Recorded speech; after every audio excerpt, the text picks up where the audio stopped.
People tune in, watching the fight. Their energy streams igniting the night. With every riff, the crowd goes wild. Finest fellas, forever a child. With sweat on our brows, we won't back off. Together we rise, we'll never scoff. Raise our arms, it's showtime now. Finest fellas will take the bow. With metal hearts, we'll never yield. In the virtual arena, we own the field.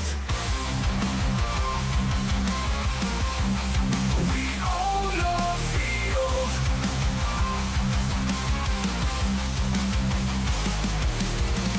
In this realm, we reign supreme. Finest fellas, living the dream.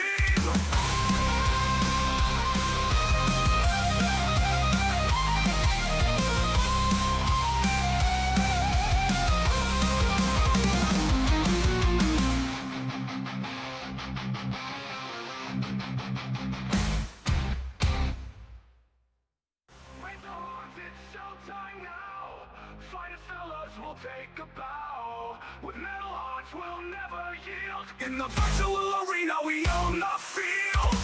People tune in, watching the fight. Their energy streams igniting the night. With every riff, the crowd goes wild. Finest fellas, forever a child. With sweat on our brows, we won't back off. Together we rise, we'll never scoff. Raise the horns, it's showtime now. Finest fellas will take a bow. With metal hearts, we'll never yield. In the virtual arena, we own the field. In the virtual arena, we own the field. In the virtual arena, we own the field. In this realm, we reign supreme. Finest fellas, living the dream. In this realm, we reign supreme. Find it.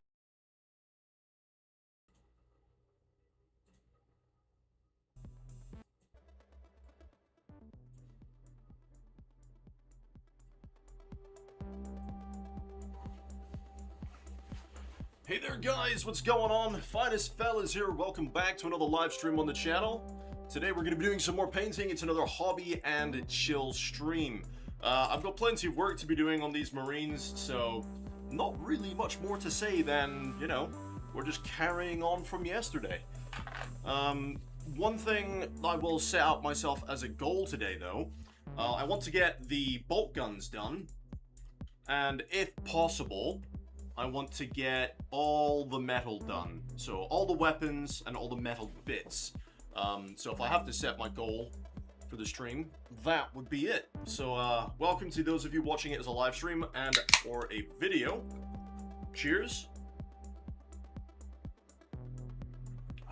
Let's get stuck right in. Now I am going to be adjusting my camera angle as we do this, because I have moved it out of the way to allow myself the ability to use my paintbrush without it getting in the way. Now the only other problem I see with this is I am going to need to move this slightly over this way so that you guys can actually see what the fuck I'm doing. Now, if I hold a miniature up to paint it,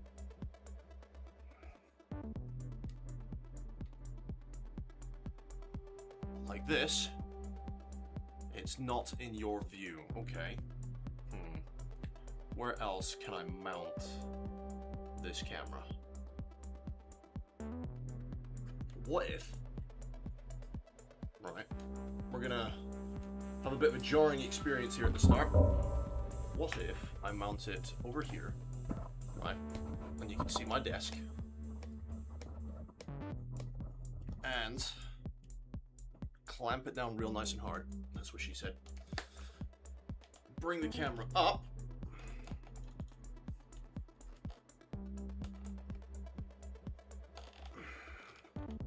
This bloody thing. Right. And if I'm painting away, you guys can see what I'm doing, and my brush. If I'm brushing away, you can just about see what I'm doing. Perfect. Now this way, my phone shouldn't get in the way of me painting today. That is the idea anyway. Now I did not take very good care of this brush, unfortunately. It is not the brush I will be using primarily. I'll put my waster brushes over there. Don't need these dry brushes today. Keep my tweezers there. It's an organized chaos. Don't need that. These are my 3 brushes. Okay. Don't need that today. So, bolt gun. I'm going to try on one of the dudes. I'm going to try the contrast paint Black Templar, which is over here somewhere. That's Basilicon and Gray, Black Templar, Black Templar. Now, one of these is open. That one. I'm going to chuck it through the vibrator real quick. And, yeah, we're just going to kind of go with this.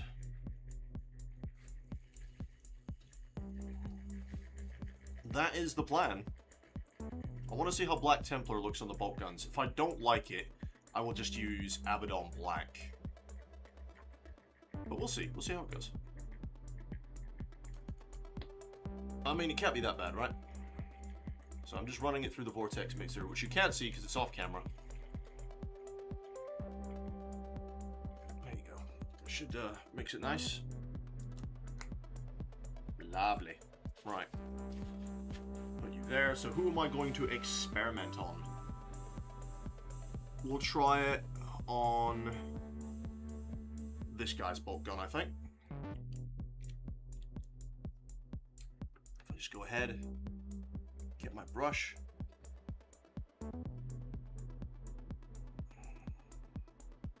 Just give it a little tickle. And I'm just gonna start painting, guys. I want to see how Black Templar looks. Now, my problem with Black Templar over Black Legion is I feel Black Templar is more translucent, and it doesn't give you that rich black that not Black Legion does.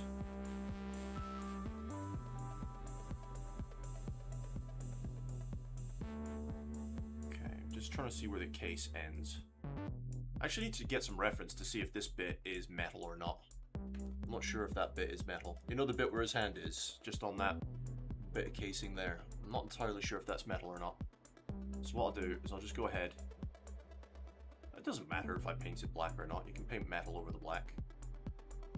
I'm just gonna slap this on the bolt gun.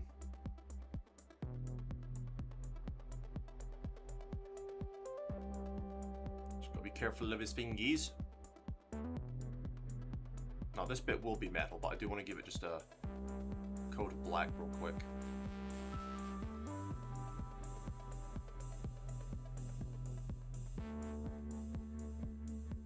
Especially on the inside. Just there. Right.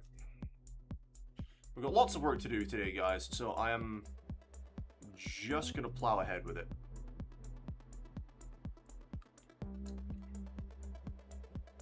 Adjust my light as I need to.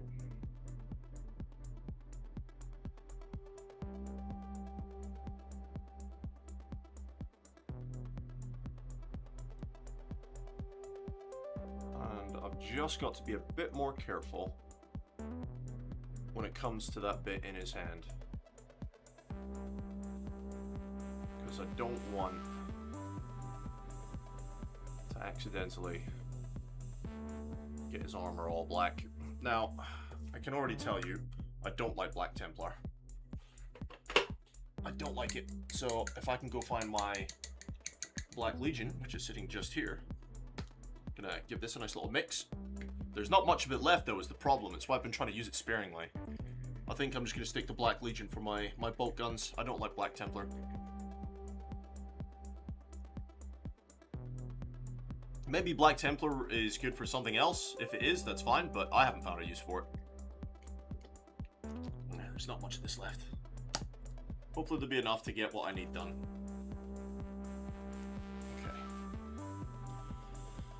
Let's see, that bit's metal, but I don't know if you can see it. This bit is not. Now, I don't have to be too careful on the actual bolt gun itself, because there you go, see, look, Black Legion just goes on so much more rich, and and it dries nice and smooth. And I much prefer that over the very thin coats of Black Legion. Sorry, am I speaking shit? I prefer Black Legion over Black Templar. I'm talking shite, mate. My brain's not with it today. I was playing War Thunder, and I've been struggling with War Thunder for better part of a month now in aerial combat, because they've done something to it, right? Where when you fire your cannons,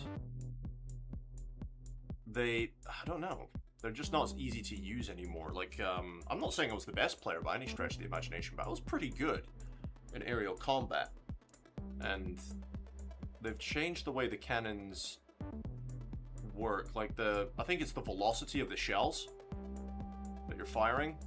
They've changed the velocity on them, so it's a lot harder for me to hit my targets that I'm shooting at.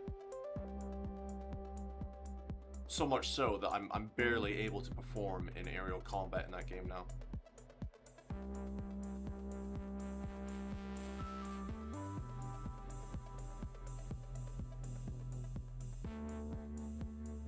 Now, I might actually do some of this scope metal, but for now, I'm just doing it black.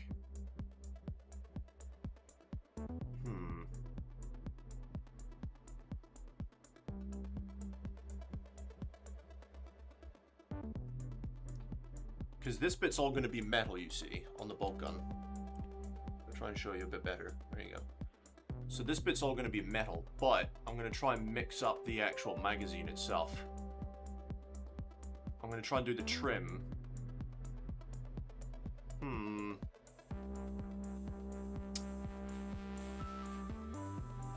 don't know, because I don't want that whole chunky bit being metal. I think this might actually be black. Let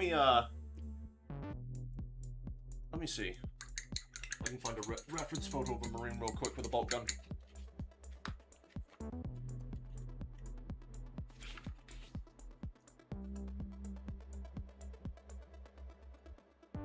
Yeah, those handles are black. Fine.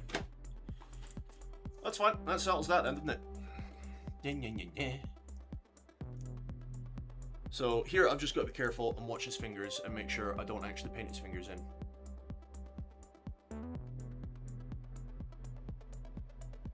Black Legion is so good for this. If you miss any spots, you just kind of go back over it again. This is not the end of the world. You don't want too much on your brush, especially when you're trying to control it like this. Just avoid his hand. I'm just going to do the whole barrel here a bit in black as well, that's fine.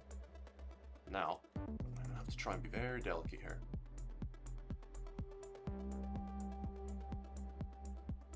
Get the black exactly where I want it without getting his fingers.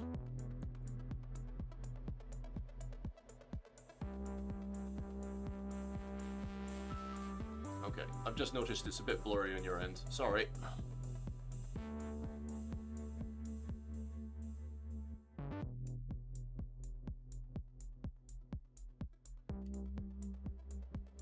That's looking alright, actually. Nice, okay. Now I'm just going to go over the little bits I've missed. The Black Legion.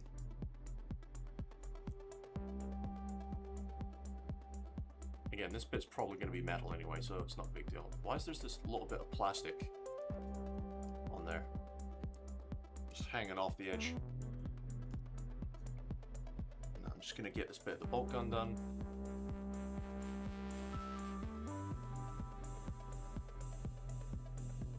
Watch his hand again.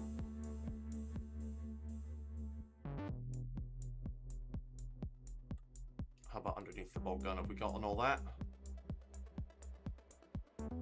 Yep, so far so good.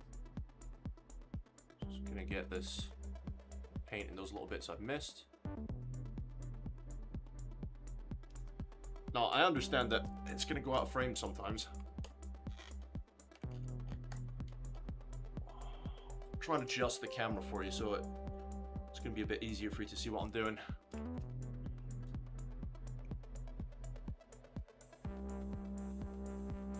There we go. It's not going to be perfect every time, guys, but never mind. It is not a professional stream. Now, the only problem with this is the phone's going to get in the way.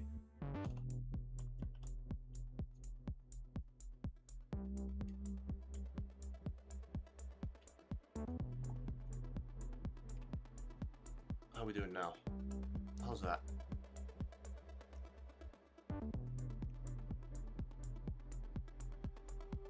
I still need to move that light.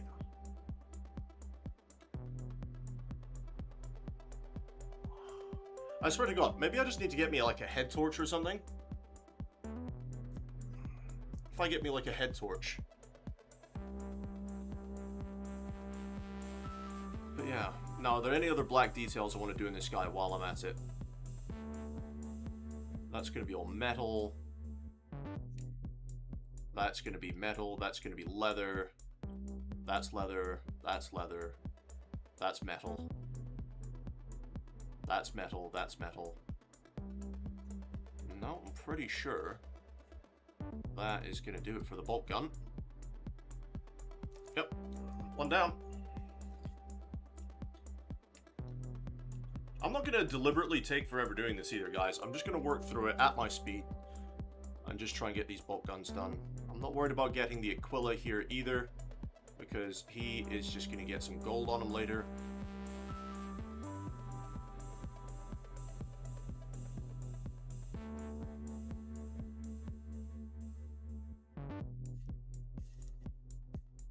And your model is going to go through the ugly stage,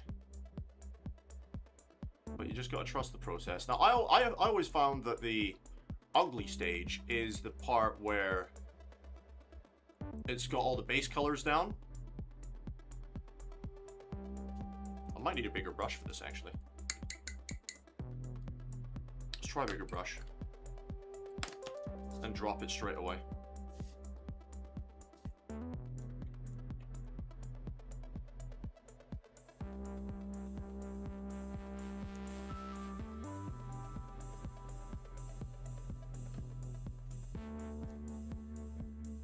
That's way too much on there. It's a bit better. Like I said, I'm not worried about hitting the Aquila here, guys. I can neaten it up later.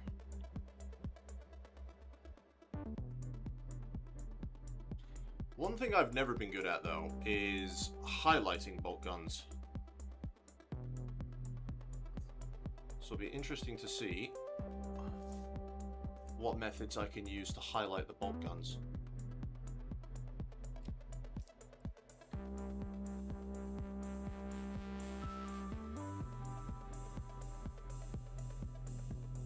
Now that bit's all metal, so we'll try and avoid that.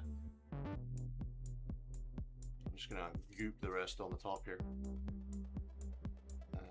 Let's see. Not too worried about being neat, because the purity seal will get done separately. I mean, it's always good practice to try and be neat, but it's not the end of the world. Like, this bit's gonna be metal, but I'm gonna paint it in black anyway. It's like the if he didn't have that scope on top, it's like the iron sights for his weapon. Go, just get that there. What I might come do is get some of the, got a paint here for it. What's that called? I might get some of the Tesseract Glow and put that on the optics. Although my buddy Strand got a paint from Army Painter that looked very interesting for those kind of details.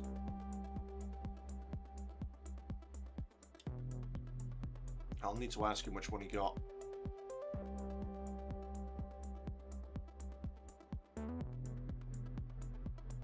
But today, he is off going to buy a Horus Heresy Warlord Titan, which is madness. Absolute madness.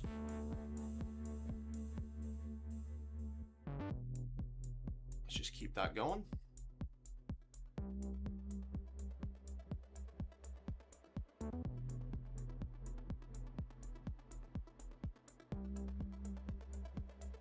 Trying to get in all the little nooks down here.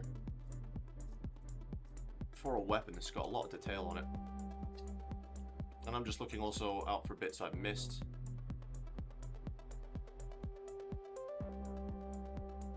Now, it's still a contrast paint. It will try its best to pull in the recesses, but it doesn't always cover these flat bits so well, so you just got to go back over it with another layer if you have to.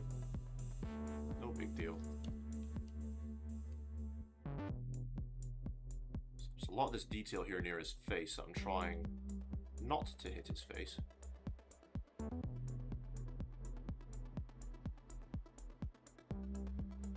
we go. And the rest of that is going to be metal, I'm pretty sure.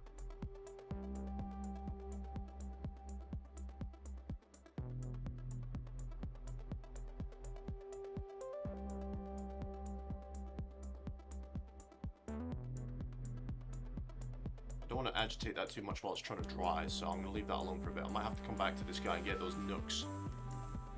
I've got the top of his optic done. That's all the black bits on the bolt gun. I did miss a bit on the bottom, that's fine. Just go back and smack the phone stand.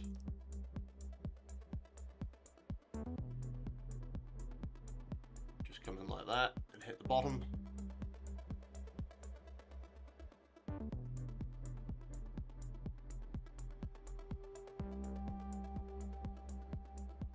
See, this is where I wish I had more light.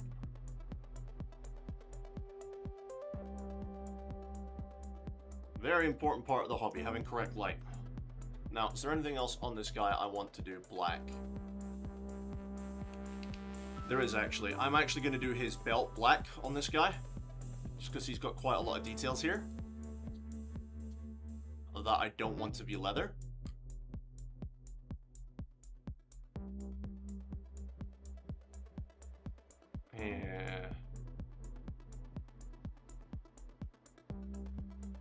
Yeah, I'm gonna.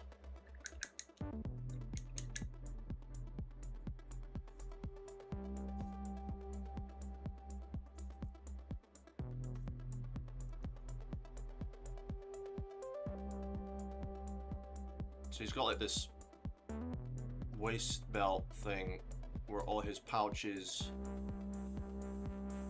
and ornamentals stick to.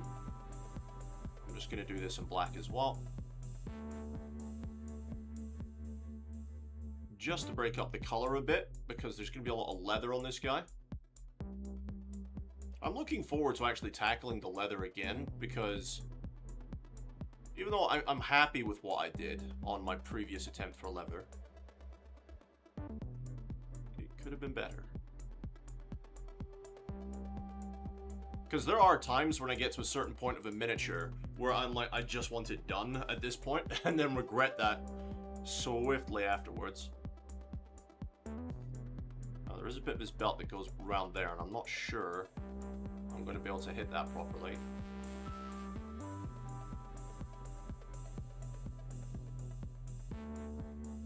Faith will guide me.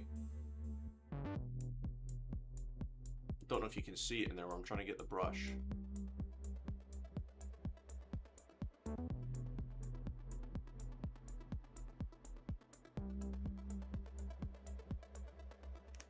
Try and neaten that up a bit. Might need to get that smaller brush back out to get that bit done.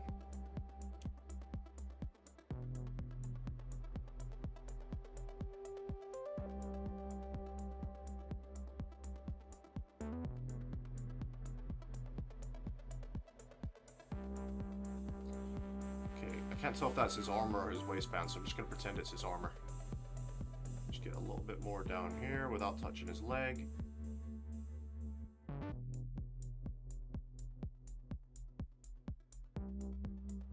Tiny black dot on his leg, it's not going to matter that much.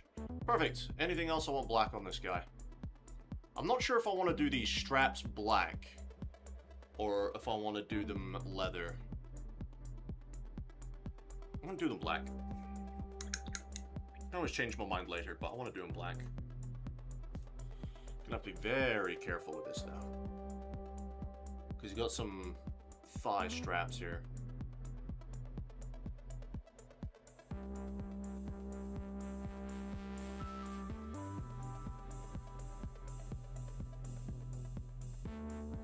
worried about hitting the ornament, because we can tidy that up later.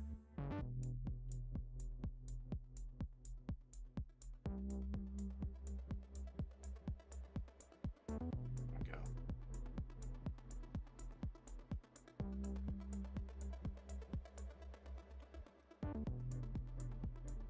Now that has spilled over onto the armor slightly, so I need to go fix that. Quickly.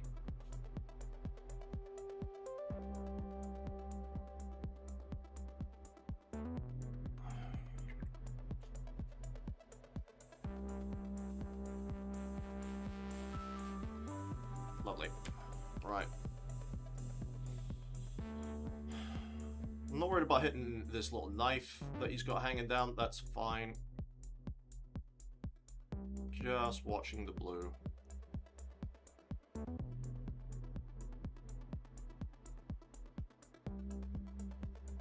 we go.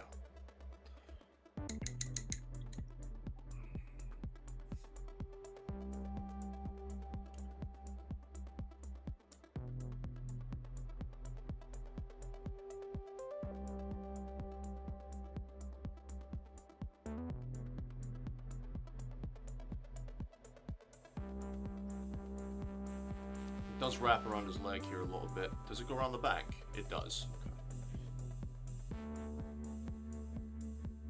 Well, I started it now.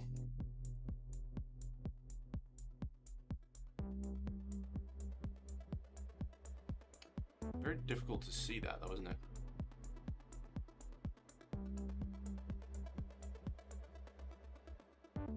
It goes all the way around. Try and hit from this side next. I know his blade is in the way for you guys to see it. I will try and do it so you can see as much of what I'm doing.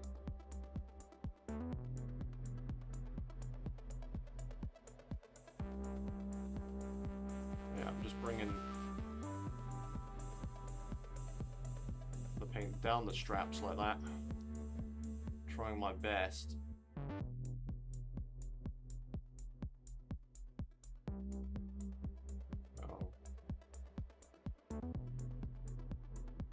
Just to stay on the strap.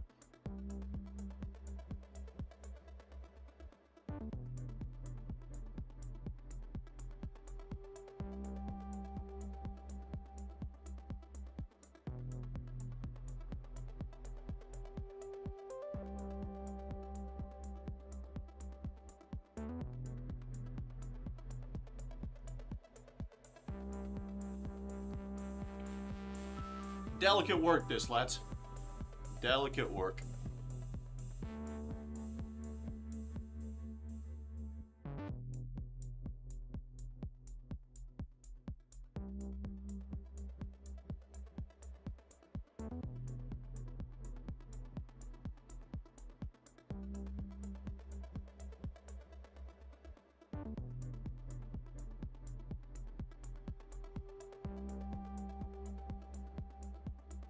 There we go. Like a boss. Any other black details on him? Not yet, anyway. Just having another look at that bolter. Nope. On to the next one. Oh, my back. Oh. Right, thankfully this guy only has a bolt pistol. You alright, Strand? How you doing?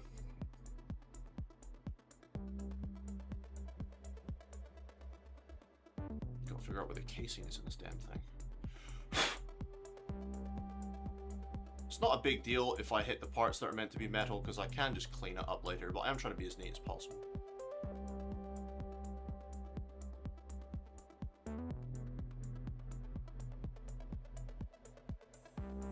Did you manage to get the Titan that you were after?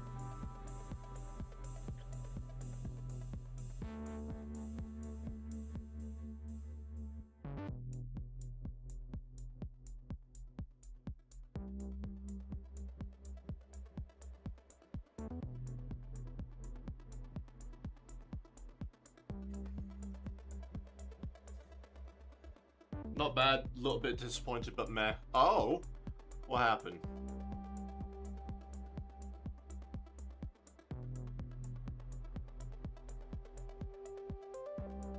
Was it not in the condition he said it was in?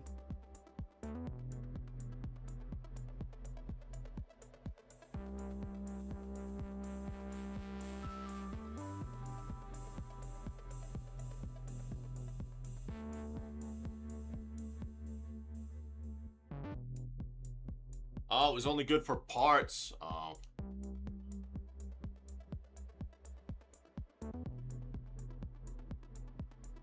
You didn't actually then buy it, did you? It was missing a sprue sheet. Oh.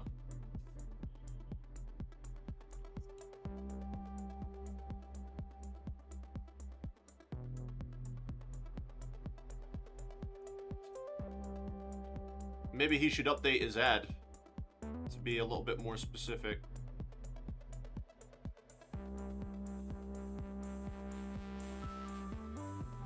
No, he didn't buy it. No, I wouldn't have either, mate.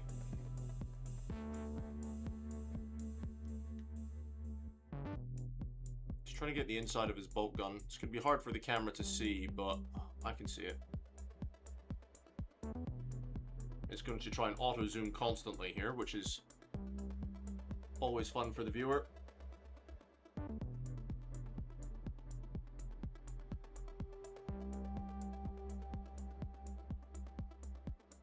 I do wish that was one feature, though. It's just like you can never seem to find a perfect camera app. One where the zoom doesn't work at all. On one where the other zoom is just, well, overcompensating like hell. There we go. The rest of that should just be gunmetal.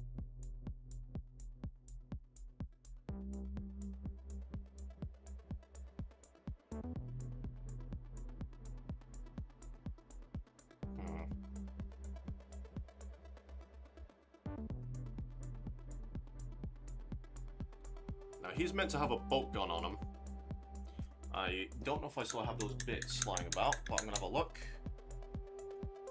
I got one of them here. It's one of the bolt guns. Because I know I lost one of them when I was moving everything around.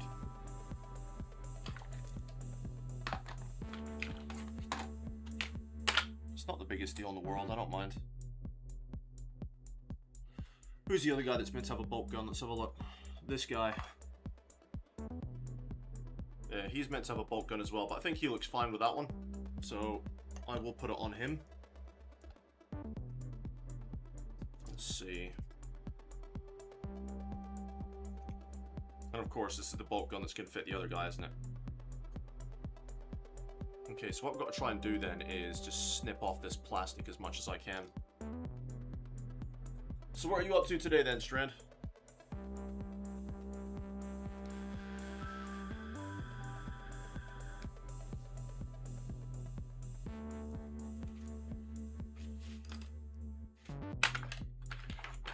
Oh, there's the other bolt gun. Found it. Pretty sure this is your one, mate.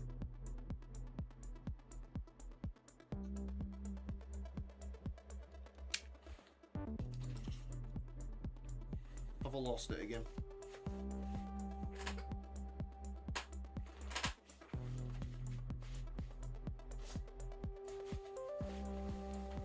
Found it.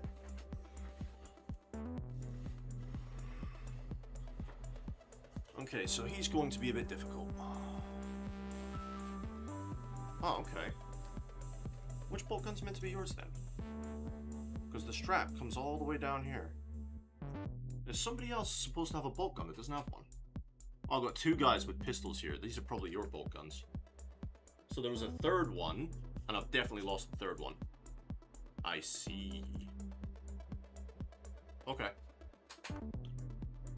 Okay. Yeah, we're just gonna have to try and snip off that plastic then. As much as we can. Not sure yet. May try painting my dreadnought again. What do you mean again? Did you fail to paint it the first time?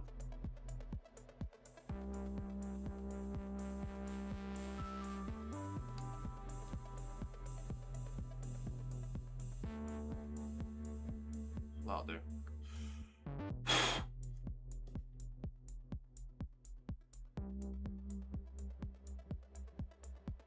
And I'll neaten that up with some black. Best I can do for that at the moment.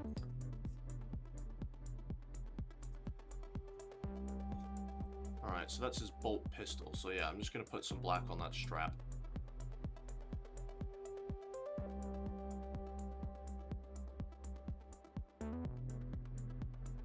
You can play it off with your opponent or something like in the midst of battle. The strap was torn off.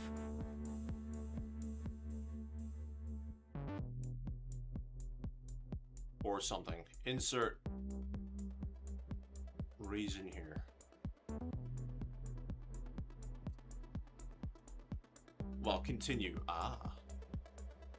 How is the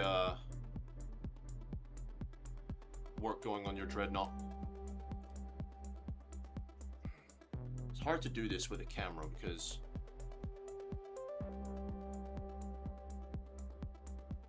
I'm trying really hard not to hit the blues here.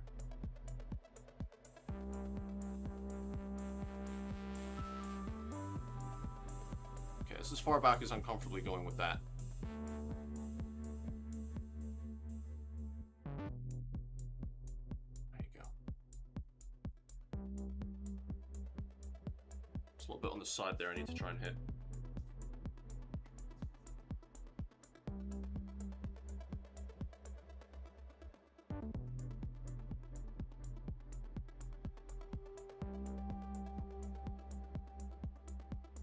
Go. Right. Any other black details for you, sir? His waistband, I'm just going to leave alone. Too worried about hitting his waistband. Now, he does have that strap on his leg there.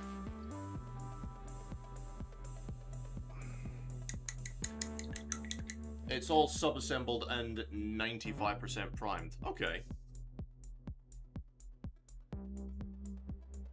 I'm sure you'll get there, bud.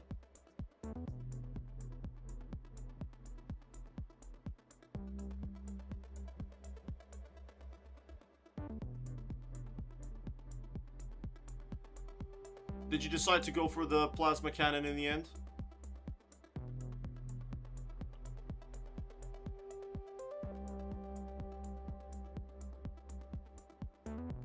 I think it's a good opportunity to practice OSL with the plasma cannon.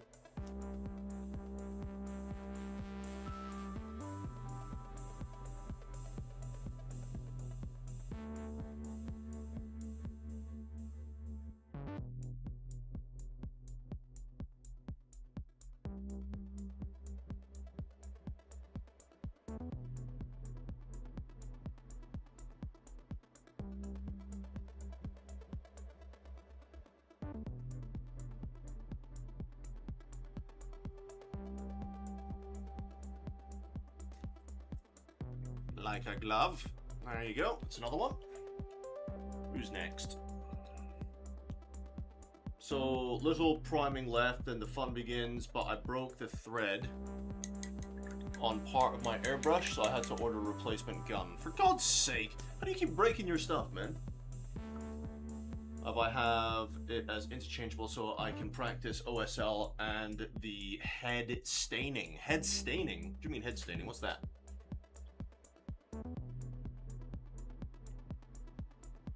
What do you mean by head staining? I've not heard that one before.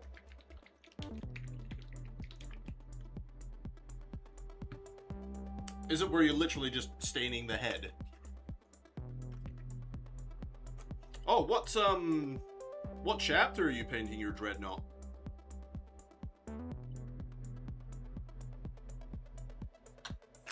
What color scheme are you going for?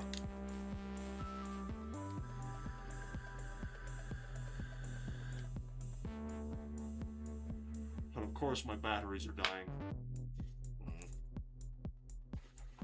Alright, let's get this next guy done.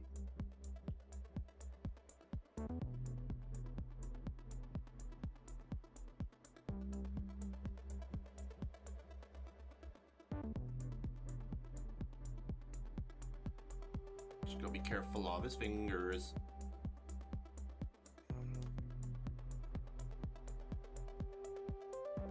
That is way too much on the brush.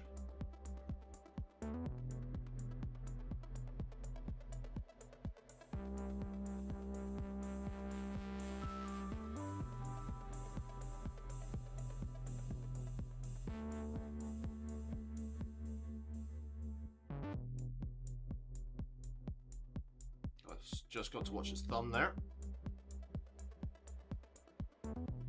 The tarnishing of the metal at the end of the gat. Okay.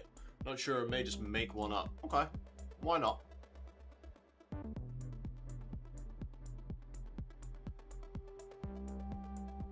Although my advice would be just to pick a legion. As that way you've got a color guide to follow.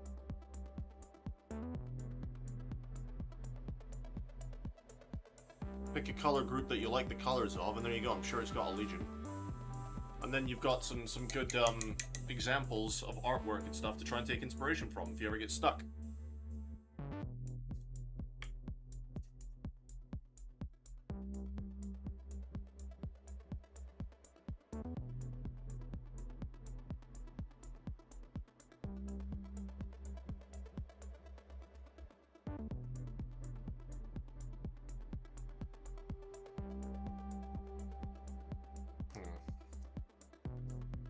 No, just gotta be careful of his fingers here.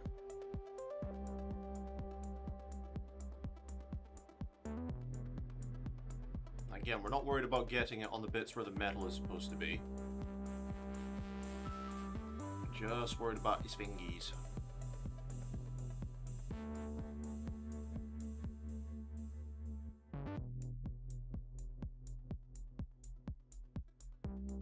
There you go.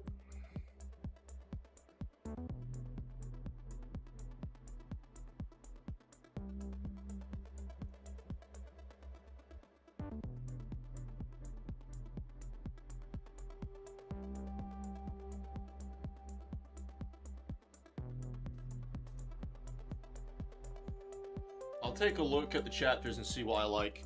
I mean, yeah, it's like, just pick your favorite color grouping, you know?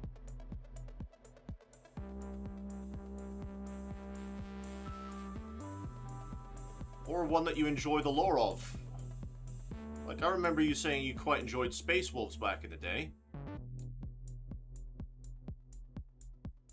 And they've got that very unique shade of grayish blue. So that might be interesting to try.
But yeah, Strand, the goal for today's little hobbying session is just to get the bolters done and to get the metal bits done. If I can get all that done, then great, I can do something else. Might even do the golds if I can, but that's... I'm not going to set myself too many goals where I can't achieve them.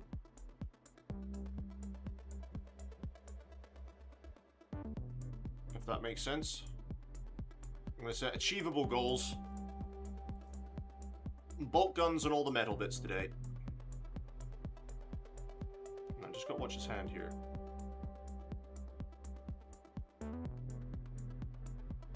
you go.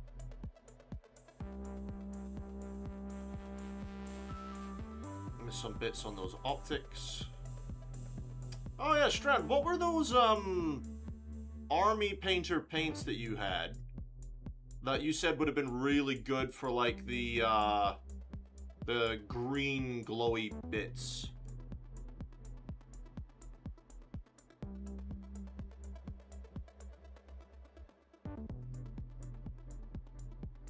Because you said you had an, I don't know if it was like an effect paint or a technical paint of some kind, but you said you had one that would be really good.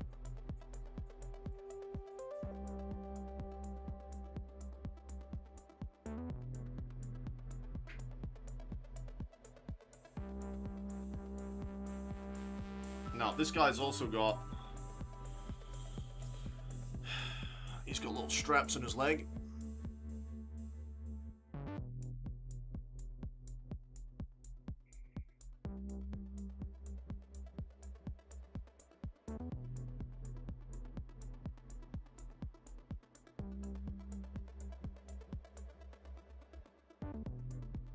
Ah, no stress, mate. No stress.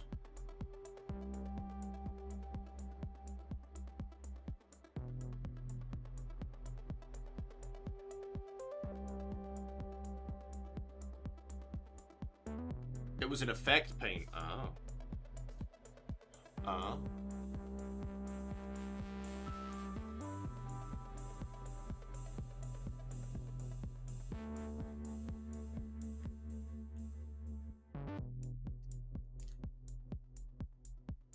Very big stripe on the back of his leg, isn't it?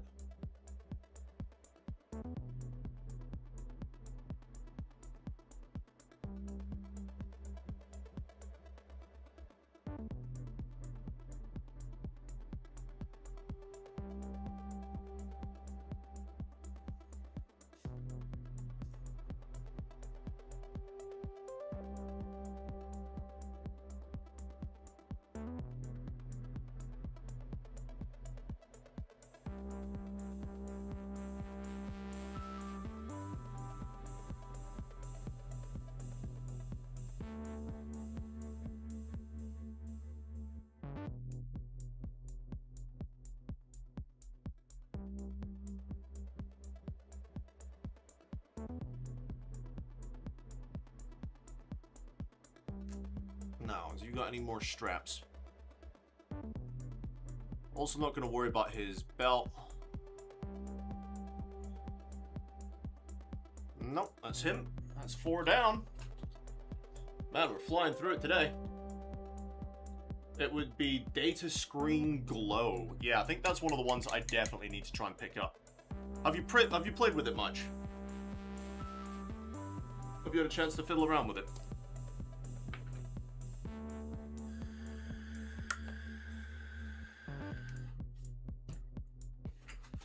Now, I'm going to be right back, guys. I'm just going to get some more vape batteries.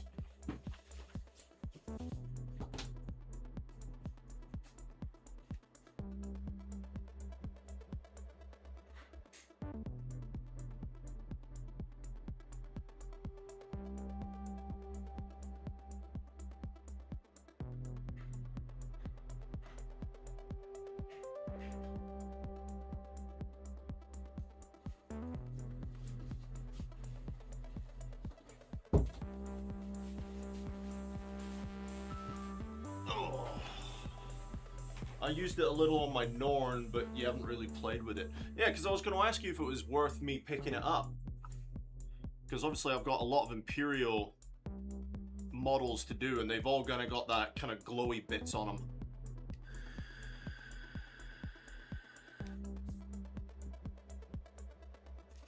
Let me know what you think.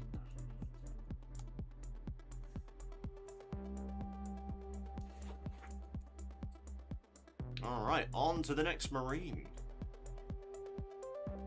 Thankfully, his hands are not in the way of the bob gun. Now, he's got a little skull on there, but I'll do that gold. So I can be a little bit more generous here. I don't have to worry about... Get in those grooves, come on. Don't have to worry about his fingers.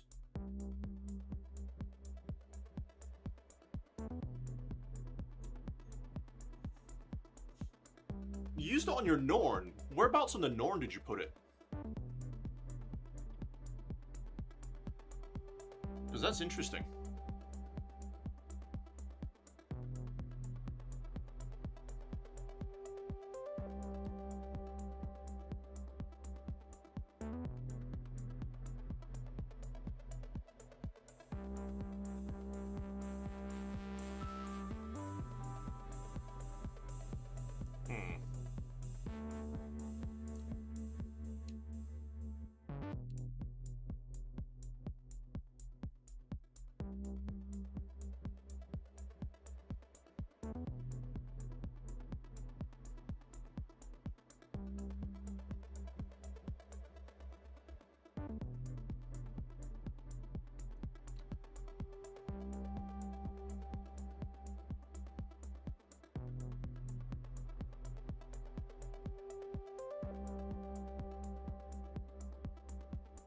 On the brain bits. Ah. I see.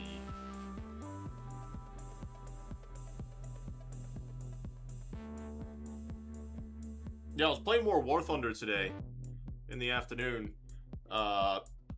Strand, and I'm still struggling, man. I'm still struggling with those cannons. I don't know what they've done. For like that one day, I felt they were okay again, and I was dominating. But I think they've changed them back, because I can't hit a damn thing once again. And it's so bizarre. Maybe it's just me. Maybe my aiming has just gotten really bad on that game. It's quite possible. But, yeah, it was very bizarre.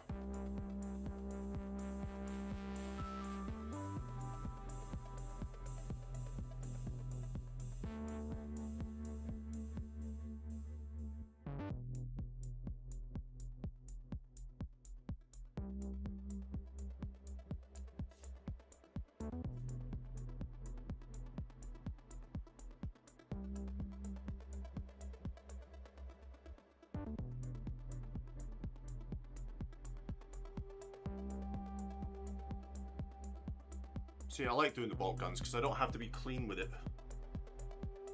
I can be as messy as I want going over the lines, because all that's going to go on the other bits is the, whichever metal I decide to use. I mean, let's face it, I'll probably end up using lead belcher.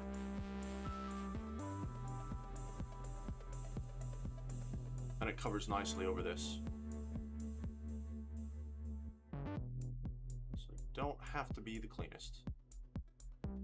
I feel like this contrast isn't flowing very well.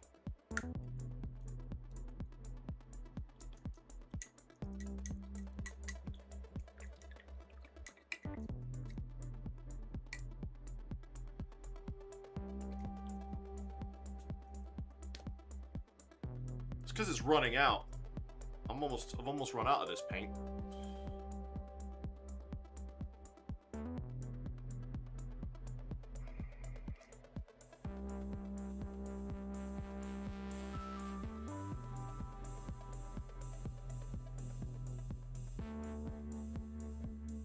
That autofocus is a bitch.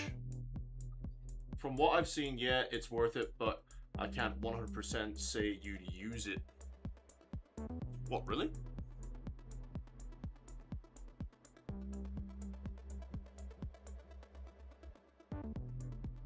If I'm not mistaken though, right, it is a very similar green to that one, right?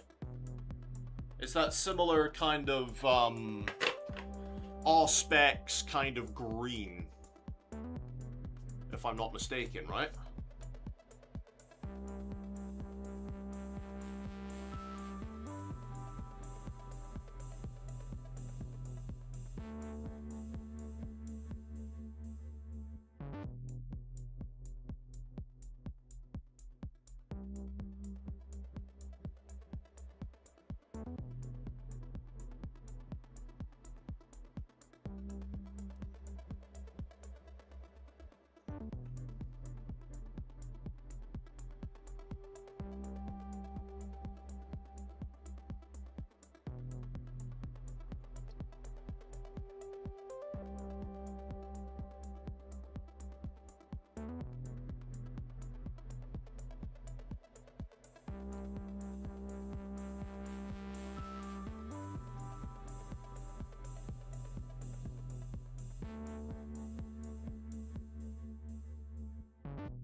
How far around does that go on the model?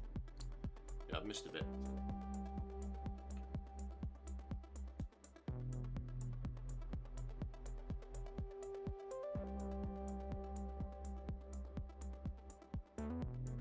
Nailed it.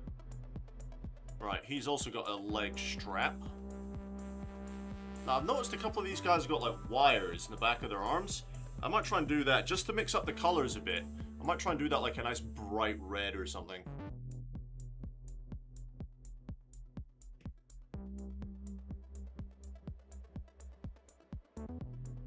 Because the cables I did on Tigurius were red. So I think that would be a nice uniforming color for all the cabling.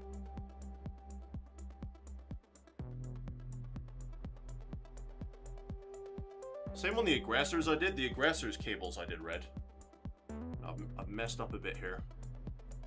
I'm just gonna clean that up. There you go. Wet brush to the rescue.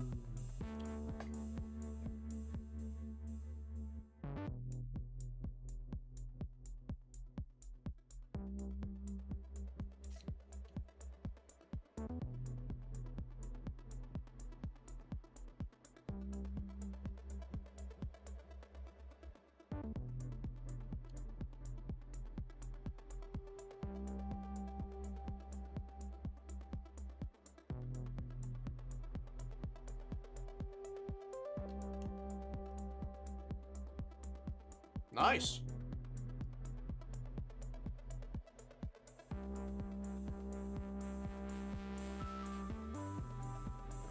Black was a bit thin on that part of the bolter. Now, it looks really shiny just because the way the light is. The light's really hitting it. So that's the only reason it looks so shiny. Just because of the light. Now, pretty sure that's all the black bits I want to do on him. Yeah. On to the next one. 5 down. Another 11 to go. Oh, he's doing like the reload pose. That's interesting. Because yeah, look, I've got all these computers on these guys. They come in with a lot of those wrist-mounted computers.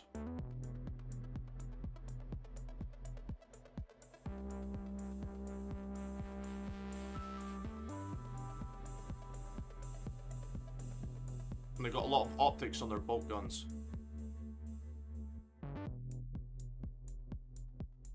I feel like I might need an even bigger brush than this.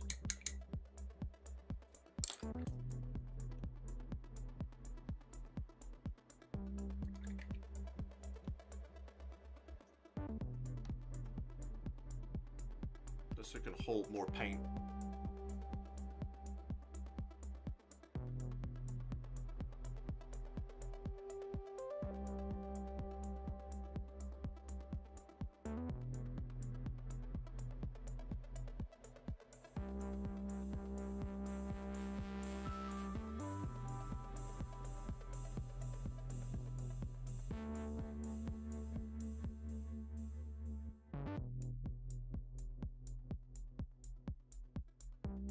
Problem is with this one, the tip frays so damn easily. Going back to my other brush.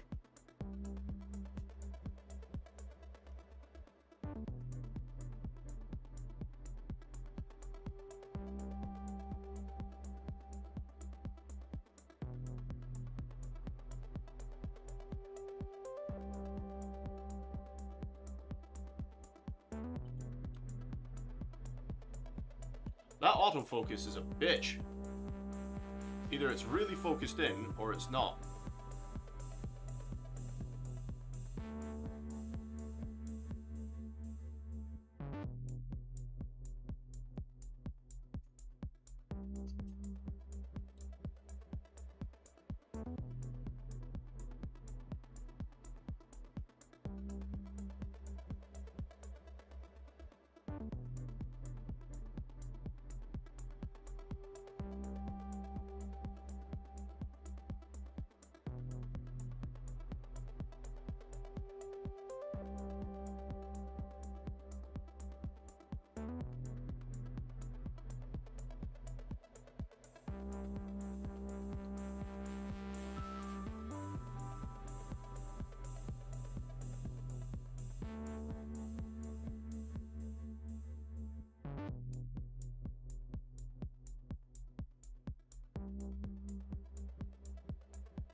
It's always when I'm painting fine bits that my nose starts to itch, I've noticed.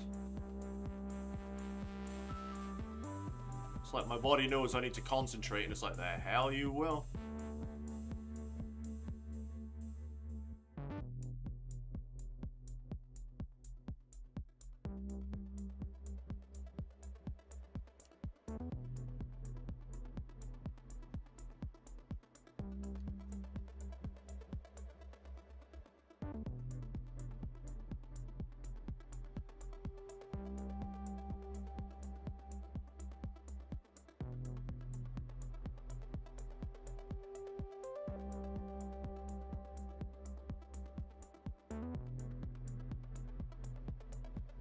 Like I said, it's okay for me to be a bit messy on the bolter, because all that's going to be going on there is the metal underneath. I've noticed that the closer I get to the bottom of this pot, the less consistent this paint is behaving.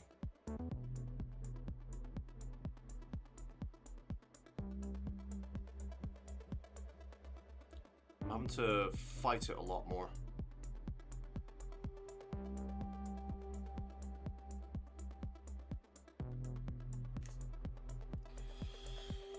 Oh dear. Right, I'm gonna need to do the straps on his legs.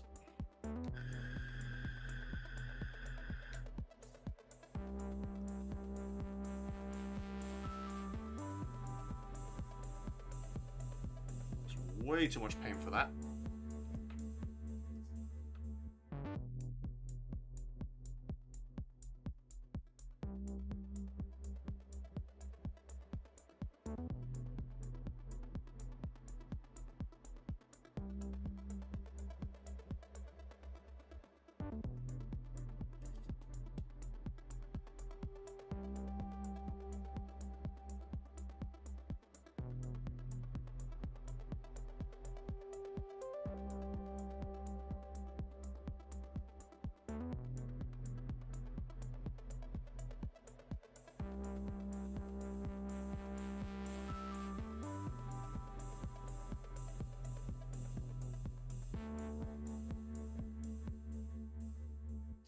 Go. Now there's a purity cell in the way of this one.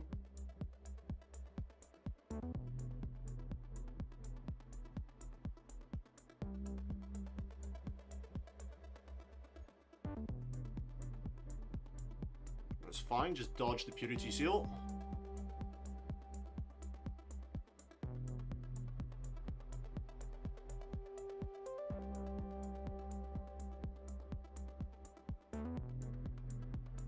Move to the other side.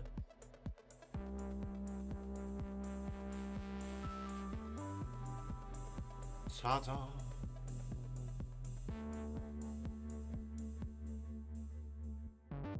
Lovely. Right. Now, he's got some straps in his arms. The problem is, those are going to get very hard to reach. Zard! Good evening, sir. How art thou this evening? You're right.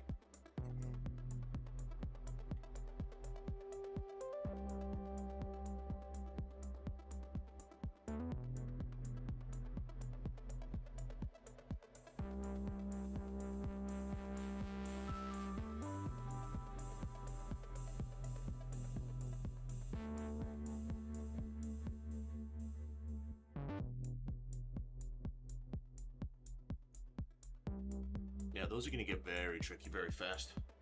Pretty good, thanks. Hope you're okay. I'm alright, man.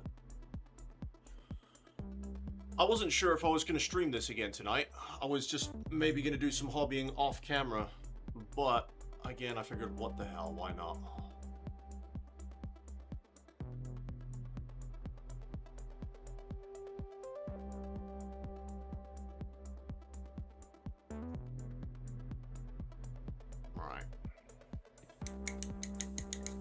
Need a slightly smaller brush for this next bit.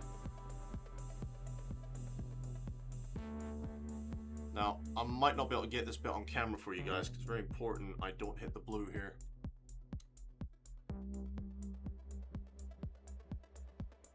yeah, I'm just gonna do this quickly off camera, a nice comfy position for myself. Try and get my light. So I need to get just underneath his arm there.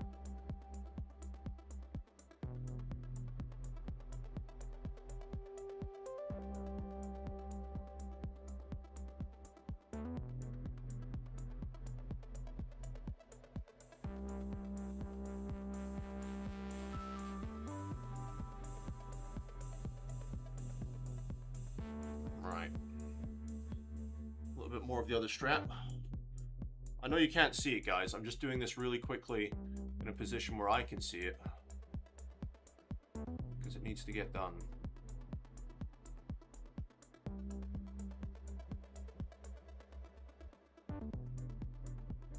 There we go. Now, do I attempt that second strap? The phone is having a shit fit. There we go. There's another one.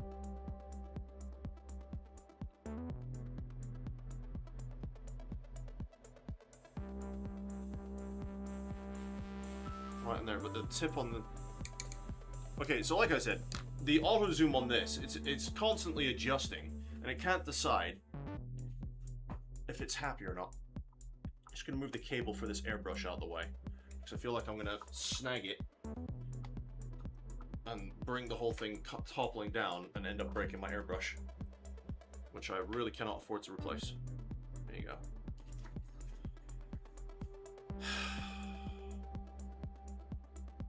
Yeah, but this auto zoom is like one extreme to the other.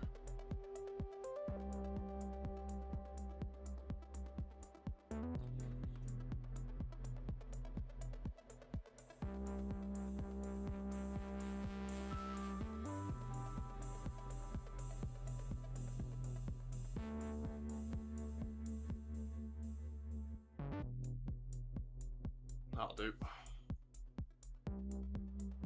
So, greens. What? Do you mean for your dreadnought? What kind of greens? Are you going like salamander green, dark angel green? What kind of green you thinking of? No, I did miss a bit in his optic there.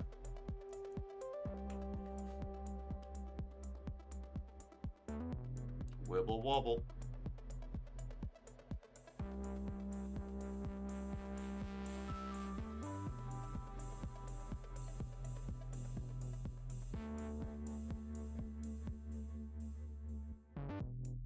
No, I'm quite happy with that, how that's turned out.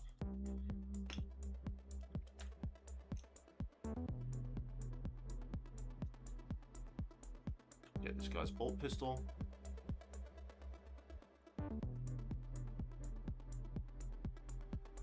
Yeah, I don't have to worry about being too neat here.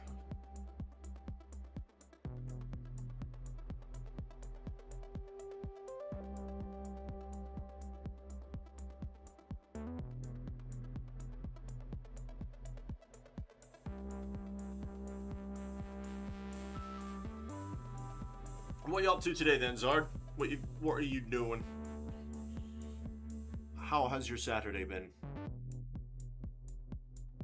Like, I can't believe it's Saturday already.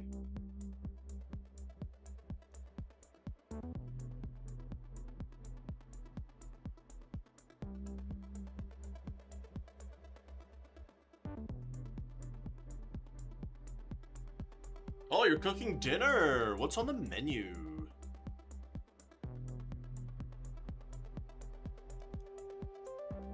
What biomass will you be consuming today, sir?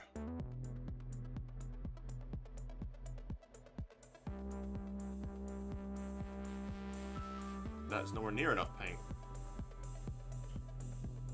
I go from one extreme to the other on my brushes. Either it's too much or it's not enough.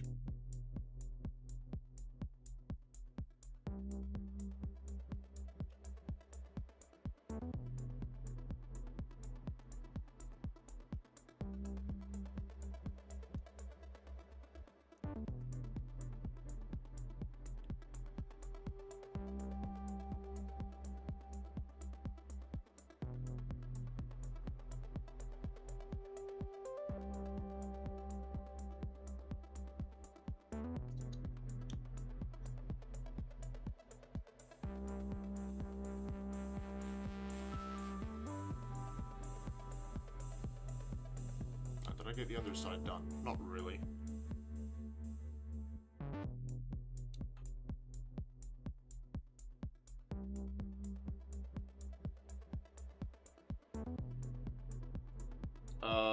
Chicken Kiev. New potatoes and green beans. Oh, mate, I'm coming to your house for dinner. Set us an extra setting, will you, mate?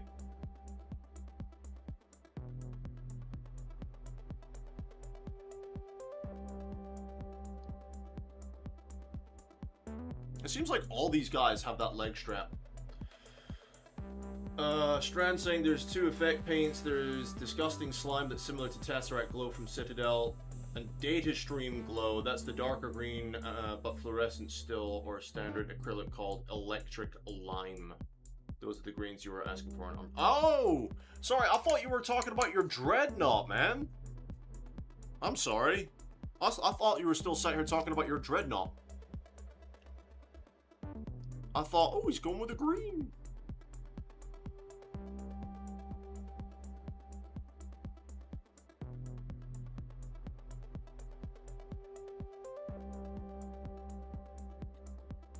Yeah, that autofocus is a bitch, but never mind.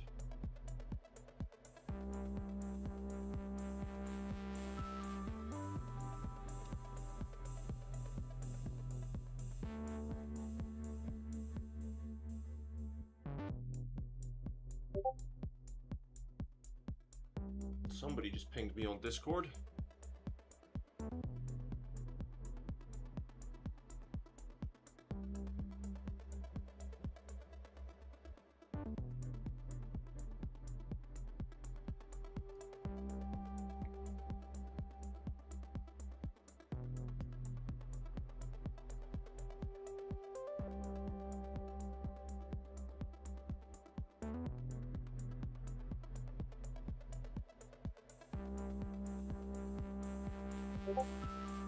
The hell is going on?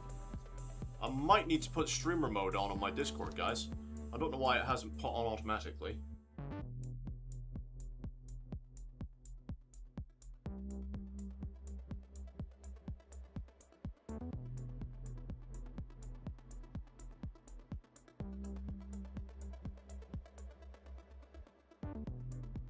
Come on, phone.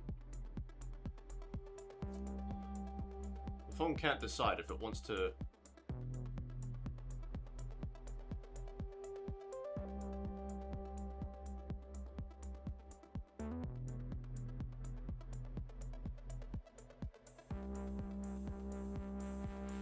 Made a mess of that, didn't I? Let me see if I can quickly clean that up.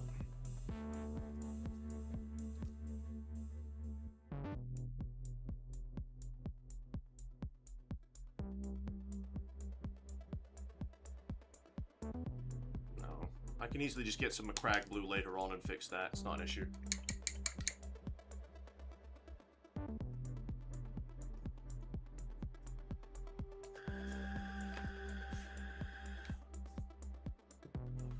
Right, let's see if I can put streamer mode on so we're not going to get pinged by Discord constantly.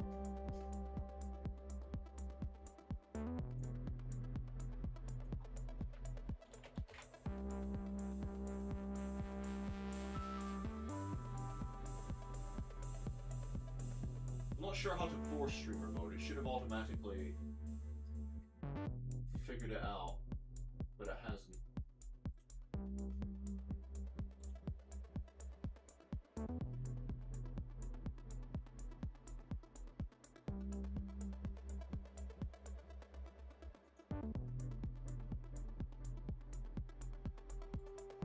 I'll just put that as app mentions for now, and I'll sort that later.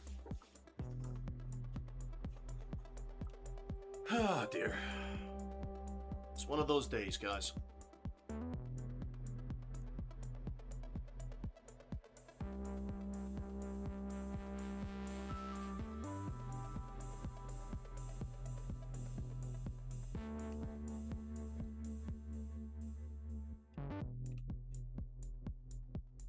Anywhere else on this dude that needs blacks? Nope. On to the next one. Only got 3 of the infiltrators left. And then move on to some of the other buggers. Now, this guy's got fingers in the way, so we're gonna have to be a bit careful of them.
Just like that. Nice. Avoid the fingies.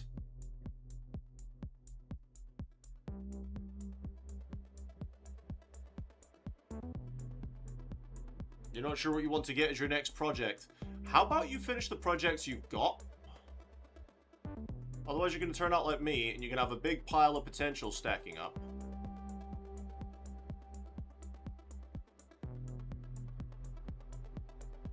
Don't do me, Strand. Finish the projects you've got, buddy.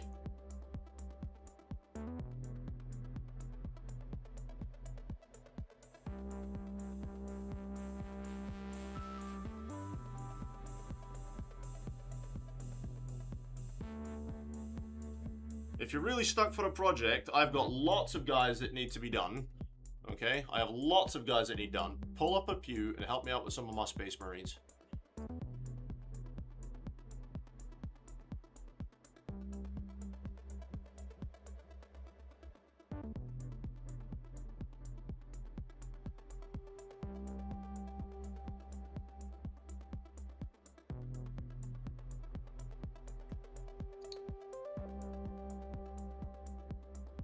Wait, didn't you buy a Space Marine?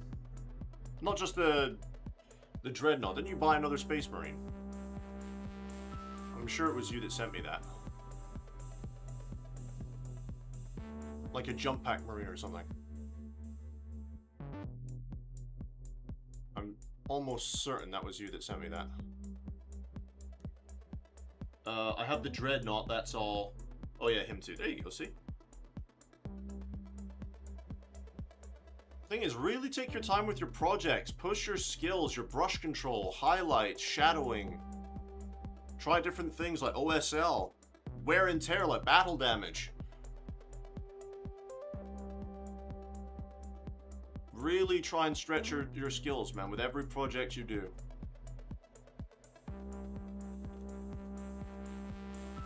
Try something new.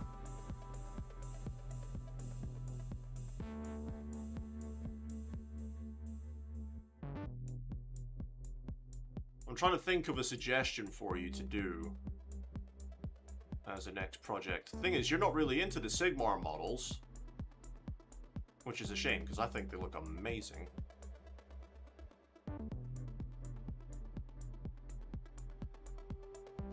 I'm trying to think of something for you.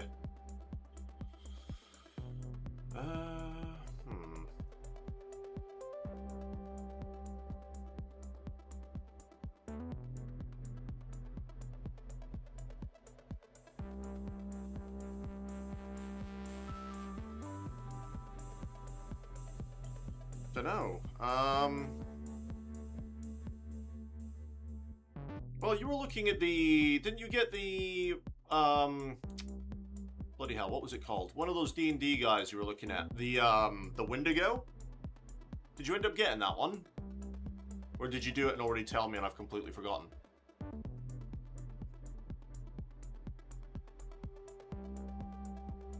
You haven't seen anything from Sigmar you like. Fair enough.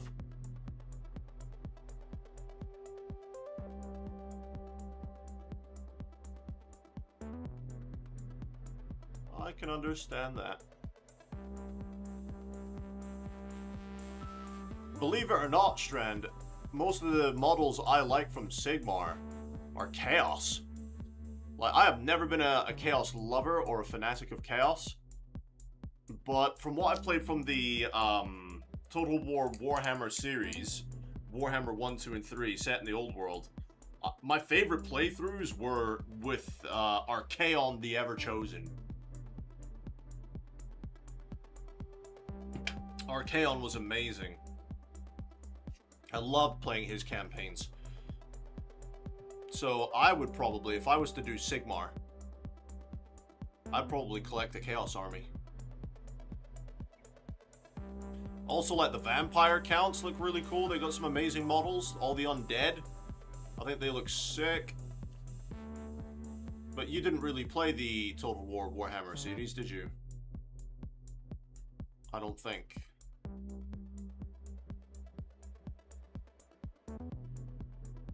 But yeah, there's quite a few of the Sigmar models I would love to paint.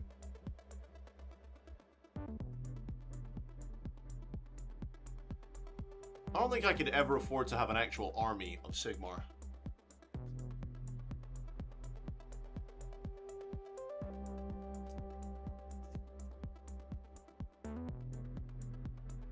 I'm just having a look at them. Just trying to adjust this camera angle for you guys a little bit. No, I didn't. I was thinking of trying World Eaters, Angron, Demon Primarch of Khorne. Angron! Why not, dude? If there's something you want to do, just go for it.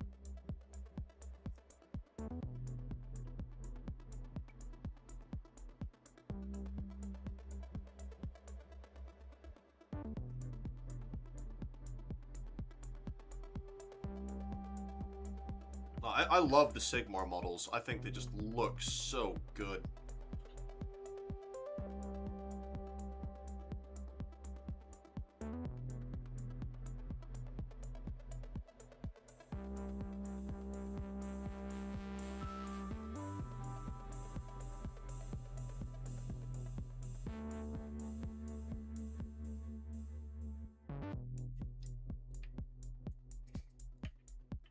My phone's in the way now of my brush.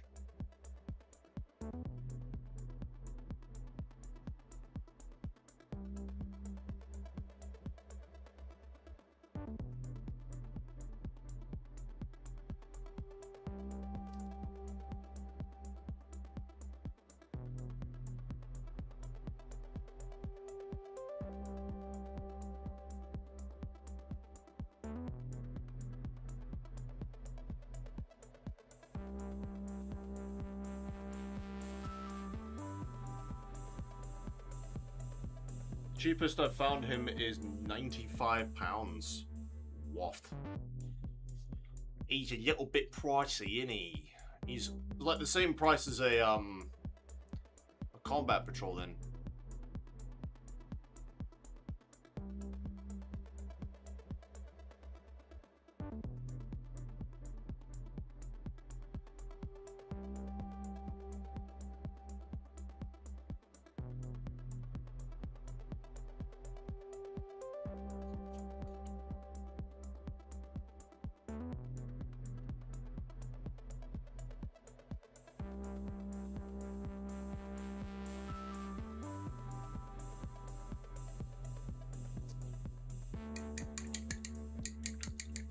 You like the look of the Imperial Knights? That's 40k, dude. That's no Sigmar. The Imperial Knights are cool, though.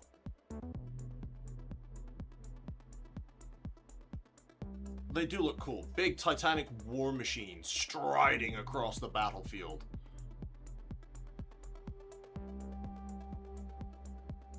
They do look cool. And with the Imperial Knights, that would give you a lot of opportunity to try and experiment with weathering and battle damage.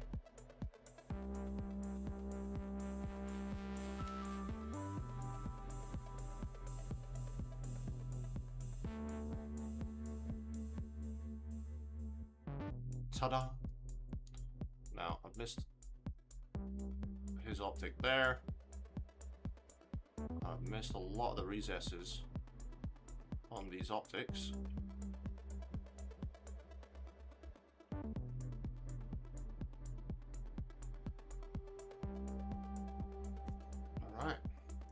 They are so expensive, though. Yes, they are. Yes, they are. They really are expensive, dude. I don't think there's any other black details on this guy, so on to the next one.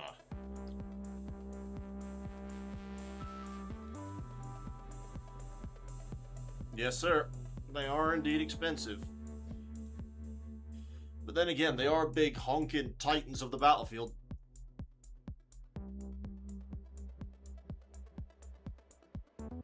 So what can we expect?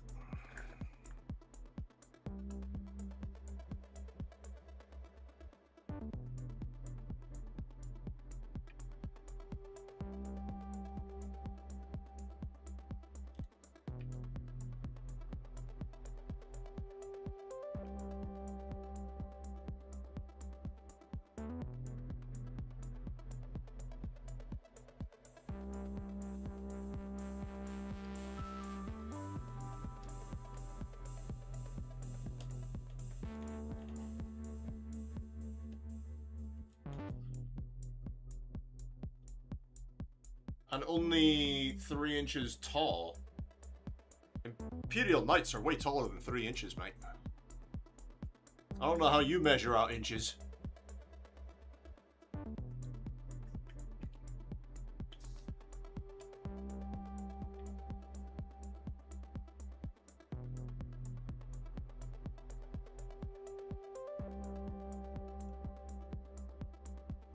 Okay, my brush keeps hitting my phone stand and it's really starting to piss me off. I think I might need a different phone holder because this one's just no good.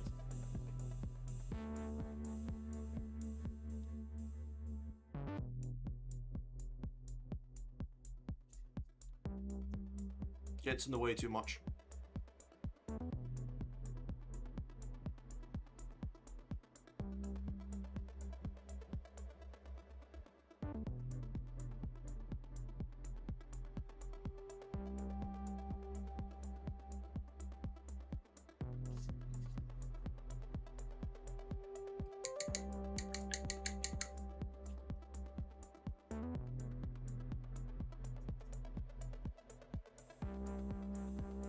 But yeah, Imperial Knights are way bigger than 3 inches, my guy.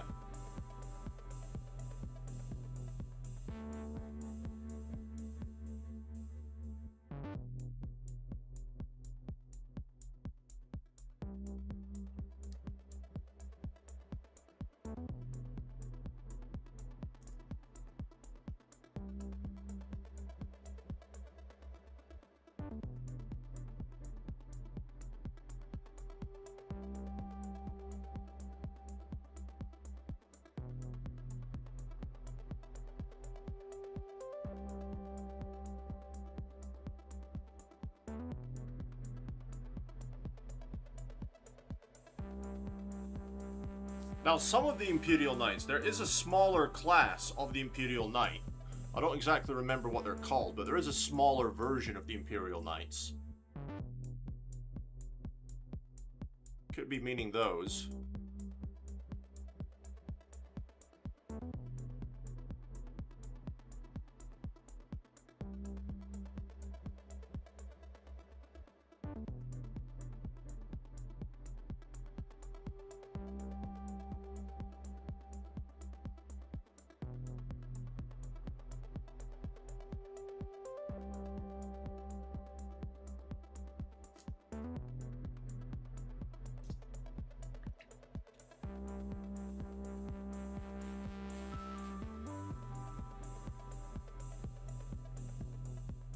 Made a slight mistake in his hand there. I'm just cleaning it up.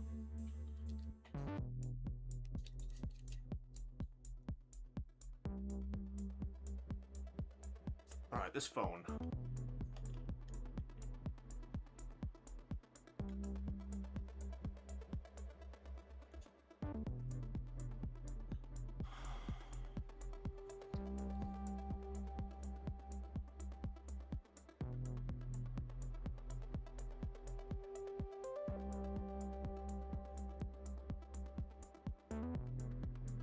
I'll need to check my phone battery soon, actually, because it's probably going to be running flat.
Forge World models are huge, but the Games Workshop ones are smaller. I don't know what to tell you, dude. I am so sure that Imperial Knights are much larger than 3 inches tall. Again, I could be wrong. I'm happy to be wrong, but pretty sure they're a bit bigger than that.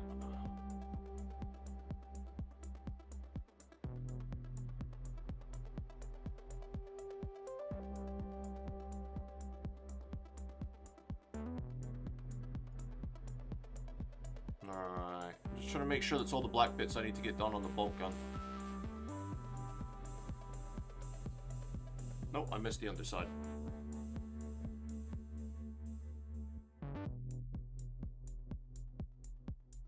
That's why you check every angle.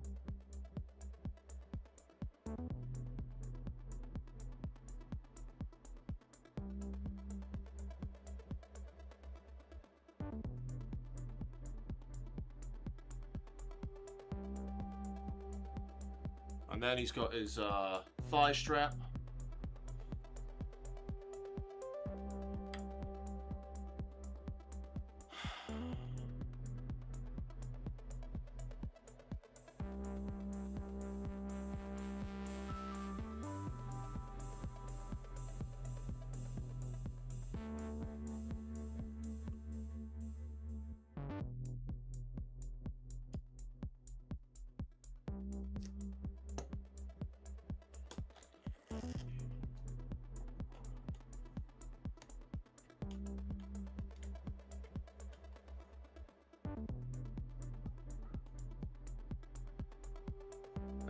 It's a bit better.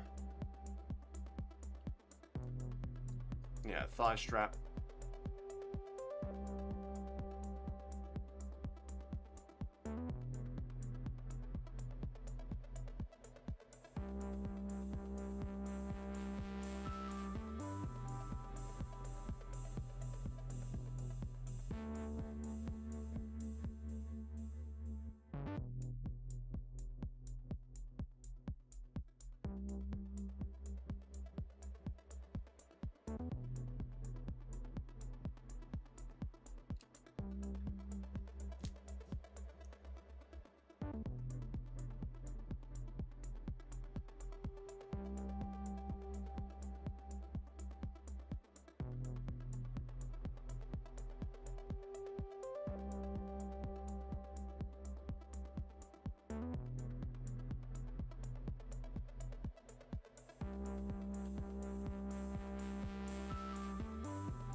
There we go. And is there any other details on him that need done? With the blacks? I don't think there is. Nope. On to the next one. Second last of the infiltrators to go. Oh, my back. I need a massage.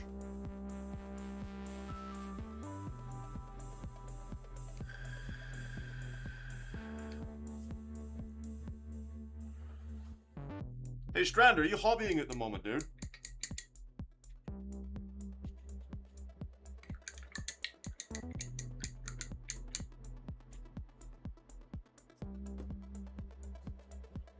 You will be. Well, give me a shout when you're on your computer, mate. I'll jump in the Discord for a bit.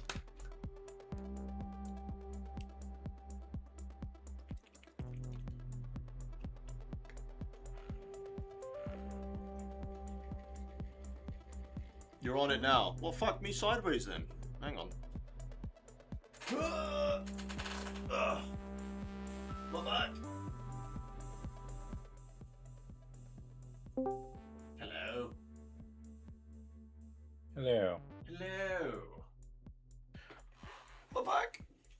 It's actually my shoulders that are killing me more than my back. I found out, I've just been looking into the Imperial Knights. Yeah, go on then. There's a reason why we both thought the two different scales. because Okay. Warhammer have released Imperial Knights, and Yep. then they have released Imperial Knights Epic Scale. So because GW bought Forge World, who did the massive models, Yeah. they're doing two. So you've got the standard game ones, which are going to be easy for you to field and store, and then you have the monsters, which are the GW models. Right, so I'm thinking of the big fuckers then. You're thinking of the epic scale, Right. and I've been looking at the standard. Right. Got you. So that's why. Because the one I saw They're- somebody field once was this big fuck off Imperial Knight. So- I was like, damn. Epic scale is about 6 inches tall Huh. for that Warlord type. It's always fun. That doesn't feel like it's a particularly big model though. But then I suppose when you think that the average model in Warhammer is like 32 mil, Yeah. just over an inch. Yeah. Well, it is what it is. Let me just check how much battery my phone has got left. As I knock Because over my lunch. the average Space Marine is like an inch and a half. Hmm. So when you think that this is 6 inches, it's like it's like 5.5 times bigger than it, or five times bigger than it roughly, which still isn't very large. Not in the grand scheme of things, no. For the amount they charge for it, you'd expect it to be bigger. But is what it is, I guess. You could probably print it cheaper. Maybe. But Forge World used to be so good, and GW kind of bought them out and killed them to a point.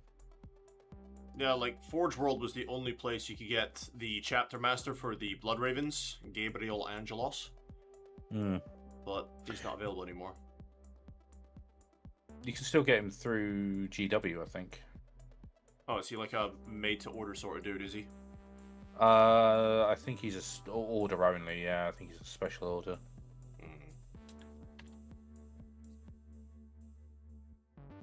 Fair.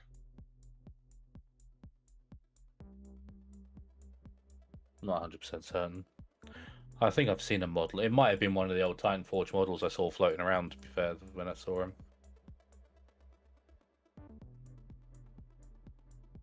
I keep looking at the Nightbringer and then going, nah. Is that the one for the Necrons, is it? The one with the big scythe.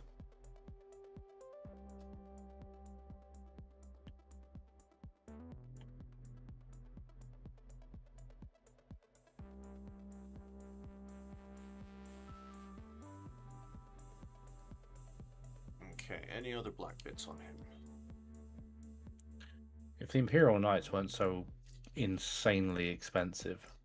How much are they charging? 150 or? So if you're going from GW, depending on what model you're buying, depends on how ridiculous. But like the Legion's Imperialis Warlord Titan with Power Claw and Plasma Annihilator, they're charging 74 for it. Okay, so that's not as bad as I thought it was going to be. Not for an Imperial Knight. Yeah. But a lot of the Imperial Knight stuff is going for like anywhere between 60 to 120. See, £120 for an Imperial Knight is what I thought it would be kind of benchmarked at, yeah.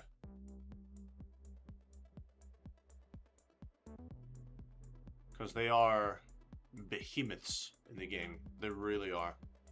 They're kind of like the same as fielding the Bane Blades for the Guard. Yeah. They're the Titanic characters, I think is what they call them now. It's Warhammer. Technically it's not even Warhammer 40k though,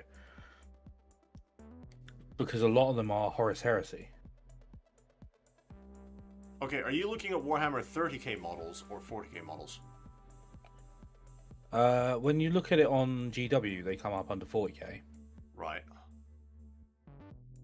but they are Horus Heresy, which makes them 30k. So their listing's a bit weird.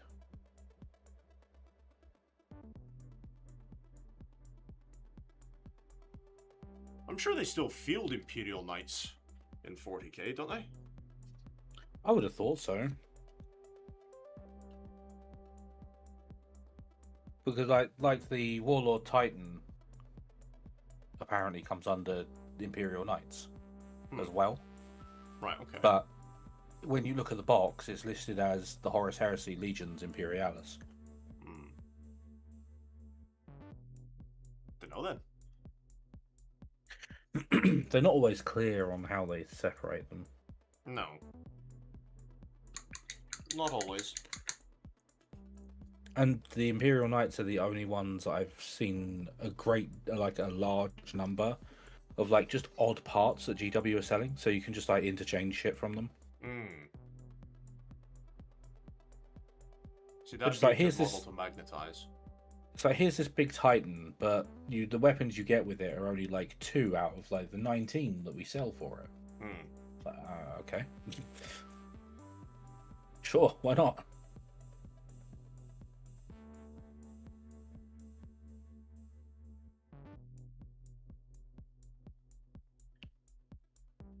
But they're also saying like the Dreadnought upgrade kits and stuff. GW's website doesn't have a great deal of Imperial Knights. I don't think there's that many of them, to be fair. But to be fair, like in each box, you can build different variations of the knight. Yeah. Because I was looking at one when I was in the Warhammer shop yesterday.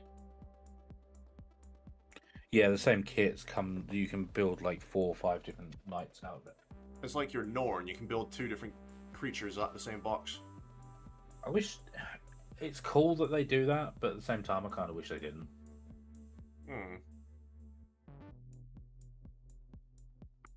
Ultimately, it makes no difference, but I'm just like, really?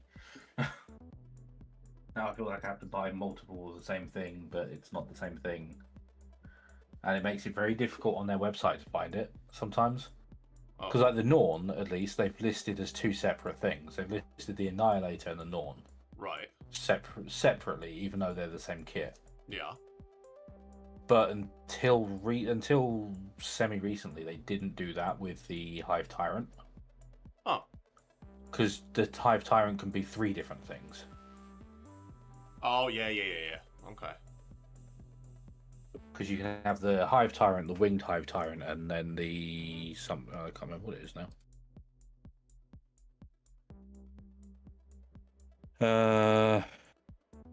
It's going to bug me. I need to go and look it up.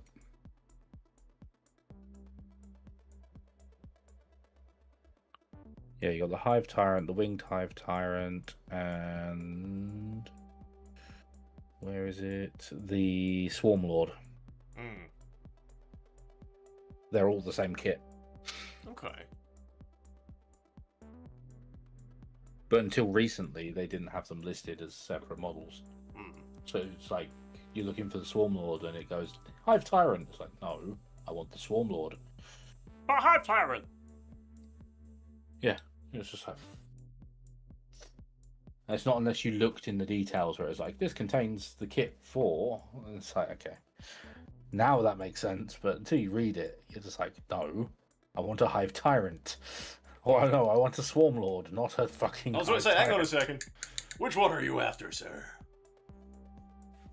Every single one of these creatures you field will have a case of the munchies. Yes.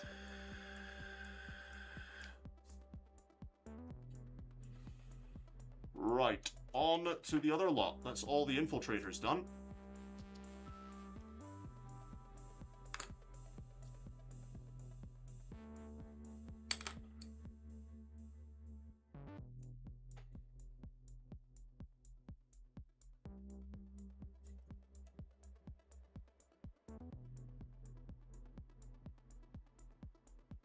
All the questions that people have asked looking at like reviews and stuff, Mhm. nobody's asked the scale, Of. like the actual measurements of these models.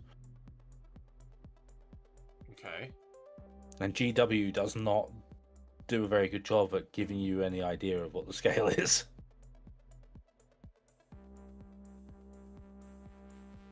Of what? Like they don't of any of their models. They don't give you they don't give you like the size. They don't tell you how big the model is. Oh. So it's just like they give you this picture that looks like it could be a big model, but it could just be a close-up picture. Ah. And I'm just like, how big is the model? And it's just like it's this big, and shows you a picture. It's like that doesn't help without context. How Show it big is next this to a model? space. Yes. Show it next to a space marine, and it will give me some context. Right. It's like the universal measuring. It's just like, this is 3 Space Marines tall. Yeah, how many space marines tall is this? Yes. No, it's not answering the question, GW.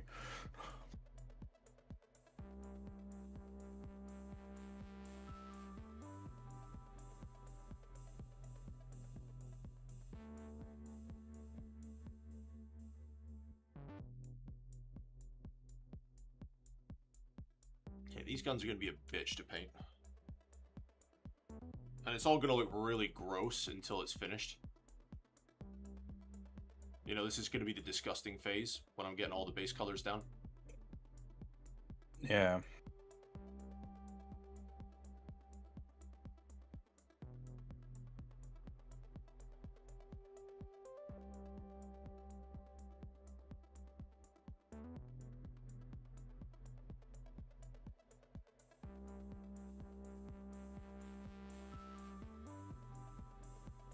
I'm actually impressed I managed to replicate the armor recipe yet again. So I think I've got it down, because this is now the 3rd time I've replicated that armor recipe.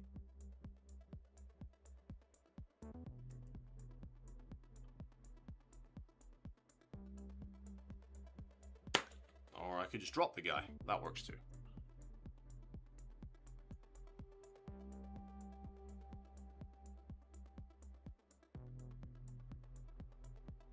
So what are you thinking for your Dreadnought then? Not sure yet. What kind of color triad do you enjoy painting?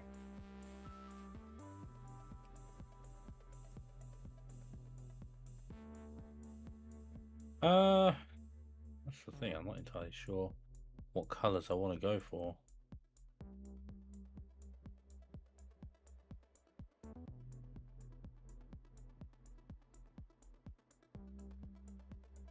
Because you've got quite a lot of paint selection now, so choosing colors isn't exactly going to be an issue for you. No, this is why I'm not sure. I'm going to need to have a look at the chapters and see the color schemes for the chapters. See what one I like. I don't want to do it as Space Wolves because Space Wolves actually have their own dreadnought. Okay. Because the Space Wolves dreadnought has like the wolf skins and the stuff on it, and it also carries a big fucking battle axe. Right.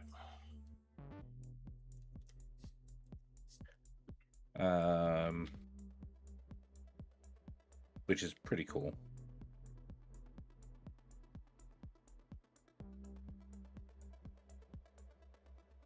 When a Dreadnought decides to go all Viking.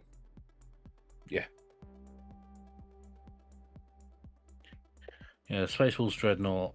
It has a shield with a skull on it. Hmm. Has all the Space Wolf decorations. There's a wolf slung over its shoulder, and it's carrying a big battle axe. Is that the one that you can field as Björn? No idea. You're asking the wrong person.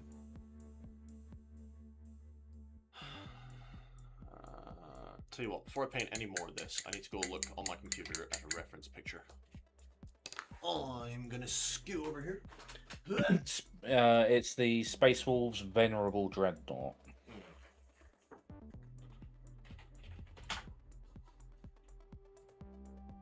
I wonder, since they're changing over from Citadel to just Warhammer paint, right? I wonder if they're gonna have to change all the boxes for their miniatures, because all their miniatures also say Citadel. Have you noticed that? Yeah, I think based on what the Warhammer store here is doing. They're not changing anything. They're just selling through. Because nothing changes apart from the name, so they're just selling it through. Because they still have rights. They still have the rights to the GW name, so and the Citadel name, so it doesn't really make any odds. Okay, so I've already cocked this up. Oops. Okay, so apparently this blade on the front, this guard for the gun, is meant to be blue, and I deliberately did not paint it blue. So that's always a fun time for me. That's fine. This bit's supposed to be metal, that's fine, I'll fix that with the metal bits. But I did get all the black bits pretty much black. There's a lot of metal bits on this gun, funny enough. Not that you ever really Anyhow. Huh? What the fuck is that? Oh, okay.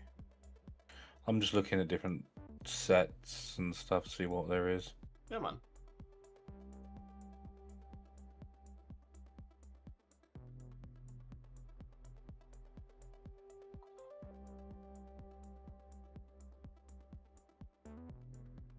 Yeah, it's a shame you don't like any of the Sigmar stuff, because their model sculpts are just very good. Yeah, a lot of them, though, from what I've looked at, what people have said, there's a lot more push fit in Sigmar than there is in 40k. Which is what I want to avoid, because I fucking hate push fit. Fair enough. Jesus Christ, that's a big bastard. If I could rip this guy's arms off or whatever so that I can build this gun separately, I would. Like, paint this gun separately. Yeah. There's a lot of bits down in the...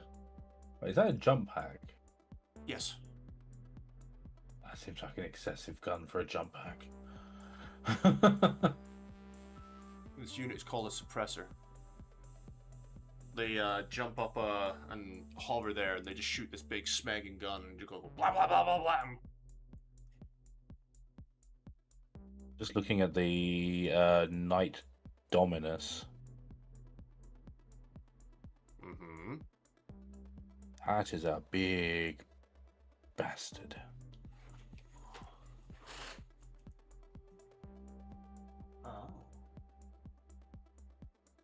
Okay. So the housing on the back of the weapon here is meant to be black as well, apparently. And then that bit's supposed to be metal. Interesting. There's a lot of metal detail in this unit.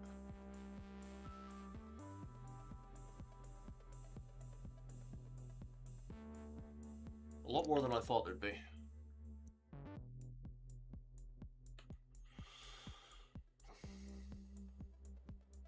Which means I'm going to have to really try and get good with the washes on the metal so it's not all super bright and shiny.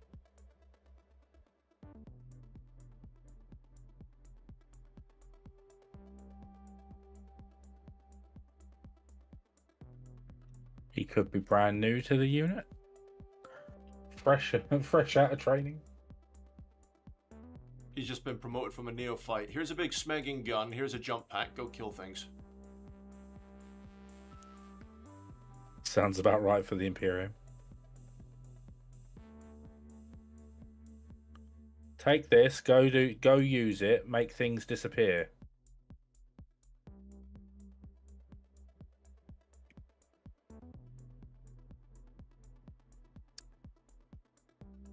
That one looks really interesting to paint, and it's massive, but I don't want to spend that much money. What is £104 is the cheapest I've been able to find for the Knight Dominus. Just accept the fact that all the knights are going to be very expensive. I don't mind the fact that they're expensive. I just don't want to pay that much for it.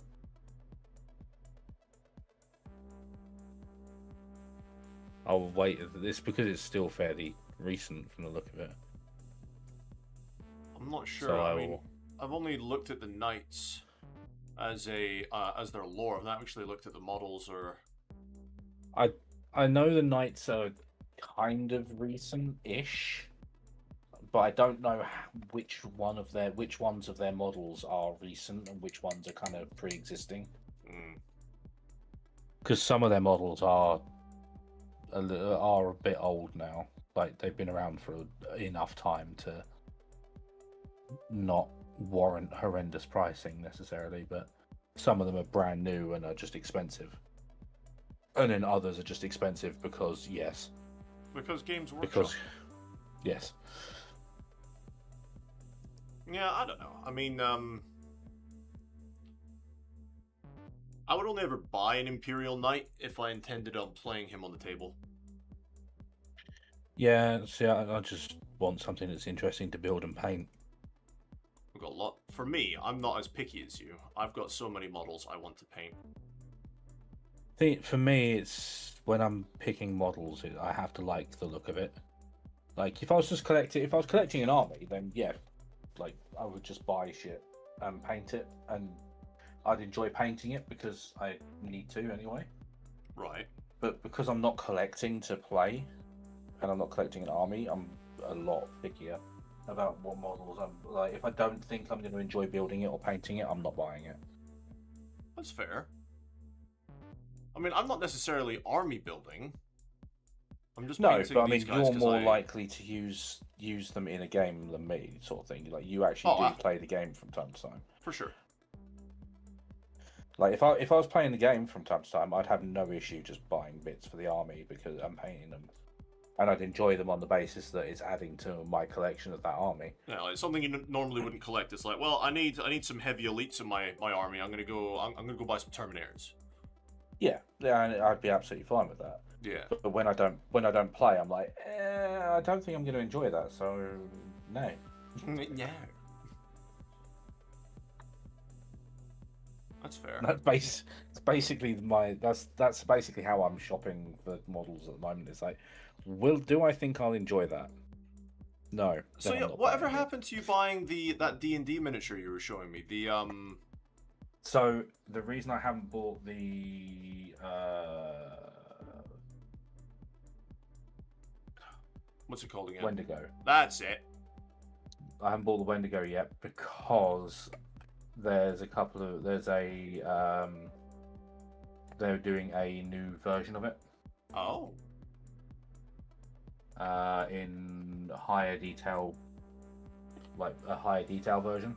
Okay, that'd be cool. So I'm waiting on the higher detail version. Yeah. Like they've got a notification on there saying that they will be replacing this model shortly with a more detailed print. They're basically crafting rebuilding the 3D print. So yeah, that's fair. So I'm holding off on that. Because I know that was one of the ones you were showing me. You were like, I really want to do this. Yeah, and I've got paint specifically for it as well. Hmm. I'm just waiting. I'm just like, I will wait. It's the waiting game. I will wait for the appropriate time. Oh, I finally found out the answer to that question, by the way. Remember I said I was going to go into the workshop and find out a definite answer from the staff as to why some of the chapters of the Space Marines have way more than 1,000 Space Marines. So, it comes down to like after like Gilliman came back and did all his revisions and stuff, that chapters that had maybe like maybe 1,500 or 1,800, 1,900, 2,000 Space Marines that were Codex compliant chapters, you wouldn't get told off as much or have them separated into a successor chapter as much anymore because the attrition rate is so damn high, even with the Primaris Marines. It's like, okay, well, you guys have got battle ready. You've got a number of, say, I don't know, 1,400, 1,400 Space Marines. It's 400 than you should have. But, in that last big battle you took part in, you lost like 900 brothers. So it's not a big deal. So basically, you can have more than 1,000, but anything over the 1,000 mark, are your reserves. Well, no, they were ready battle brothers, but it's just because the attrition rate is so high, it's unlikely that they will have, massive numbers for very long. You're only supposed to have 1,000. You have 1,500. Go to war. You'll be back in the right numbers. But that's what he explained to me. Was Josh at my local Games Workshop was saying that's pretty much the answer. Just because the attrition rate is so damn high. That it's not as a big no-no anymore. Like, maybe if you've got maybe around the 2,000 mark, somebody will come along and be like, you guys need to just slow down recruiting for a while, you know? Stop getting people. Lose some first. Well, no, it's not like that. They just be like, you need to stop recruiting for a while because your numbers are getting a bit hefty. Especially if they're not on an active campaign or something. If they've got way more Battle Brothers than they should. Like, okay, you guys need to steady up a bit. But it's not as big of a no-no as it used to be. You're not exactly going to have the Inquisition knocking on your door and be like, hang on. Line up, let's count. And fucking Black Templars like, quickly, scramble the fleet! Black Templars are zealot enough to fight back. Well, they wouldn't be the first to fight back against the Inquisition. The Space Wolves did it. They went to war with the Inquisition. And they fought Grey Knights.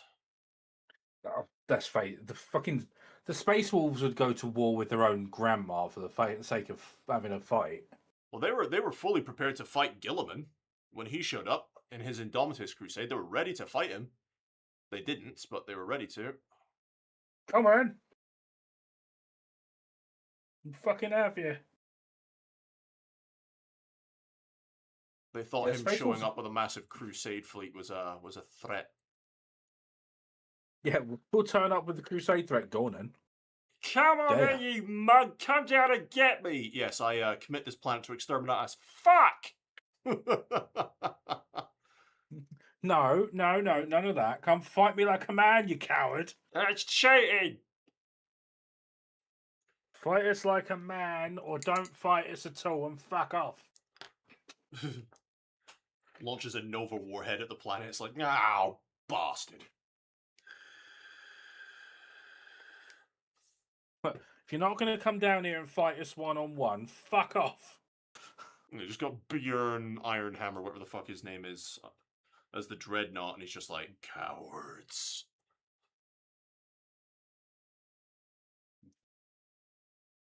To be fair, the Space Wolves are the kind of people that would survive exterminators through spite. Yeah, probably. It's like, what? We've conducted exterminators. How many? What's the state of the planet? They're all still alive. How? They said no. Yeah, they're all just stood there, you know, with their fingers up in the air, like, no! They have learned the orcs tactic.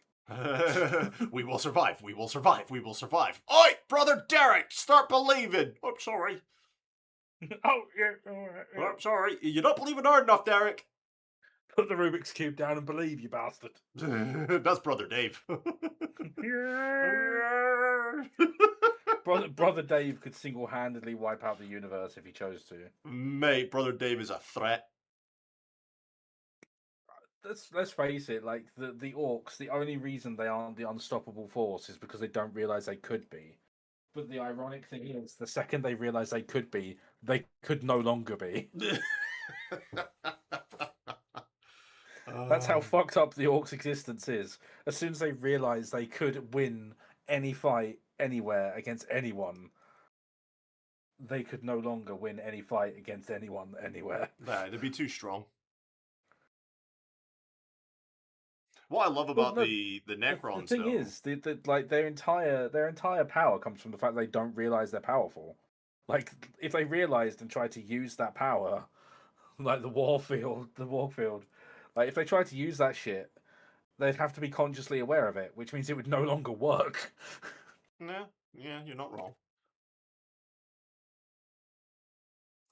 But yeah, I think like the Necrons, they're really scary right now. Do you know why? Because they're just ridiculous. Well- They're ridiculously powerful. It's because of their level of technology, sure. And their spaceships are nigh unstoppable, sure. But they've retaken a lot of their lost territory, and what is it, less than a quarter of them have actually woken up? They're also a lot of the dynasties aren't warring as much now. Mm-hmm. Pretty scary. I feel Yeah, a sorry lot for of the any of the hive fleets that try and, come anywhere near a Necron sector, because they would just probably come out and wipe them out. there are a few stories of Nids meeting Necrons, and to be perfectly honest, Necrons like Nids stay the fuck away from them. Oh yeah, absolutely. If they detect like a Necron presence, they'll be like, yeah, Necron no. Nids are just like, yeah, we can't eat that. There has Let's been just a few ignore stories it. though of where Necrons have been defeated by the Tyranids though, and that was only because Yeah. somehow the Tyranids didn't trip any alarms or sensors and killed them all while they were sleeping. Well, a lot of it as well is like a lot of the encounters that Nids have had with Necrons has been basically Necrons have been disturbed, either woken up partially, Mm. eradicated before they wake up, or just generally have fought the Nids off because they've been disturbed while the Nids are consuming a tomb world. Oi, it's my planet. Stop munching on it, Hive Fleet. No. Make me. Course rifles. Okay, you made me. Let's leave. Oh, we're sorry, I'll spit it back out. It's like when your We'll dog take tries to bite down on something it's not meant to. Then it just spits out all that nasty dog drool. It's like, cheers, mate. Necrons. I can just imagine Necron like slapping a Norn on the back of the head. Drop it. Spit it out, spit it out, spit it out, spit it out. Bad Necron. Bad Nid. Drop it. Poor Tyranids. Bad giant monster. Leave it alone.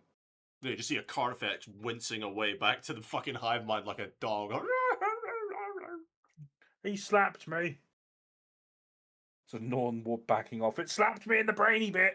Oh, that would suck. I've got an headache now. What happened? My brain feels funny. It's got Necron just sat there fucking power fisting the bastard in the brain. The metal man punched me in the brain. Too funny.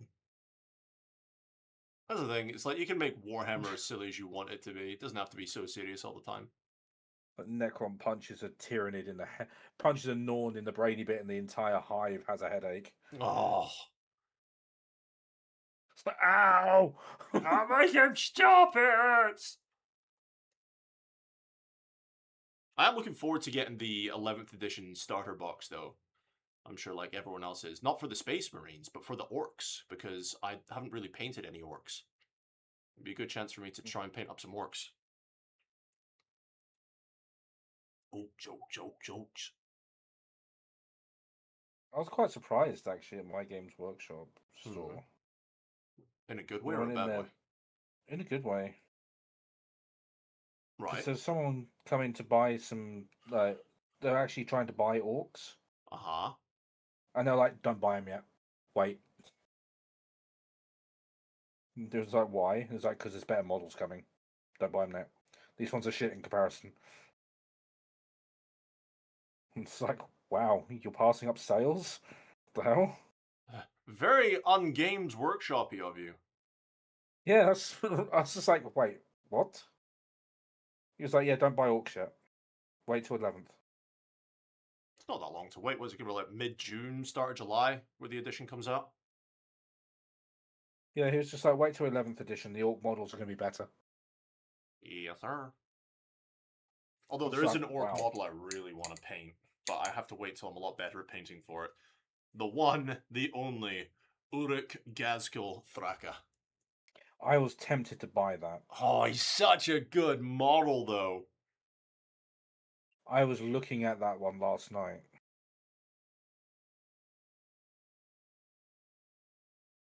Just trying to see if I've got all the black bits. No, I've missed a bit at the back here. Or is it Gazkul Uruk Thraka? One of the two. I know, yeah, either way, I know who you mean. He's such a cool model. This dreadnought is going to be a pain in the ass to build in a way, though. Like to put on the base, because it has 1 foot with the opposable toes, Oh yeah. so you can have it stood over something, like have it stood with its foot like wrapped over something. Yeah. which means you need to build the base first. So you basically need to build it from the floor up I actually if ordered you my wanted to do that. 40mm bases today off of Amazon because I needed them for. Because remember I said to you I bought the wrong size of bases. Mm-hmm. I bought the 32mm, which were correct, and the 28mm. But I was thinking, like 4th edition, and the 28mm aren't really used by anyone anymore. So I was like, No. shit. So I had to buy the 40mm for these bigger guys. But that's fine, because I can use all those 28mm for sub-assembly bits now. Just drill a hole in the bottom, chuck a pin through the bottom. Yeah. Make it easier for sub-assembly stuff. Yeah.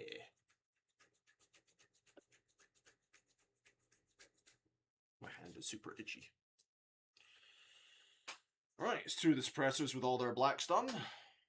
1 more suppressor to go! And then I've got 3 snipers to do all the blacks. Then I move all to the gunmetal. And there's a lot of metal on these dudes. I might not be able to get all the metal done tonight, though. So I've just noticed what time it is, and I've got my kid and, like, the crack of dawn tomorrow.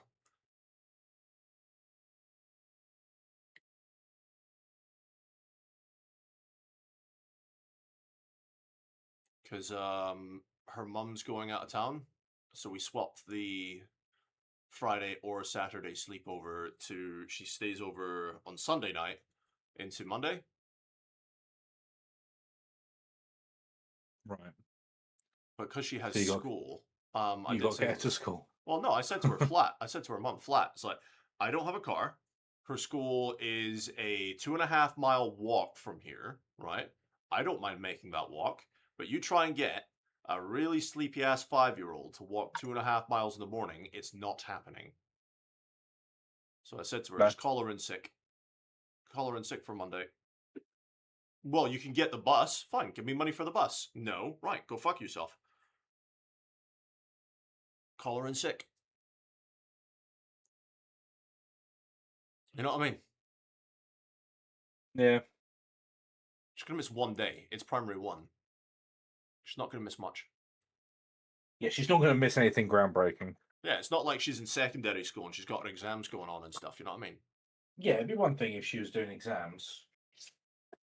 Well, if she was in secondary school, I wouldn't need to walk her to school. Like, love, you know, wake up for school, off you pop, see Get your ass up and go to school. Pretty much. There's clean uniform on the bed, get dressed, eat breakfast, fuck off. Child. Clothes. Food. Leave. I don't know, if she was staying over, I'd probably treat her to like a McDonald's breakfast or something, you know? Child, get dressed. We're leaving. Ah, we must consume the biomass, child. I've no idea what she's going to want to do tomorrow, because she's either going to be like, I want to play the dinosaur game, in which she's going to be on my computer playing Ark.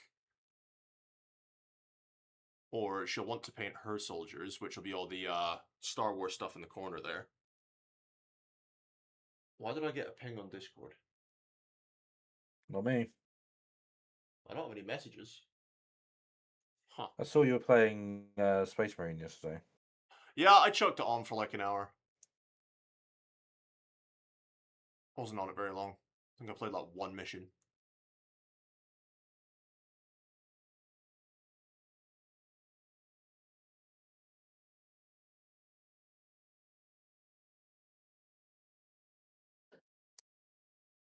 Good God, that's going to be difficult to get on there. Huh? Oh, you fuck. What have you done? Broken my dreadnought. Oh, you broke the dreadnought. How did you break the dreadnought? Trying to take the arm off.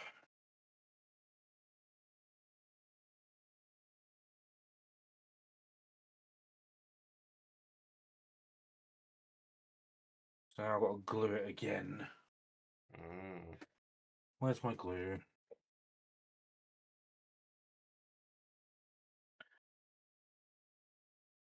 There's very, very fine lines that you can glue on this. Okay. It's very, very thin areas. So it doesn't have a lot of surface area to hold. I see. I have a dreadnought I'm going to have to build for my Leviathan army. What type of dreadnought is it? What did you say your one was called? Give me 1 second. I'll have a look. Did you say yours is the Ballistus, or is it the Redemptor? Redemptor. Right, mine's the Ballistus. It's the one with the rocket pods and then like las cannons. Doesn't actually have the arms. He's just got the weapons. I see. Which is not the best dreadnought, but it's good for taking out monsters. Yeah, apparently this one's a fairly good all-rounder in the game. Oh yeah. Like I was saying, it's like if I was to buy anything else additionally to these Ultramarines I'm painting up, it would be a Redemptor Dreadnought. For sure. I would definitely get me a Redemptor. Because of the way the Redemptor's arm works, you can interchange the gun. Mm-hmm. So... yeah, man, for sure. It's either I'd get a Redemptor Dreadnought or I'd get one of the tanks. I forget what it's called. One of the Impulsors.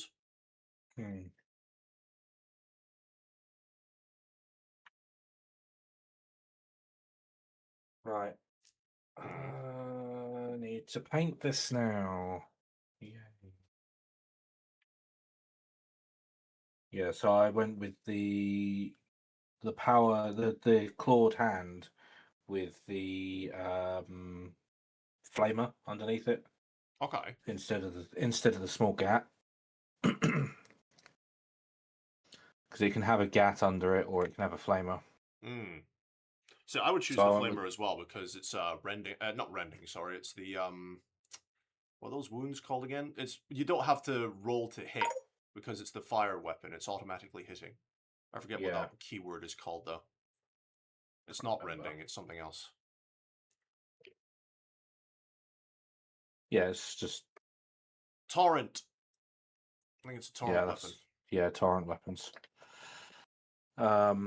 Yeah, a sort of thing where someone was saying a video where someone was going, oh, I'm playing this with the stealth keyword and blah blah blah blah. Like it's going to be really hard to hit me. I don't know what you're playing though. How does your army work? And he just pulls out like a tray of fucking salamanders that ignore everything his army does. Excellent.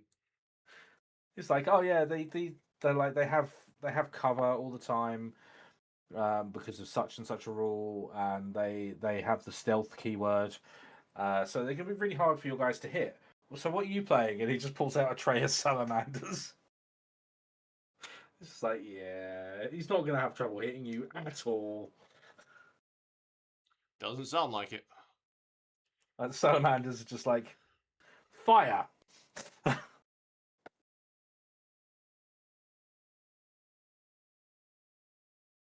See, I always get mixed up between, like, mortal wounds, lethal wounds, critical wounds, and all the rest of it. I'm like, eh. My brain's not working. I think that's all the black bits done for all these guys. Lovely. Thing is, it looks really messy right now because the black is all over the place. I haven't stuck to the lines because I don't mind doing the metal over the black, where I've obviously gone over the bits on the weapons. Yeah, it just creates a shadow. But now I need to look at the picture for the Schneiders. That's a really good picture, actually. So there's not as much. Okay, so the optic is black. The suppressor sort of thing is black. And then, oh god. My first pot of paint is dead. What? My first pot of paint is dead. Run out of it. Oh, you. I know I made you repeat it, but I was going to say it again. But what? What are you talking about? What do you mean he's died? Just run out of hit points, mate. It's dead. Yeah. It's empty. It's my white airbrush paint. Your white airbrush paint. You run out already. Yeah, because I did the shit ton of stuff with it. and I've been doing my Dreadnought with it. Oh. Oh, dude, I am so glad you recommended that airbrush. Like, it's so much fun. It made base coating and priming these guys so damned easy.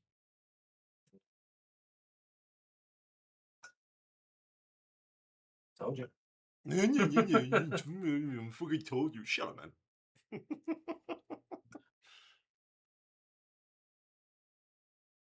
Alright, fuck you. I won't recommend anything anymore then. Fine, saves me money. Stop It recommending. adds to your effort. Stop recommending shit. I might actually have money for new miniatures. You don't need new miniatures. You I have need. a I shit ton no. ready to I be need painted. more. I want more. Sound like my child. I want more toys. But you have plenty more at home. But I need more. No, you don't though. Honestly, I'm such a hypocrite right now. I want more little plastic toy soldiers. Just remind yourself of that every time you say that. No. Like how you treat your child when she says something like. I treat my child very well, thank you. No, that's what I mean. Where you're just like the way you teach her though. Like you have enough toys, you don't need more. Yes, but with my child, it's more of a do as I say, not as I do type scenario. It will not take her long to realize the lack of logic in that situation. That's fine. When she finally clues up, she can bring me up on it. Well, hang on a second, Dad. Well, you did this. Good job, sweetheart. You figured it out. Crack on. Well done. I'm still not buying you that toy. No, because now that you're old enough to figure it out, you can go and buy your own damn toys. Yeah, I'm not buying you that toy. Why? Because I've already spent the money on toy soldiers. Ha ha! To be fair, though, with her wanting to paint up those Star Wars miniatures, I'm hoping that she'll get into the hobby of painting, and that's what she'll want to do. She'll be like, Dad, can you buy me these miniatures so we can do some more hobbying? I'll be like, yeah, sure. I'll just add it to the list of miniatures I need to get. That's the hope, anyway. Good luck. I wouldn't mind it though, because it's a hobby that we can do together. Like when she No, sat that's what I playing mean. Good luck with getting her to be like that. Well, it's not that hard. Like at the moment, she is very artistic. She likes her crafts and stuff, and she likes little toy soldiers anyway. She's not a girly girl when it comes to that sort of thing. Like she likes her dresses and she likes her makeup and yeah. But she likes a lot of quote unquote guy stuff. I know that is multi-gender and it could be for anyone, but she does like the idea of little toy soldiers. Like when I showed her my stuff, she was like, "That's so cool." I was like, "Yes, child, good." So I'm hoping the older she gets, the more interested in it she'll be.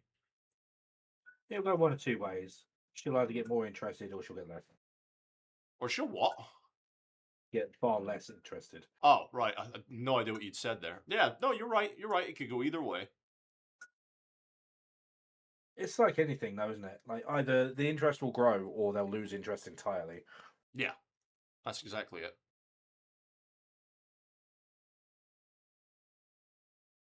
And either way is absolutely fine.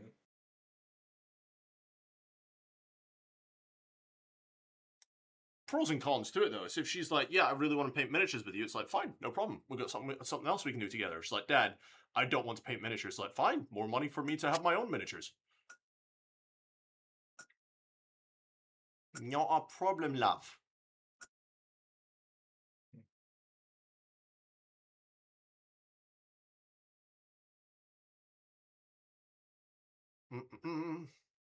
I noticed my music has stopped. That's really annoying.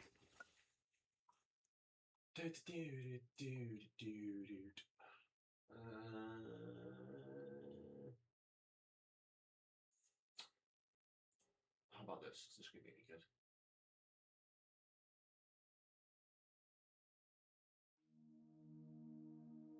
I don't know. We'll soon find out. Anyways, yeah. So when it comes to like other miniatures I want to get, if I was to do any Sigmar stuff properly, it would definitely be Chaos. I need to have a look at it again because from what I've seen of Sigmar, I don't like anything I've seen enough to buy it. Well, I think because I played the Warhammer Total Wars, I have that to fall back on to be like, oh, I had such great time playing this campaign, you know, and if I like the look of the miniatures, I'll get the miniatures for them.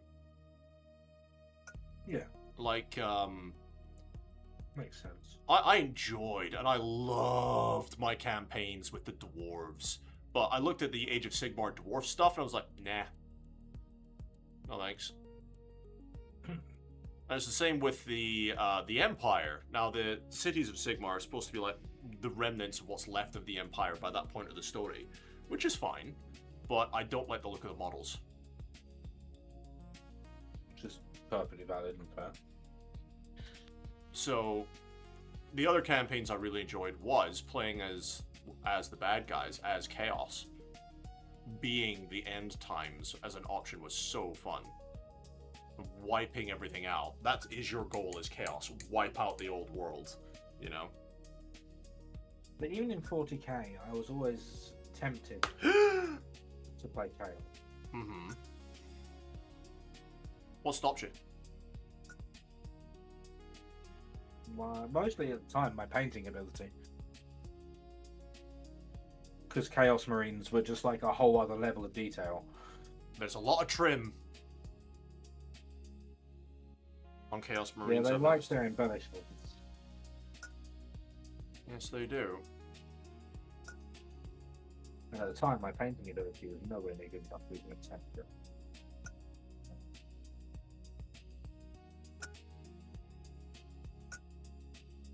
So I didn't. Which is fair. Also, giant space bugs! Indeed, giant space bugs. They won. Yeah, I don't know. For Sigmar though, it does look I love the look of like the Chaos Warriors or Kaon the Ever Chosen. He's got a great model.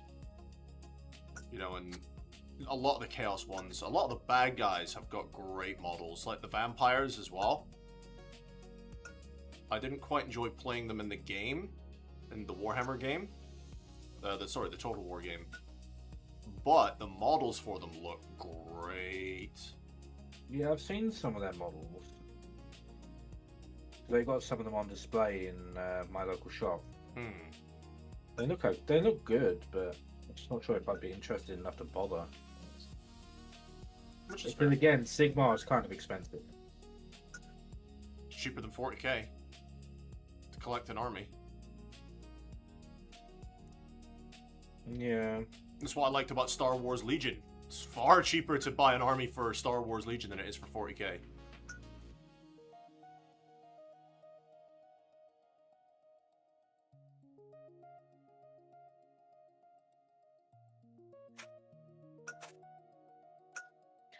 I know people that have spent more on Warhammer than they have on their own house.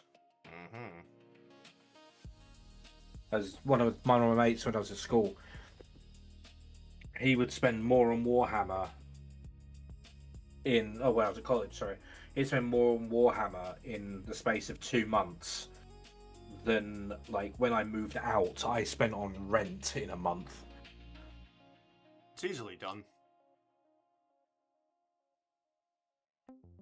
Yeah, I was just like, fuck's sake, man.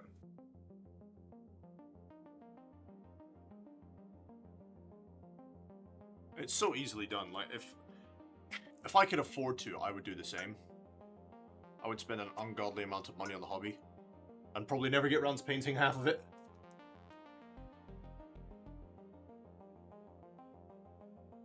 You might do now that you're setting aside time to do a specific, like, stream for it. Well, that was it. Like, I still wanted to finish off Windrose and stuff, right? But, especially with 11th edition, only like a month or two away, a couple of months away at best, right? I have so many models that I need to get done. And I thought, well, if I'm going to be buying more models, and let's face it, when the pre-orders go out for it, I am pre-ordering those models. Hopefully I can get the pre-order down in time before they sell out, but never mind. You know, I'm definitely going to be pre-ordering them, but I thought I need to get all the models done, or at least get a good dent in them, before I actually go ahead and purchase more.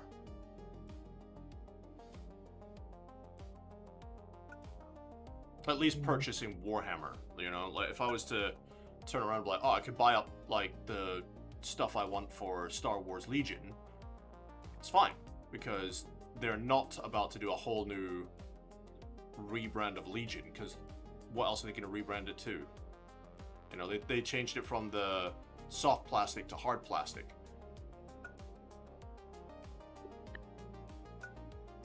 So it's not like I'd have to buy all of my Star Wars Legion again.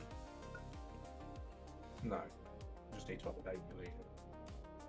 Update it as you go along. Mm-hmm. Because Legion didn't actually change the design, did they? They just changed what it's made of. No, they also updated the sculpts. Significantly. Like, the new sculpts are sexy.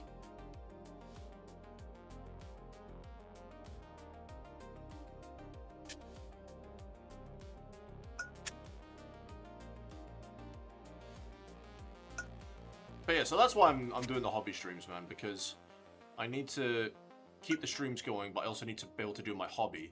Although, why not combine the two?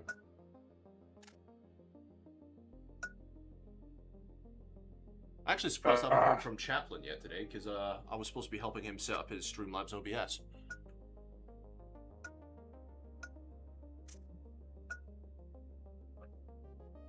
He must be busy. Still time. Well, I'm not worried. I'm just saying I was meant to help him out with his Streamlabs.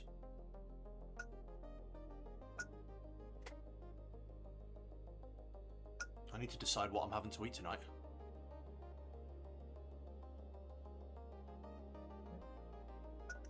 Food would be a good start. Oh, fuck off. Really? You think so? Yeah. You know, I thought I was just going to go next door, slaughter the neighbor's cat, and have the cat. I mean, frowned upon, but it is still sustenance. Just reminds me of that redeem thing you've got. It's like, I'm going to shit on the neighbor's dog.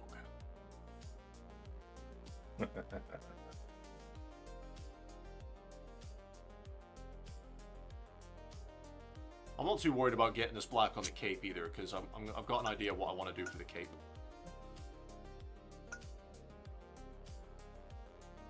Although I saw a really cool thing on Facebook, right, where this guy had done the cape, and the whole miniature, to be fair, and like, I'd say maybe a good 60 to 70% of it was like this muddy, kind of earthy texture over the whole miniature.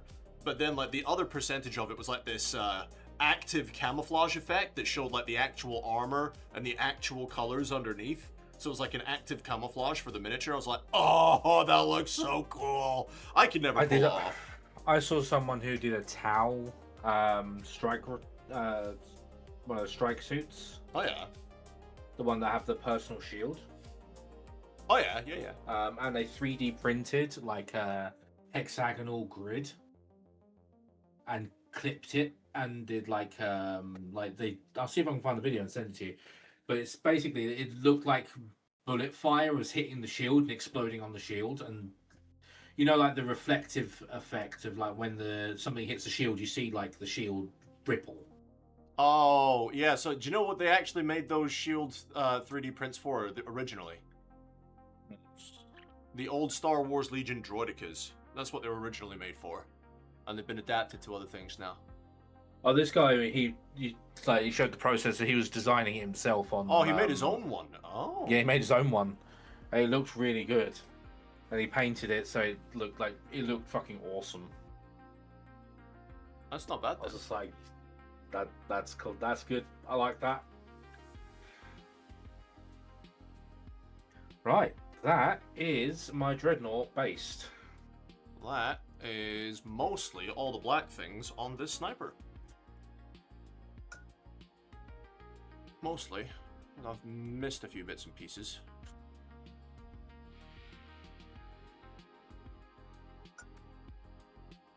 This Dreadnought has now been primed. Nice. The YouTube chat's kind of dead today, isn't it? It is. It is a weekend though, to be fair. Yeah, it is. Okay. All the black on him done. On to the next one. But yeah, so about that like Tesseract glow kind of color I was talking about. So there's a lot of bits and a lot of these Space Marines that would use that color. Well, the green. Yeah, that kind of like glowy green. Now the reason I was saying if it was any good, because that one I've got Tesseract glow, you fight that paint. You do. Because it wants to separate so hard. It does, and it's just like, nah, stay. You're like, don't separate it. It's like, but I want to. I don't like that bit anymore. It's like splitting from your ex. It's like, yeah, but it's a bitch, and I don't want to be near it. So the effect paint that's closest to that in colour is Disgusting Slime, but it's a thick paint. It's textured. Probably no good then. But they do the Electric Lime, which is just a flat acrylic, which is quite bright. And then you've got the Data System Glow, which is their fluorescent. That's probably the one I'd get. And that's a Army Painter one, right? Yeah, it's a darker green than... It's slightly darker than Tesseract Glow.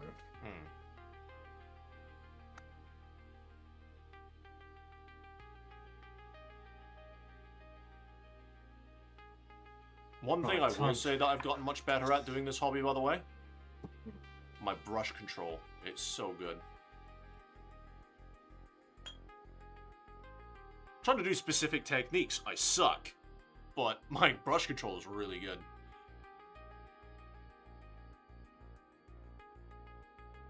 I found someone else who's got annoyed by my "fuck it, this might work" take on painting.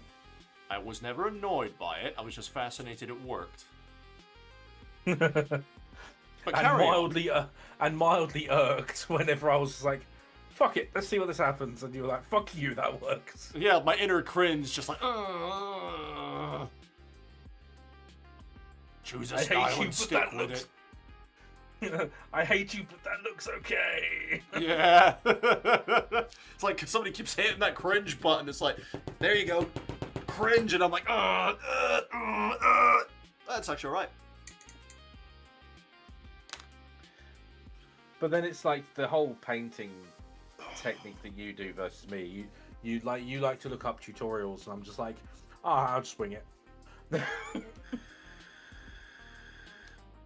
It'll work or it won't. Well, again, that comes down to the fact that I just do not have the disposable income to buy new minis if I fail. To be honest, it's not even that for me though, because I look at it and I'm just like, worst case, I'll just strip it down. You should only really strip them down a maximum of once, though. Yeah. But if my fuck it, let's see what happens approach doesn't work, then I'll strip it down and do it properly. Well, that's what I've done with these guys, because I was really unsatisfied with that color that they had. Remember, it was those ones I showed you that everyone kept saying looked really cool, because it was like that grim dark, slightly more realistic approach, and I was just like, yeah, but I don't like them. Especially compared to my new work. I showed the guy in the Warhammer store my Norn. Oh yeah? The finished Norn. What did he say? He was just like, how? Huh? How have you done this? I will actually admit the base on it as well looks really good. Like having that bark look like rust is just amazing. You'll have to post it in Discord. That came out. I think I did. Did you? I think so. Dude, I have no idea what's going on in my own damn Discord, mate. That's how my brain's working right now. I posted it somewhere. But yeah, it looks really cool. I love that base.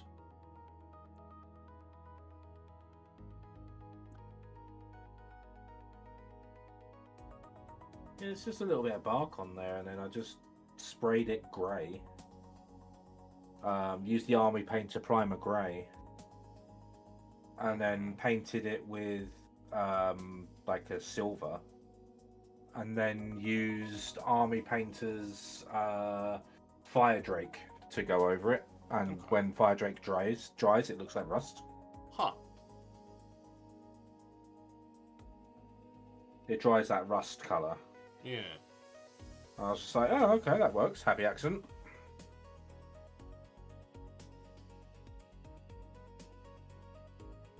Yeah, one of my friends that does Black Templars, he hates the fact that I've painted the way I have.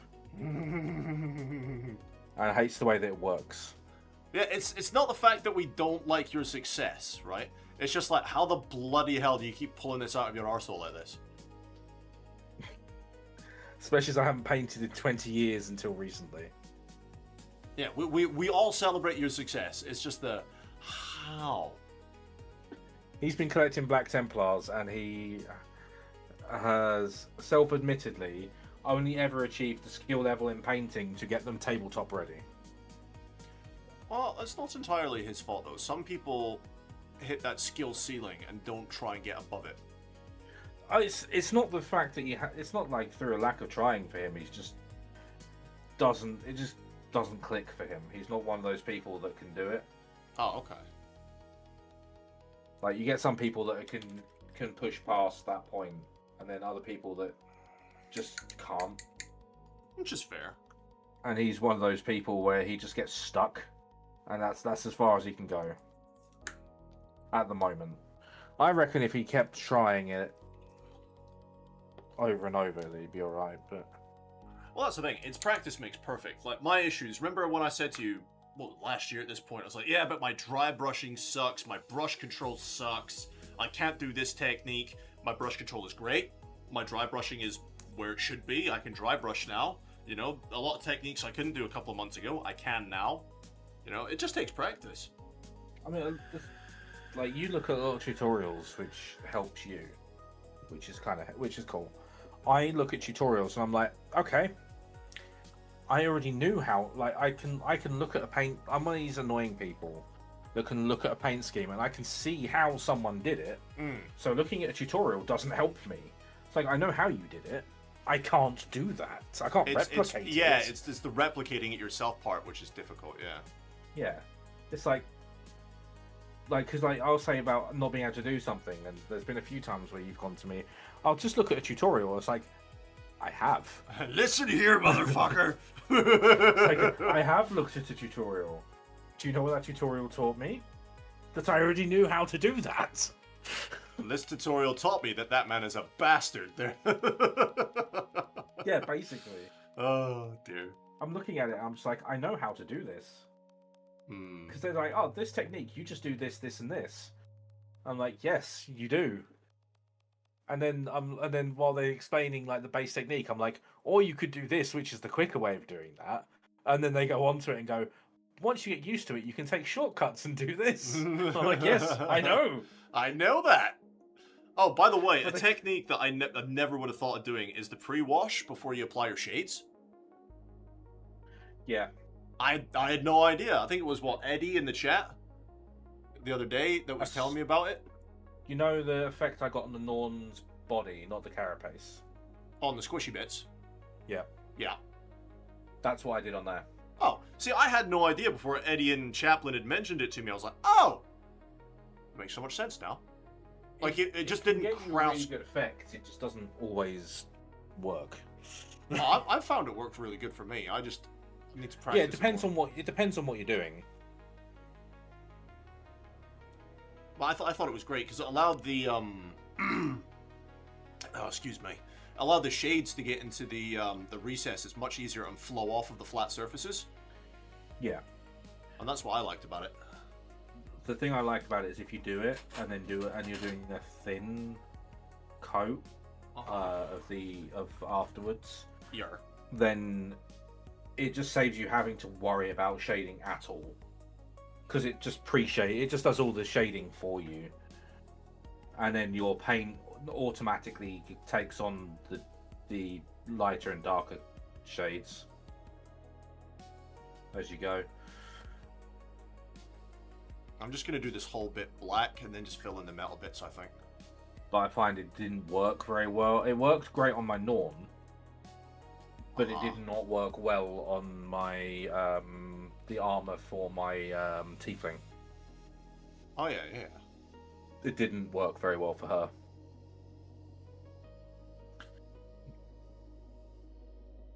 Although, to be fair, that might have been because I was using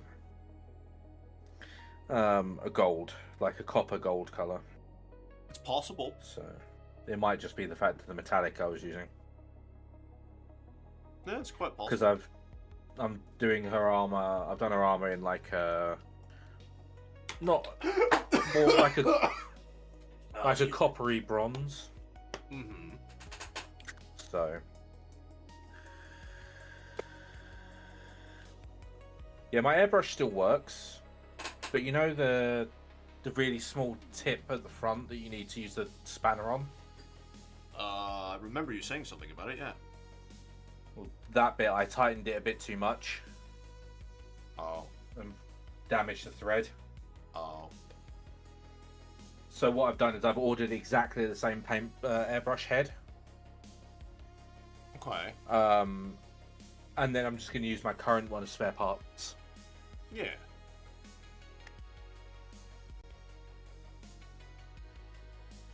Yeah, I've just decided I'm filling in all these bits with black instead of going over individually with the metal.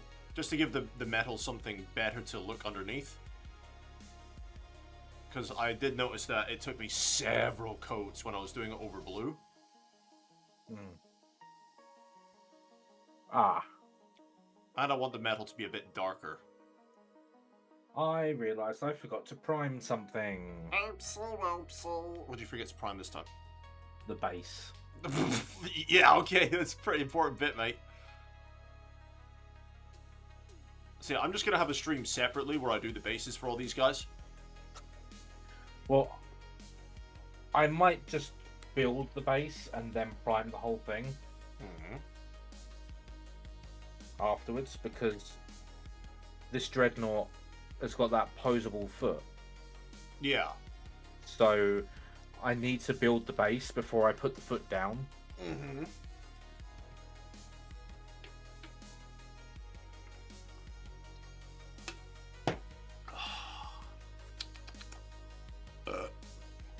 There's a couple of ways I can do it. I could build the whole dreadnought and leave that foot till last. Or, which would probably be the better idea because of the position of the dreadnought standing, build it from the base up, like get all the base done, and then put the dreadnought down, like the feet down first, and build it from the feet up. I think that's a good idea, especially if you're saying about that foot. Because one of my mates, he's got one of these dreadnoughts, and he built it the other way.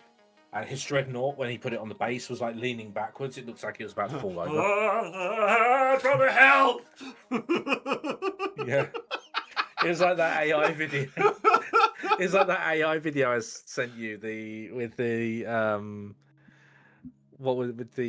US president, was it Biden being turned into a dreadnought and stairs still being his mortal enemy. For God's sake. Yeah. Like every time he touched stairs, he fell over.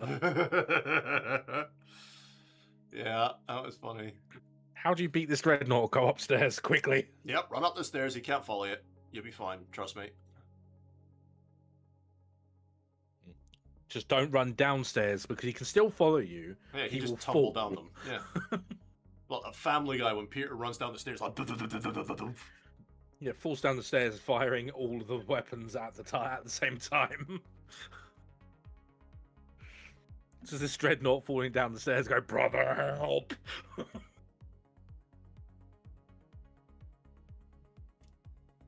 I'm falling, brother, help me! The thing is, you'd be safe if he fell down the stairs, though, because most dreadnoughts would be so angry at the stairs they'd stop to shoot the stairs. Yeah. Well, what's left of them? Dreadnought comes back after being seen to by a few servitors. Knocks on the front door. I have come to destroy you. I have come for the staircase. Be right back. Yeah.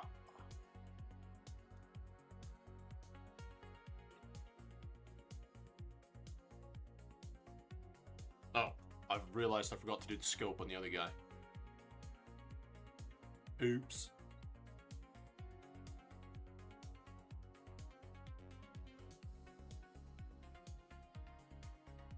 Now, to be fair with this guy, what I'm probably going to do is just paint most of the inside of this gun black.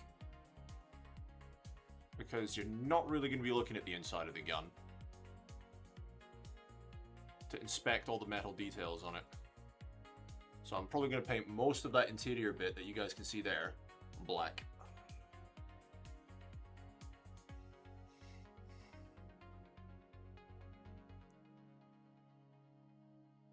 Just got to be careful not to hit his armor.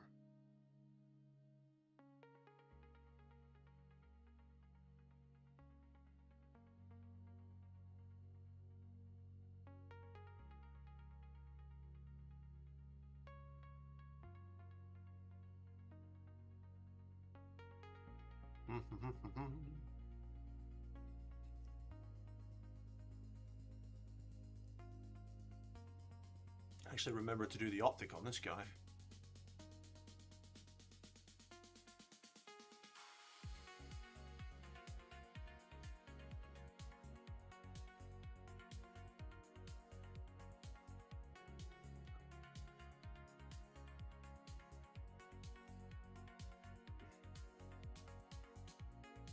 In the back. Why, hello. I'm at the point now where I need to look at colours.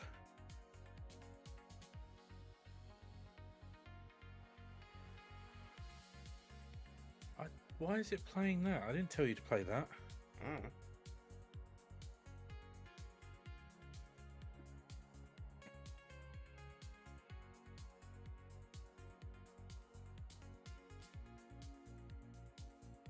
I don't know, man. I don't know.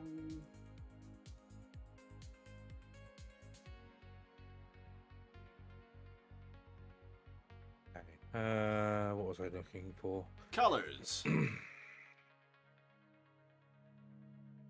I believe.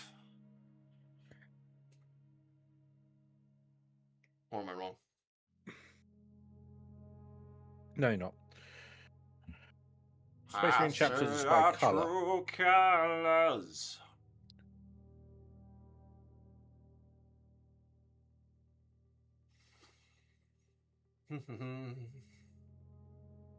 Although I was playing Space Marine the other night with Winifred. He's really good at the game. He's really good. I'm not. I'm terrible at Space Marine. I just play it. I'm just like, whatever. If I'm shit, I'm shit. I'm sat there getting munched by all the chaos spawn, and I'm like, brother, help!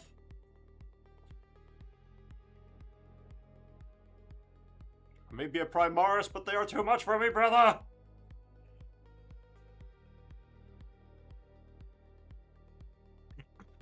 I think he said he has all the classes maxed out as well.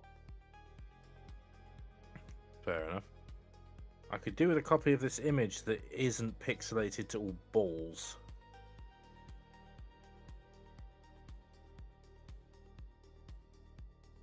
Well, you said you won't do Space Wolves, so what other chapters do you like? I don't know enough about the Space Marines to know what chapters, so that's why I'm looking them up. Be one of us. Be an Ultramarine. No. Yes, brother. I'm not going to be a Smurf. Adeptus Astartes Ultra. Join us. No. Yes, brother.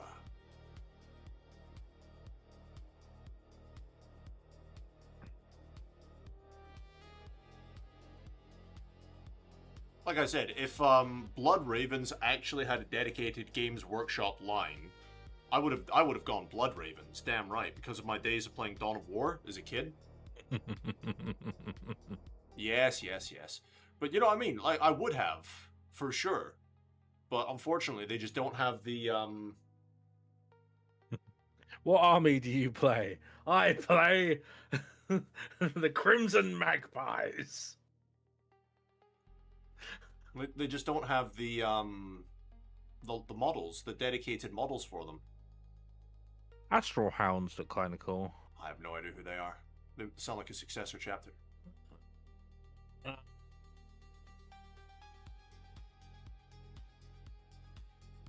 No, What? they are the Astral Hounds are a loyalist Space Marine chapter of unknown founding and genetic origin, Oh, okay. so they haven't been expanded upon yet. What But their colors? colours, they are like a deep purple with Oh. black trim and white pauldron plates, or like bone color pauldrons. Take a look at the Carcharodons. You might like them. They're the shark ones, aren't they? Yes.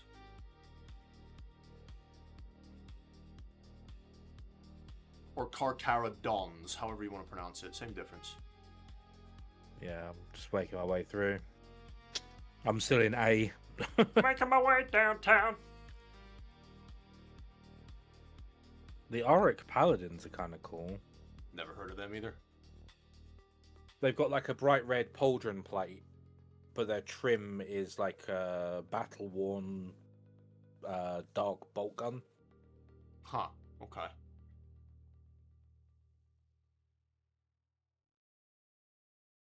They're a successor chapter of the Blood Angels. Oh. Are they true sons of Sanguinius? Doesn't specify. I was just being funny.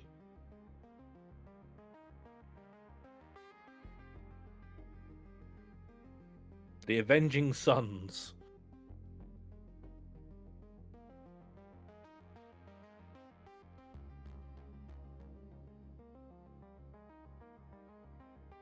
They were originally created in the 19th founding from the gene seed of the Ultramarines.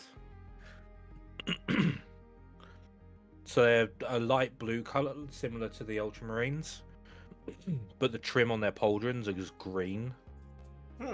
That's interesting.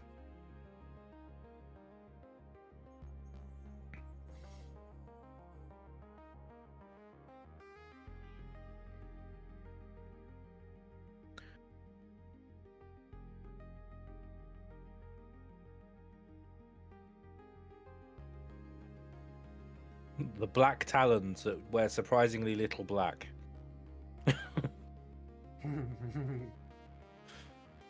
Their main body is black, and their arms are black.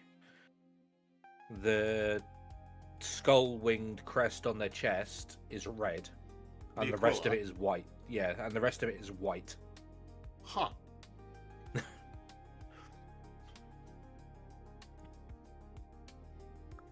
Black Vipers. They're interesting. Have a look at the well, I don't know what to suggest to you, mate, because you're really funny when you come to selecting stuff like this. Black Vipers are a successor of the Salamanders. Salamanders. Their colours are black and red.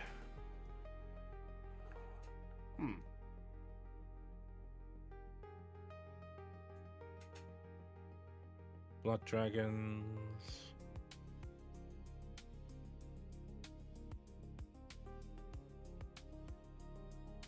How about the Flesh Tearers? I haven't got past B yet. Carcharodons. They're very... I don't dislike the Carcharodons. The only thing that stopped me from doing them is the same reason I wouldn't do Black Templars. And the same reason I wouldn't do Ultramarines. It just feels like a very... Well, less so with the Ultramarines, because there's a lot of variation you can do to a degree, but it's just very bland colouring. Fair.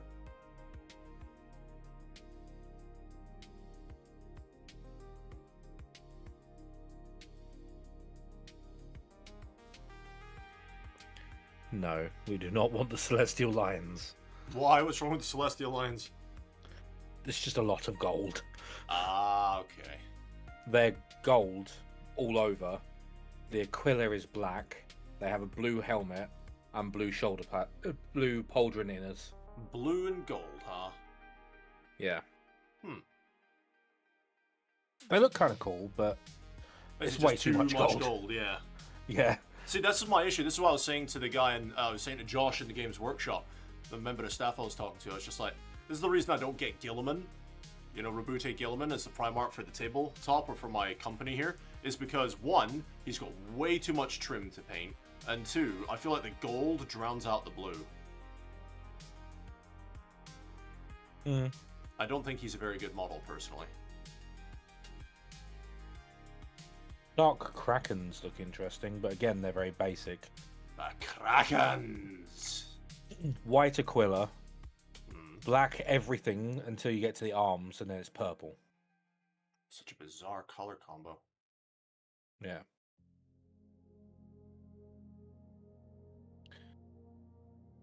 Death Knights, silver Aquila, green with green trim. But the green trim is slightly lighter green.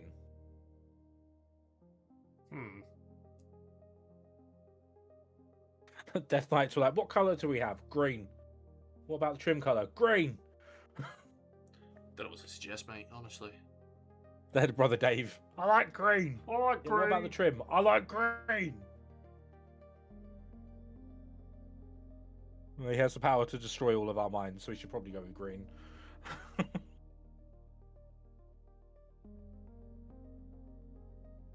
Emperor's Scythes. That is a lot of purple. See, I like purple as a color, but I feel I'm going to So get do more I. than enough opportunity to do it on my Tyranids.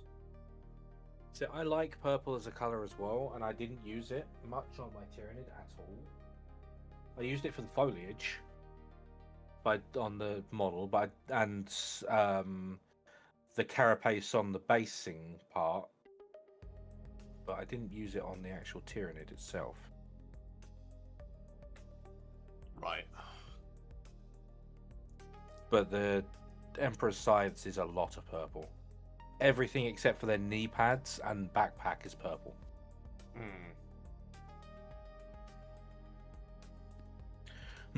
It's not even a different type of purple for the trimming, it's just purple.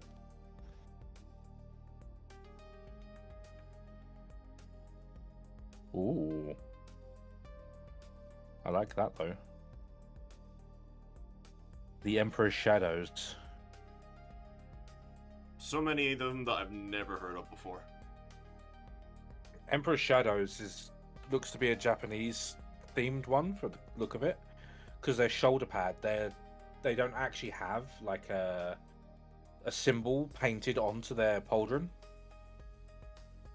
They've got a bit of cloth with a picture and writing on it tied to their pauldron with rope.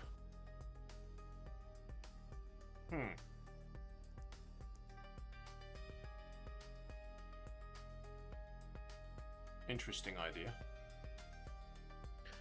I'll send you it. I'm not going to be able to look at it right now, mate. No.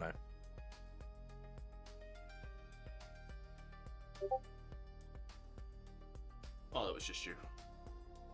Yeah, I was going to say, I've turned off my notifications. Who the bloody hell is pinging? It's you, it's fine. There we go.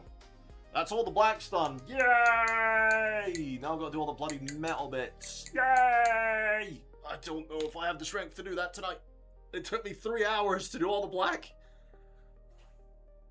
Oh! Oh! Felt my spine pop. Oh! Oh! Let me scooch over here and check this real quick. Ooh! They're fancy. See what I mean by that? Very Black They, Templar, though, aren't they? yeah, I'm not sure if they're a successor chapter or not. See what I mean by the rope, though? Yeah, I do. No, apparently they are not a successor, but there's not a lot known about them. They just exist.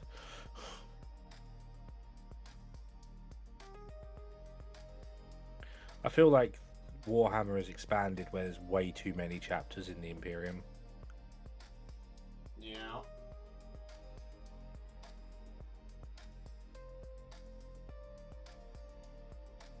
Okay, I made a mistake on one of these guys. There's a lot more black on the lieutenant than I thought there was. And as it turns out, this little wrist bit is actually like a medical device, which is kind of cool. So that needs to be painted white. But on the lieutenant, where is he? Oh.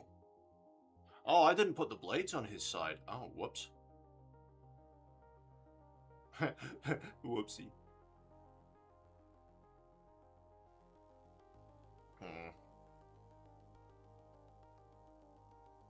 Yeah, apparently this device on his chest is meant to be black. Is there anything else I haven't done? Some of his visor is meant to be black. That's interesting.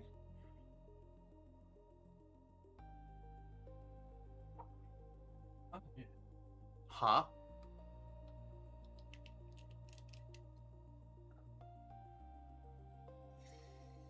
Seeing any chapters you like the look of yet? No, not really. Not so far. Have you done much with greens? Not yet. I don't have a great deal of greens right now. I was going to say, you could try the salamanders.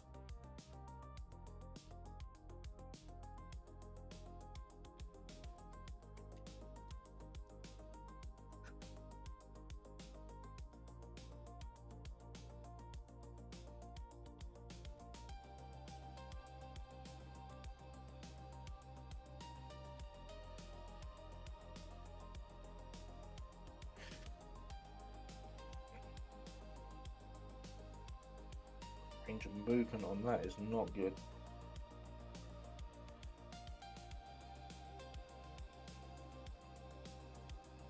If you've got reds, you can do blood ravens, blood angels.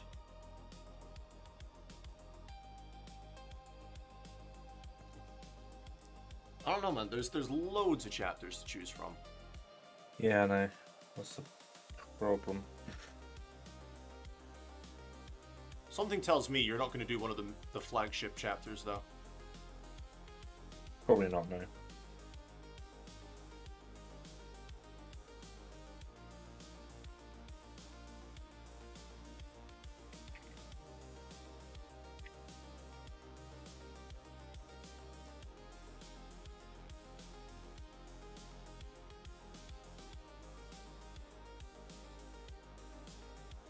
I can't build this dreadnought from the ground up or from the top down. I have to do it in a weird mixed. But if I do it from the ground up, then I'm not going to be able to position the whole body correctly. But if I do it from the top down, then I'm not going to be able to position the feet properly. Oh no. So I need to do some weird mix of the damn thing. Okay, and apparently part of its helmet is supposed to be black as well, according to this reference image. That's interesting.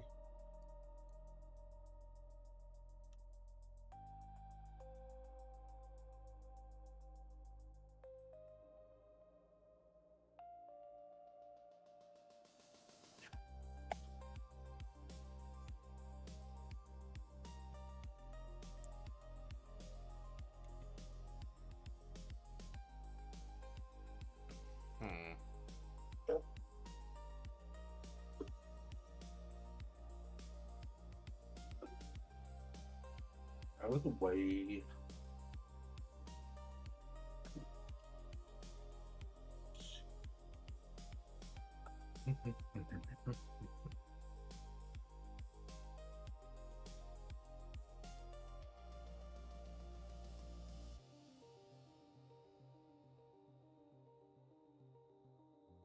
Okay.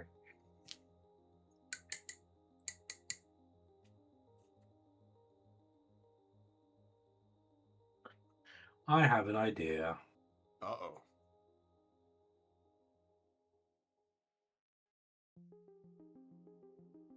What be thou'st idea? I have a potential idea for a colour scheme. And our survey says...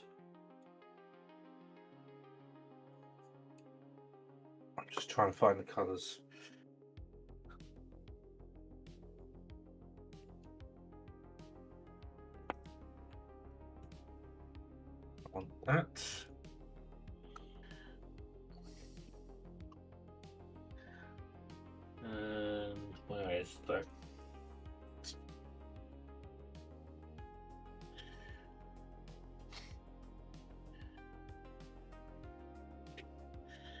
That's an effect. I don't want the effect paint just yet.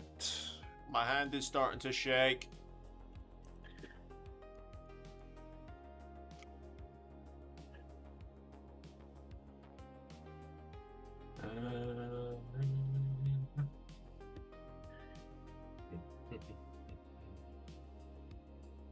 Where is...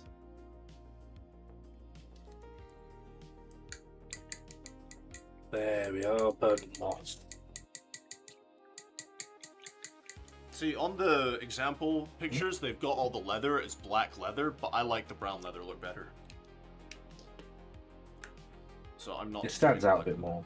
Yeah, I don't know. I just like the look of brown leather better. That's what I mean. Brown leather stands out a bit more. Oh, right. Okay, I thought you meant the black leather. I was just like, eh. And it gives me way more opportunities with all these dudes that have so many friggin' pouches. Eventually I'll get the leather, right? Well, also, brown leather gives you more opportunities for detail, because black's very difficult to detail. I agree. There is one black that I forgot to do, for fuck's sake. I'm just looking at these reference pictures over there on the monitor. Yeah.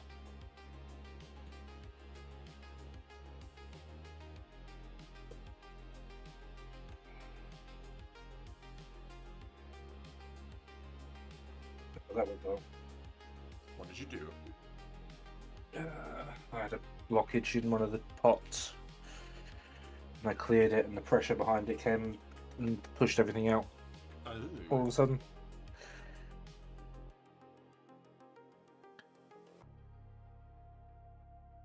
So what colors have you gone with? I am going with burnt moss. So is that like a green? It's a grey-green.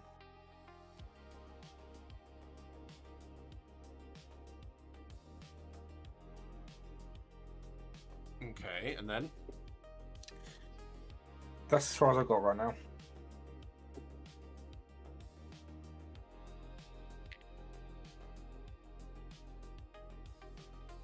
It means I'm not doing black, which is the main thing.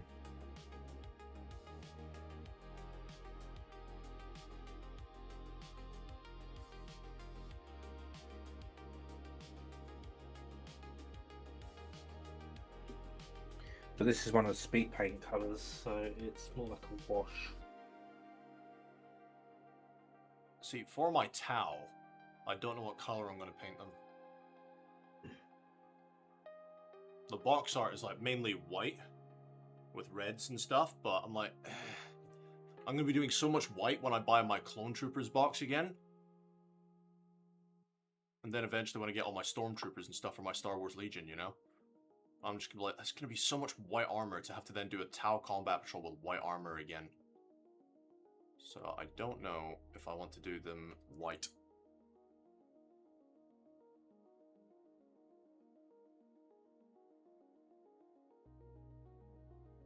At least base coating them all is not going to be so difficult because I can prime them in white.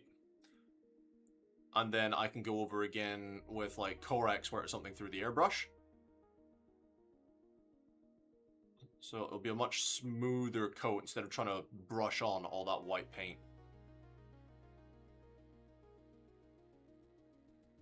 The airbrush does not like Corax. Just a warning ahead of time, you will find it difficult. It's alright, I've also got whites from Vallejo, so it's not a big deal.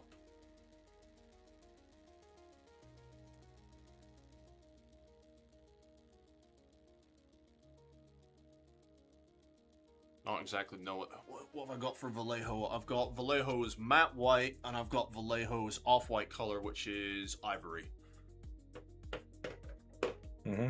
So, not a big deal.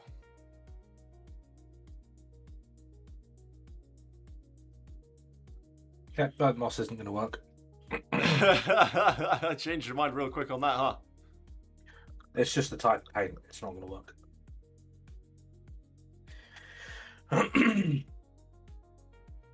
Okay, that's fine. What colours do I have here? Pure metal. Black mat. See, I was thinking with my my towel, because they do have that like Japanese-esque sort of look to them. I was thinking about doing them in like a red and black with maybe some whites on there for my towel. I'll send you a reference picture of what I mean by the color scheme. But that's what I was thinking of for my towel. Just because I'm only ever going to collect that combat patrol for them. I picked it up because I was there on that Christmas day, you know, the family day that they had for Christmas, and it was like, I didn't actually have anything to build. And they didn't have the Necron box at the time, so I was like, I'll just pick up the towel one.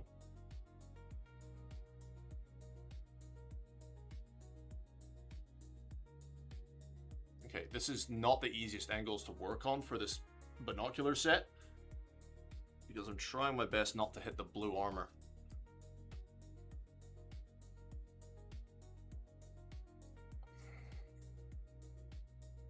Now I'm getting to the angles where I've got to be very careful.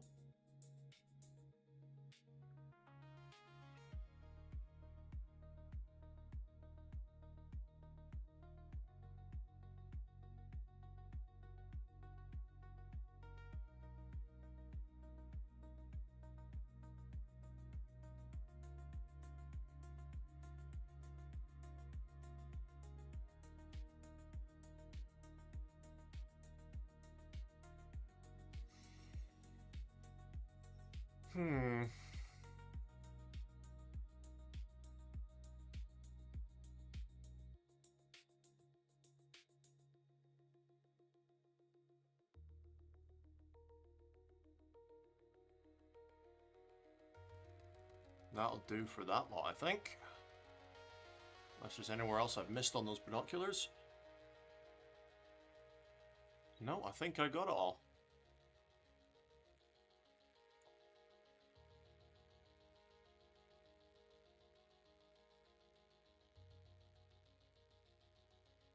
Maybe a bit more on that recess there.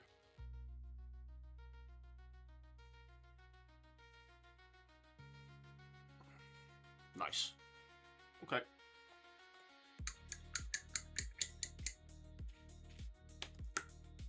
Yeah, okay, so 3 hours and 21 minutes to do all the black.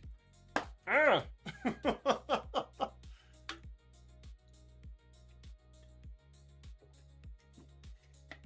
It's not actually that Glad bad. you don't play the Templars. Mate, I couldn't. I would love to have some Templars, but I couldn't. I couldn't just paint black armor. But the thing is, I wouldn't use this black. I would try and use like an off gray. So not true black. I'd try and use something a bit more interesting. You know, try and mix up the recipe somehow. Or I'd do what, what's his name? Eons of Battle did on his channel. And I'd use his recipe for the Black Templars. I quite like the look of his Templars. But I just couldn't. It's just so much black armor. Yeah, it's a lot of black and white.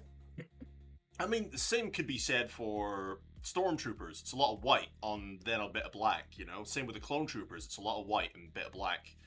But I like the lore for Clone Troopers and Stormtroopers, and I don't know that much of the lore for Black Templars to be like, oh, yes, I will tolerate this. You know? Now to choose the metal. I'm probably just going to use Lead Belcher at this point. Come here. Who's got to use the Lead Belcher?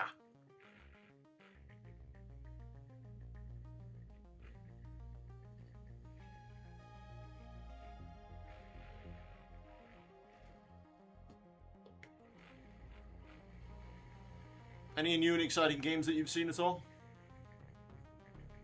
I've been looking, to be fair. Ormod Directive seems like it's going to be quite good when it comes out. Which one's that? Ormod Directive. No. I know. I heard what the title was. What's it? What is it? It's like an open world survival PvE, but there's a lot to it. I can't think of it off the top of my head. Okay. Interesting. But everything in the world exists like perpetually, like every item. And can be affected by NPCs and shit. Oh, whoops. I just put that directly on the bloody sponge, didn't I? Tit. I did that the other day. Fucking idiot. Hang on.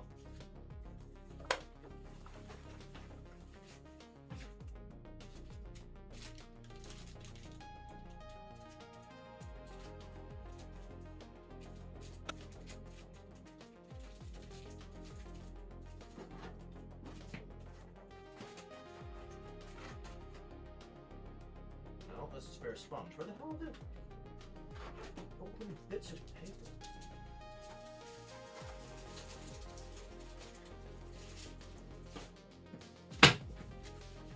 Oh, what an idiot. There we go. Right.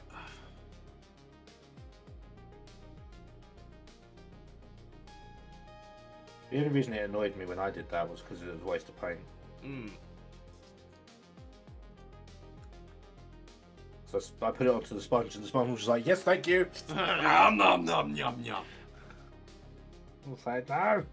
No, stop it! There is the paint! You smiggin! It cost me £3.50, you bastard. It's not cheap these days, is it? I mean, the thing I will say for Games Workshop is that when I used to play in 3rd edition, like 20 years ago, they were like £2.50 to £3 a pot. They've gone up by like 50p to a pound in 20 years. That is not bad on inflation. Yeah. Could be a lot worse. There's nothing else in this world that has increased by that little in 20 years.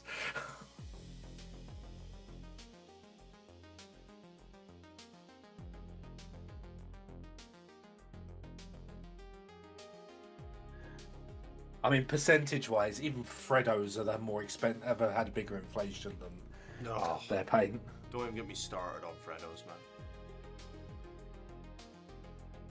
Do you remember the caramel Freddos? They were the best!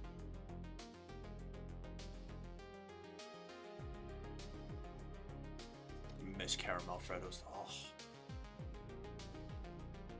Yeah, then Cadbury's replaced it with like the Slutty Bunny. Everybody loves a good slutty bunny, though. Which was basically Lola Bunny. But not. It was as close as they could get without being sued. Yeah.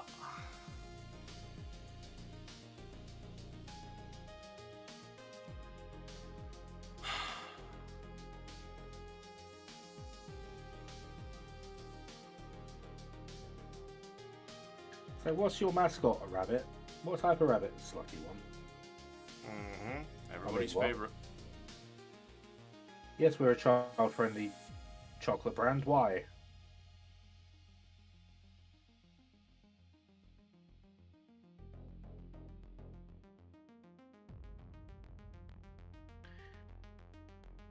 There was, I can't remember what the company was. There was a company that had a really provocative mascot.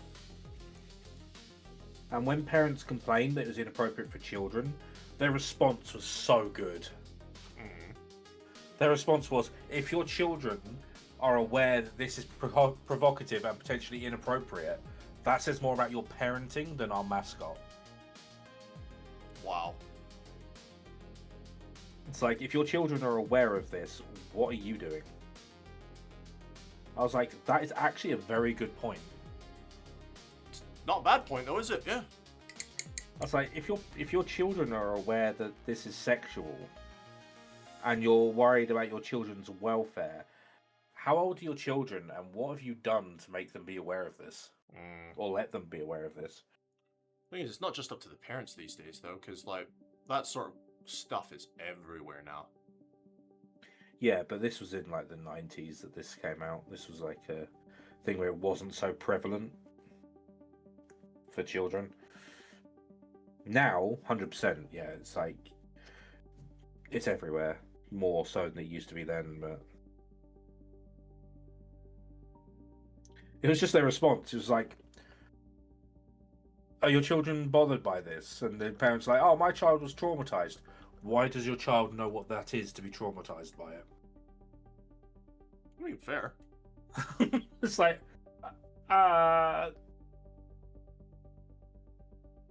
sharp. We don't like your rabbit. It's hoary. Meanwhile, all the dads are like, Caramel bunny. I'll eat a caramel, alright. What did you say, honey? Nothing.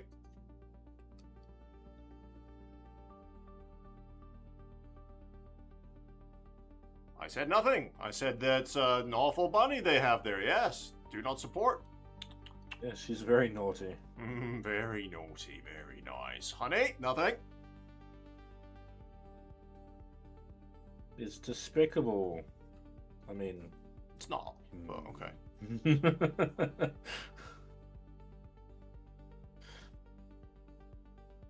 I don't get it. People just feel the need to sexualize everything. I don't know, dude. I really don't know. I mean, as a guy, sometimes I'm not complaining. But then, again, just as a dude, it's just like, ugh, really? It's like, yes, we get it. Sex sells. Fuck off.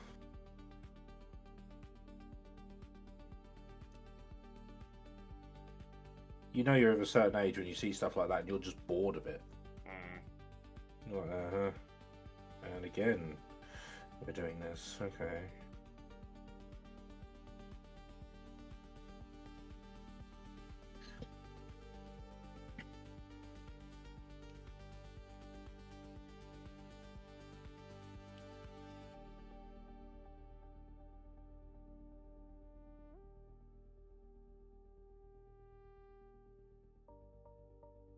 Did you see the new update for Space Engineers? The economy one. Yeah. What about it? They've added so much to make it more like PvE immersive. I don't think it's going to be enough for me, though, to be honest. Because they've got all these missions now, like trade missions and combat missions and stuff now. I'm like, okay, interesting.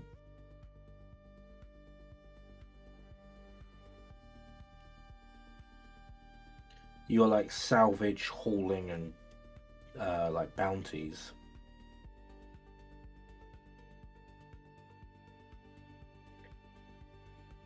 Looks Is really this for interesting. SE1 or SE2? SE1. Hmm. Oh, they've added a new terminal block for missions. Oh. And you can pay space credits to like have your. You can buy ships. You could do that anyway. With like the credits and stuff, but you can pay to have your grids fixed and repaired for you. Hmm. So they're adding more reasons to actually have money.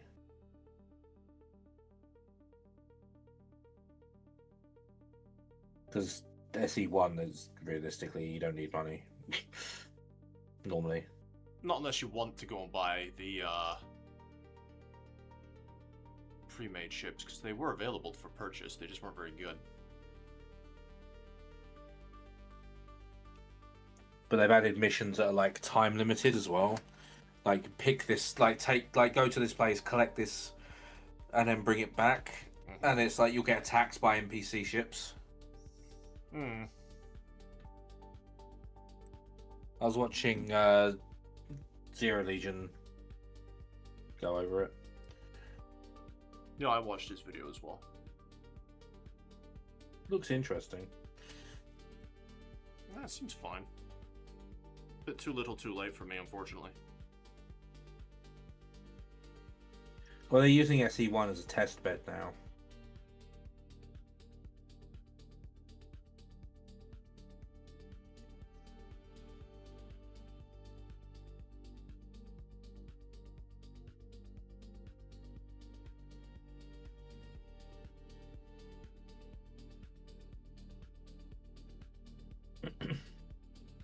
When you think about it, though, that is kind of smart. Yeah. Use an existing stable platform to test an idea in the at least in a basic form. I'm And just then build on it. expecting a lot from SE2. I'm expecting absolutely nothing from SE2 because then it's impossible to be disappointed in it.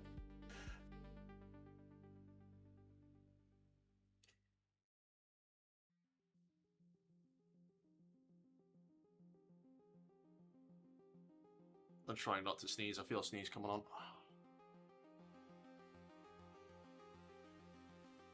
And I'm doing work right next to the blues, so I cannot really make a mistake here.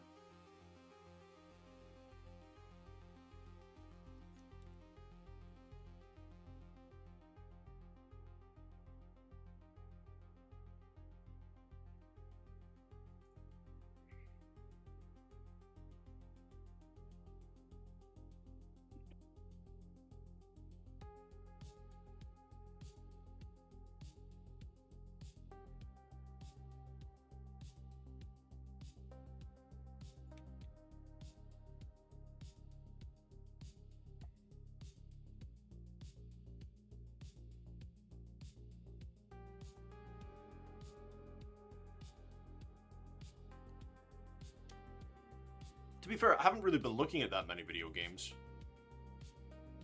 So I kind of knew in my mind that I needed to do more hobbying, even if it was on stream.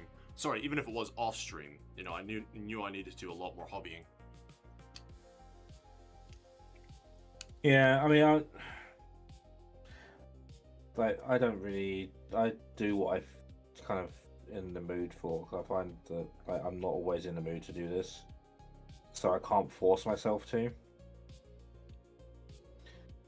Like, whereas you can sit down and just do a stream and you're fine, even though there's games out that you might want to play, you'll just sit down and do this as well. I'm if I'm in the mood to play a game, if I'm not in the mood to do this specifically, I'm not touching it because otherwise I will not do it right. It's fair. Because I'll just be lazy because I don't really feel like doing it. I mean, I get lazy too, but it needs to get done. Yeah, I think at least the way you phrase it, even if it's not the way you necessarily mean it, to me would make it feel like a chore. At that point, I'm gonna want to do it less. Because it's one of those things where it's well, I have to do this now. It's well, I don't want to. Oh yeah, I don't mean it that way. It's just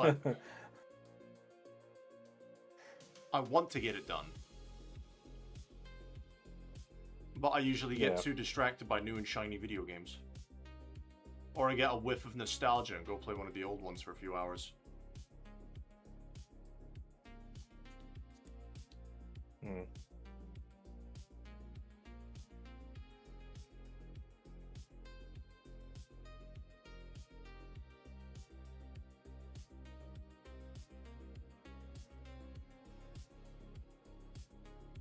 Like when I downloaded the old Command and Conquer remaster, rework, whatever the hell they did for the original Command and Conquer.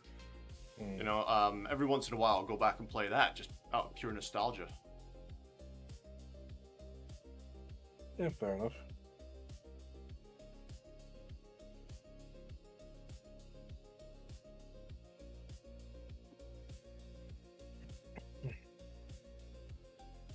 Well, I can tell you for a fact, I'm not getting all the metal done today.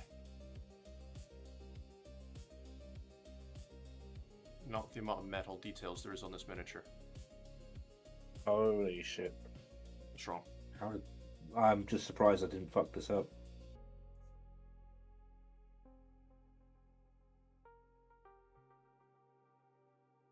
I'm painting a really tiny part. And I was fully expecting to make a mistake. He's beginning to believe. Not that it would have made a difference. Not that it would have made a difference if I did make a mistake, because I could easily undo it. But I was just huh, I didn't fuck that up. When you turn around, it's nailed it. Yeah, then I wake up in the morning and it looks like a fucking toddler sneezed on it. And I'm like, what the fuck did happen? What happened there? How could I think that looked good? Oh shit, I just painted my desk. Ah! And how they think? Whoops.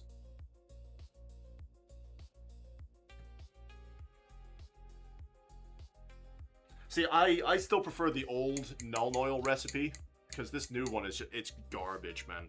It doesn't darken things as it once used to. I never used null oil. See, I use Null Oil for darkening down metals. It's the only thing I use it for now.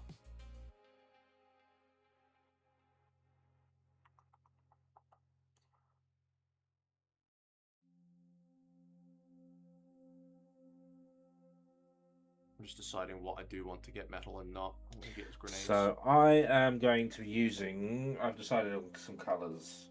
Go on then. I'm currently using a thinned black Okay. for chunks of the base colour. Mm-hmm.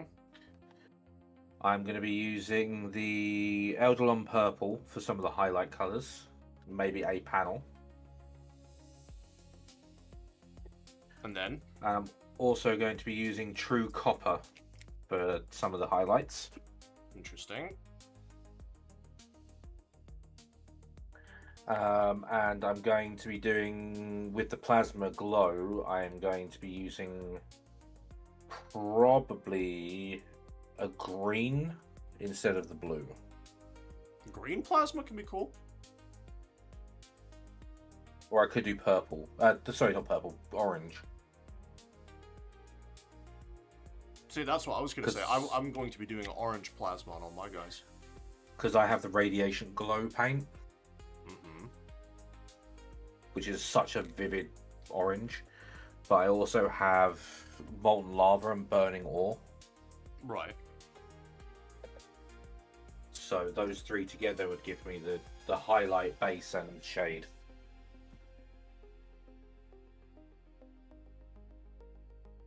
Well, the reason I was going to do orange is because I already have blue as the armor. Yeah, so the blue glow wouldn't stand out. You need to do like a contrasting color, like orange or green or something. Mm. But green, I don't think would look as good with the blue as the orange would. So that was my thought behind it. See, I've got the colors to be able to do a blue, green, or an orange because I've got the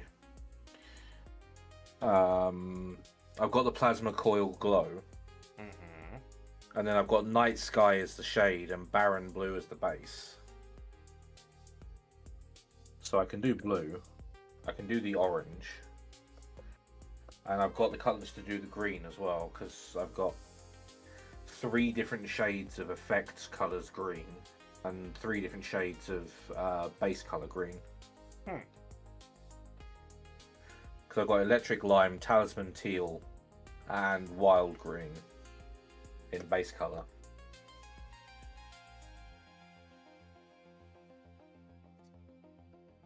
I've also got olive drab as well. No, I think green plasma could be cool, man. I'll do green or orange. I'm not sure yet. I'll take a look at it when I get to it. But I might go with the green because I'm probably going to use orange around the flamer that's on the other hand. Ah, right. Because I'm going to be using orange, red, and yellow to do the effects on the flamer. Hmm. Because it doesn't have a little flame showing, but fuck it. No reason you can't make it look like it's been fired. And then, of course, if I do the big heavy gat gun, Mm-hmm. I'll have the tarnished heat, the heat tarnished metal. There you go. Unless I decide to do it as freshly fired, and then it'll be the metal glow. Both could be really cool. I have to pick one or the other because the heat tarnished metal would only show through if the gun's cold.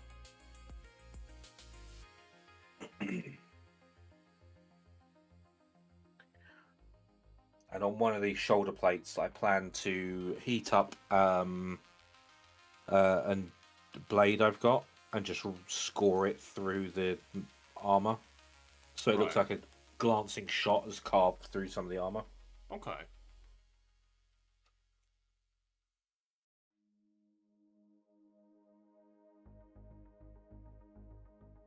Just because a pristine dreadnought doesn't sound right. I guess it depends how well he's been maintained. Even then, like unless they're ripping off armor plates and replacing them, he's still gonna have scratches and dents.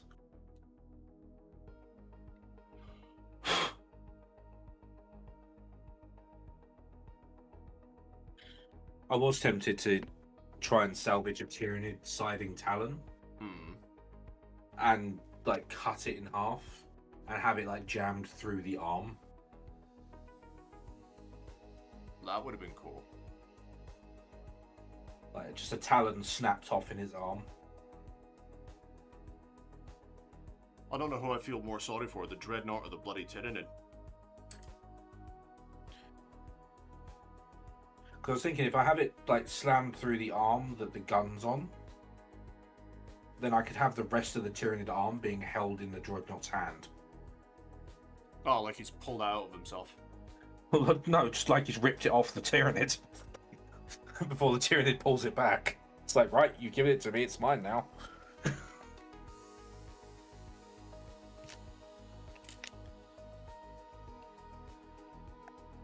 Because with the plasma gun, if I had the Tyranid scything talon going through the plasma, I could do some like plasma lightning coming off of it. From damage. Because I've got that wire that I still haven't used for lightning effects. Oh yeah, I remember you saying about that, yeah. And I'm really curious to try and do that. So I might have to give it a go. Go for it, man. What's the worst that could happen?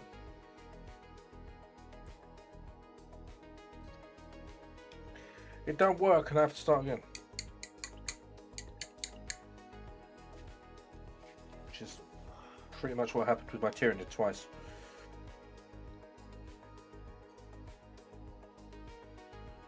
Don't know if you're aware of that. I tried. That final color was my third attempt at Really? painting it. Yeah. Hmm.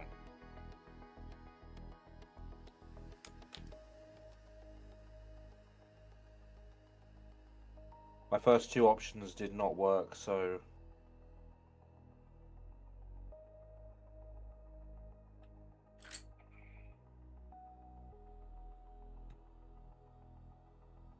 I gave up on it and decided to go for the Xenomorph Black. You know what they say, if at first you don't succeed, try again. And then lose your shit and punch a wall.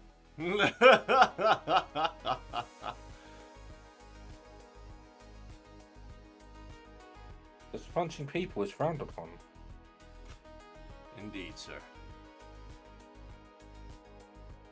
Why do you hit that wall? Because punching you would be called, but it's technically illegal.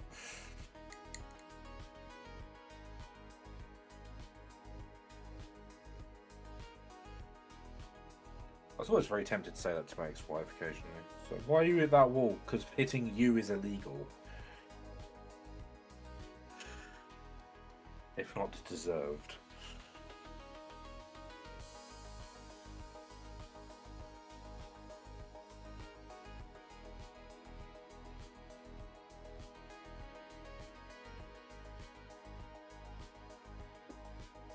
I love I've these called metal misogynist movements. once.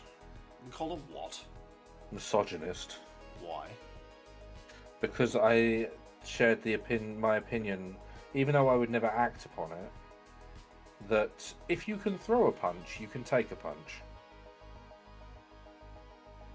In response to the idea of women hitting men in a relationship or in general.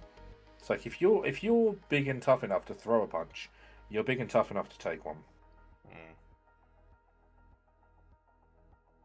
Now, although that is my opinion, I would never actually act on it myself. Which, rather than a misogynist, makes me more of a hypocrite than anything else. But I don't know, man. I don't bother with any of that. I've never had a relationship where either party has been hitting each other. I have.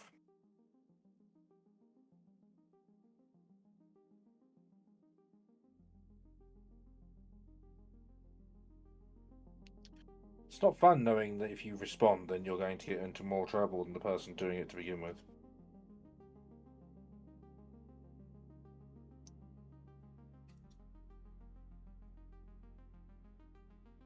No, I've never been in that scenario.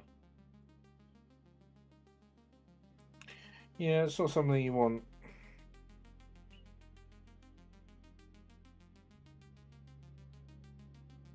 I'm not saying if like I've said something cheeky and they give you a quick jab in the shoulder or something. You know what I mean?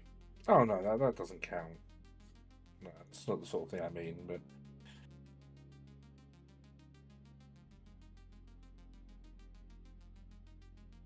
because I mean, under that definition, that happens to me nearly every day at work. For the Emperor! Charge! Cowboy, thanks for the follow, dude. Much appreciated. Not follow, it's bloody YouTube, isn't it? I've just painted my phone! Thanks for the subscribe, my guy. Thanks for being here. I've flicked my paintbrush off to see what was going on, and I've painted my bloody phone. Thank God it was just the case, though. I painted my phone! How you doing, Cowboy? iPhone 17 Pro customized. Which Pro Max did you get? The one with acrylic paint all over it? What? I got the black one, but I got bored of it, so I painted it green. All the colors to paint your phone. I didn't mean to, but I sneezed. Fucking right. Oh, no, okay, it's on the phone now. People can't really see on camera what I'm doing, but I'm painting the magazine.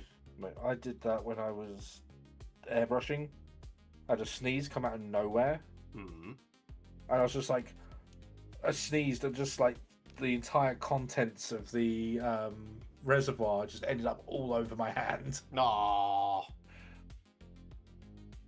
Nightmare. I was quite impressed. It went all over my hand. Not one bit touched my desk or the model. Oh. That's not so bad then.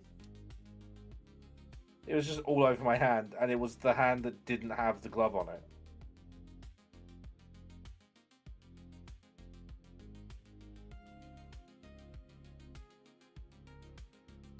So what do you think about the permanent chat being there instead of fading like it used to? I think the permanent chat, I think depending on how you're holding the model, it can get in the way. A little bit, if people are really focusing on what you're doing.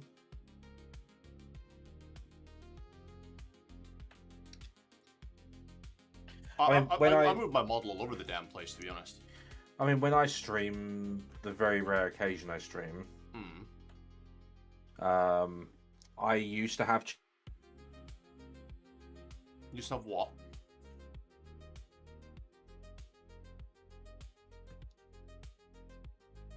Because anyone who's actually chatting... Whoa, hang on, mate, hang on. Your chat cut out for a good second or two there.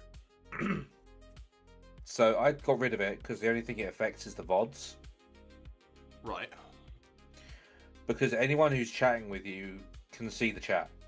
Like, anyone who's watching you live can already see the chat. So the only thing it does, really, is allow people that are watching your VODs to read the chat properly.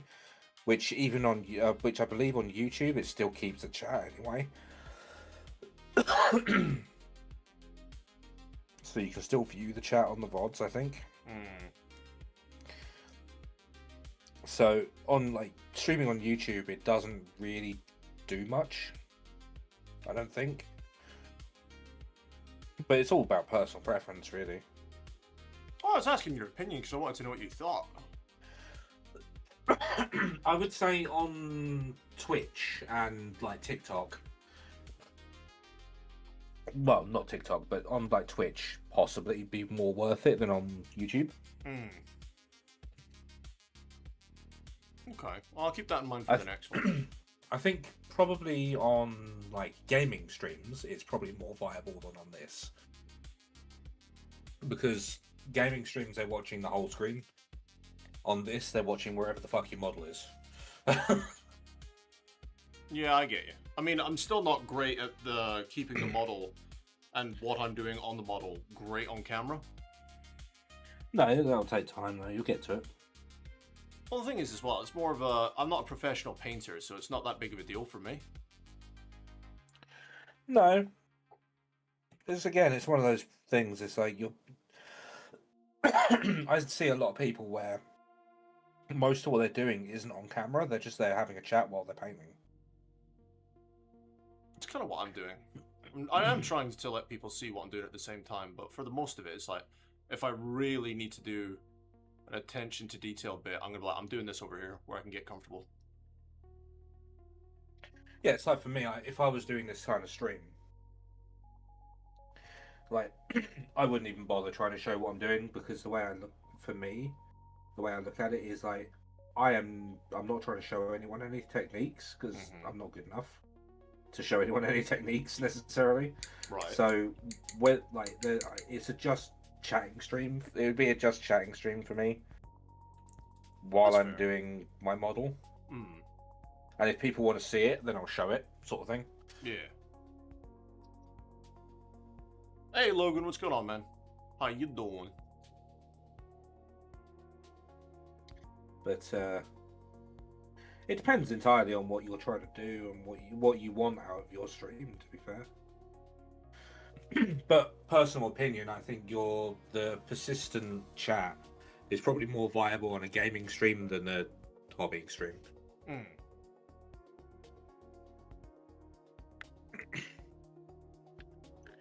But it might be worth asking other people that are watching, other people that have got this stream and stuff up as well, see what the general consensus is.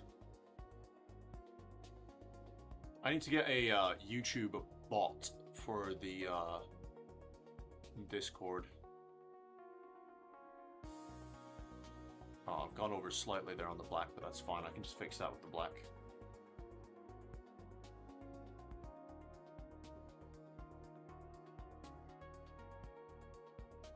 See, it's fine if I go over on the black because it's easy fix, but if I go over on the blue, it's a nightmare. Yeah.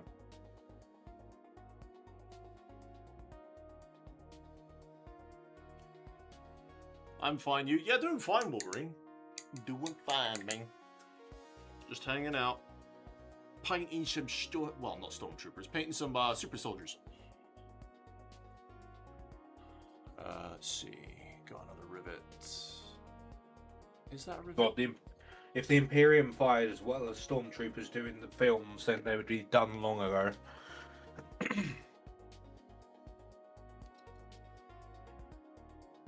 Fucking stormtroopers could have a Norn emissary 3 feet from them and they'd still miss in the movies.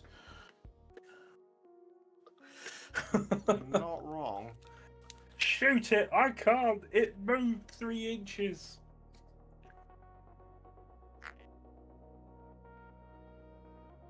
Yeah, you're not wrong. I find it's not entirely lore accurate though, because they're supposed to be really damn good shots. No, if you look at the comics, they are really good shots.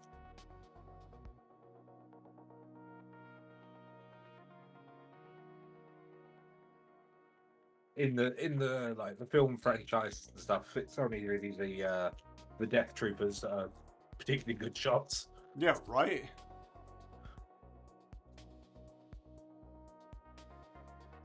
The Death Troopers are the only good shots in the movies, and I think you only ever see them fire like twice. And they fire at range, so people were just deflecting their shit. So they fire on target, but the Jedi are just like, no, I'm going to block it with my sword.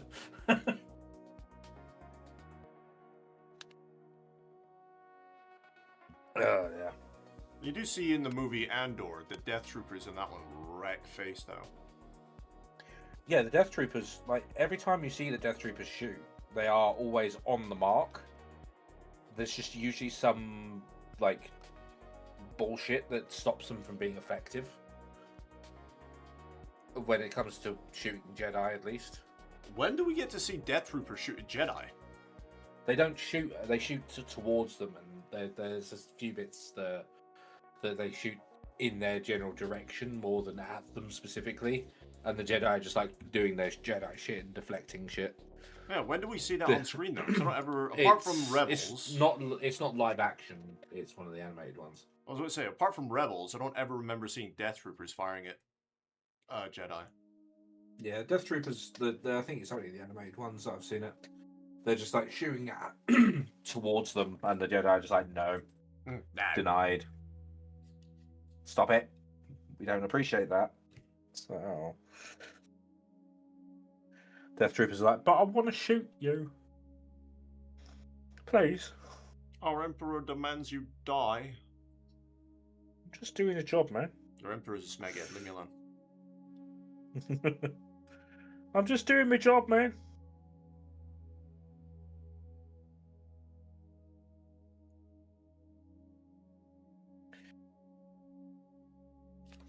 Wasn't one of the clones given a like an Australian accent or something Australian? in one of the animated? Yeah, in one of the animated ones.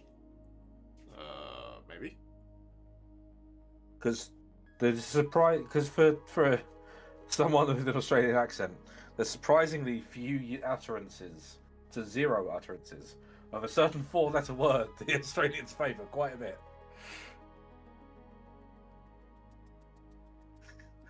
I get it because it's a kids' show, but still.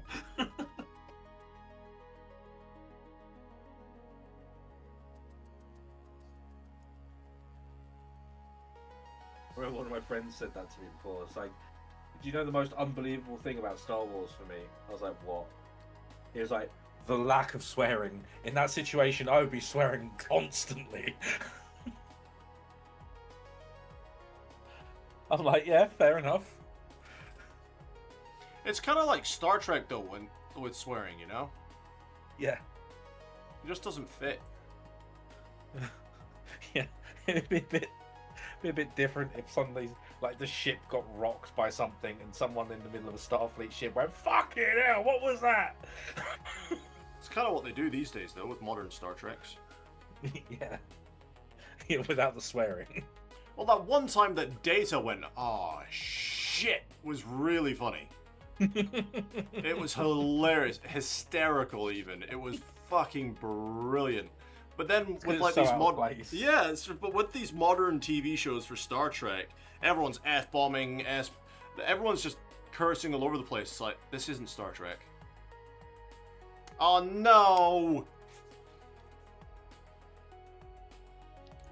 Balls. Do you get blue? Yeah, big bit of it.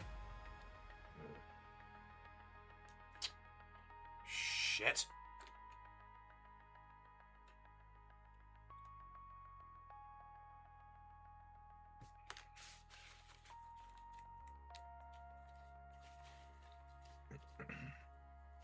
I've rubbed him so hard he's come off his base. Take of that sentence what you will. Clip that out of context. That is always on the internet. Alright, I'm gonna have to leave him alone so the glue can dry again on him. Damn. Yes, have to leave him alone so he can recover. Shut up, man! He needs a minute. Yeah, it's like Alucard. You're gonna have to give me a minute. I've done 1.5 guys of all the metal details, dude. It's gonna take forever to get all the metal on these guys done. With that context, you're going, I've done 1.5 guys. It's like, what? Have you done? What the fuck? How have you done half? Well, my jaw locked up and my arm got tired, so I only finished him off halfway. It's a midget. That doesn't even count as one.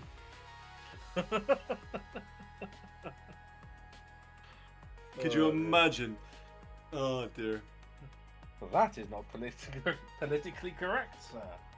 I am not politically correct. No, you're not. I didn't wake up this morning and be like, oh, for politics. Nah, fuck that. I saw so in my town they had a group of the Muslim community out trying to promote the Quran and just like teach people about it. Sure, why not? which was like fair play. Yeah. They were going on about how like they're like friendly and they're peaceful, and it's only like the extremists that are like the opposite of that. I was like, Again, all right, fair enough. Not wrong. And then one guy goes, "Yeah, but you're kind of judgmental about some groups of people, and you're like you treat some of the ways you treat women can be viewed as very unfair." Again, not an invalid statement. Same can be said for Christians, but okay.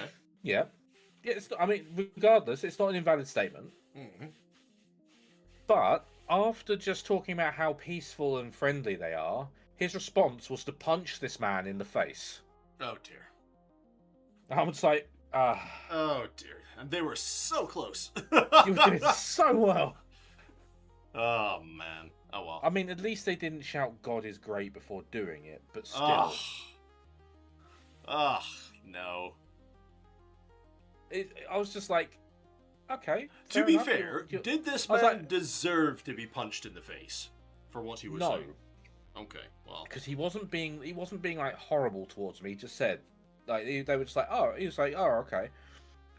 But how, like, if your views are like peaceful and like good and well-meaning, and it's only the extremists that are really the opposite,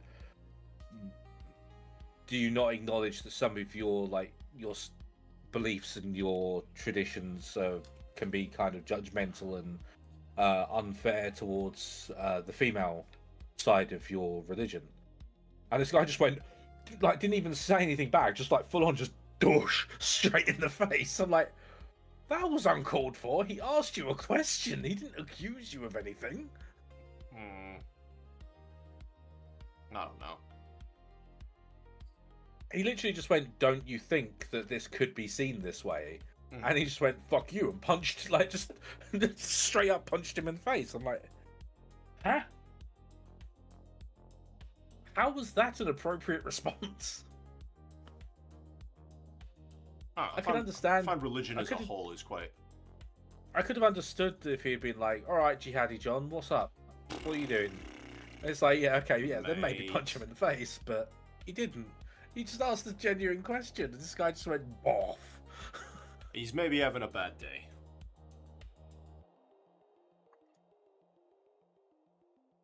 The best part was they're talking about how peaceful they are as well. That happens, and then like not 6 feet away is a table with another Muslim bloke behind it, saying about how like the Israel Palestine thing, how like Palestine just needs to be eradicated.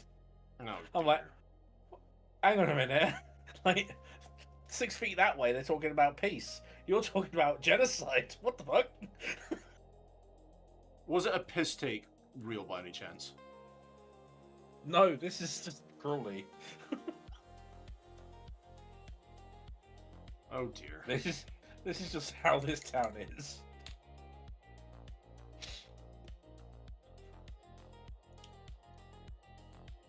Oh well, some places be like that, I suppose.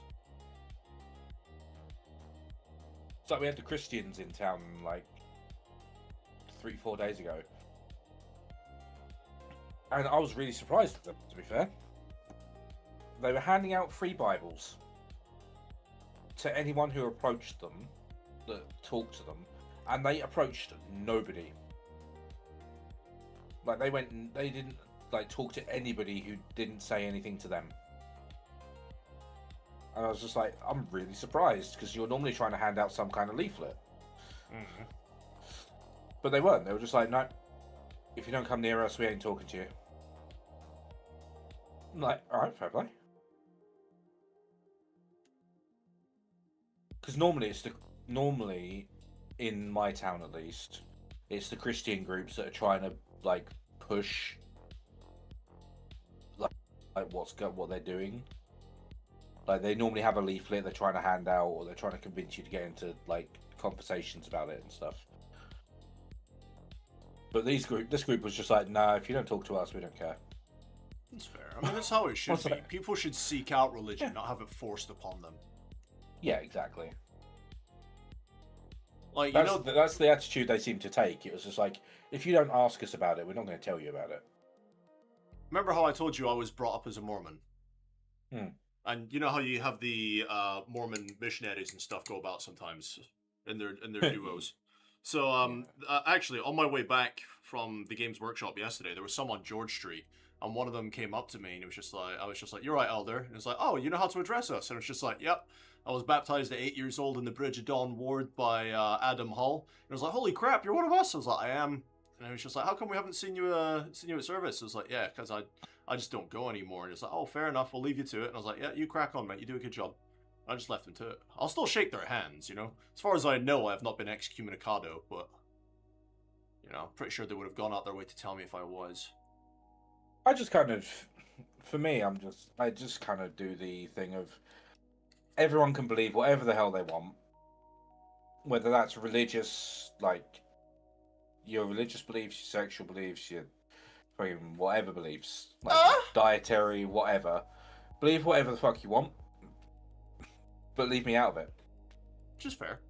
Thing is, I'll be friendly to most people. Like, there was another Christian group ages ago now that was in the middle of Union Street, in the middle of town, which is like our main area of town, where all the foot traffic is.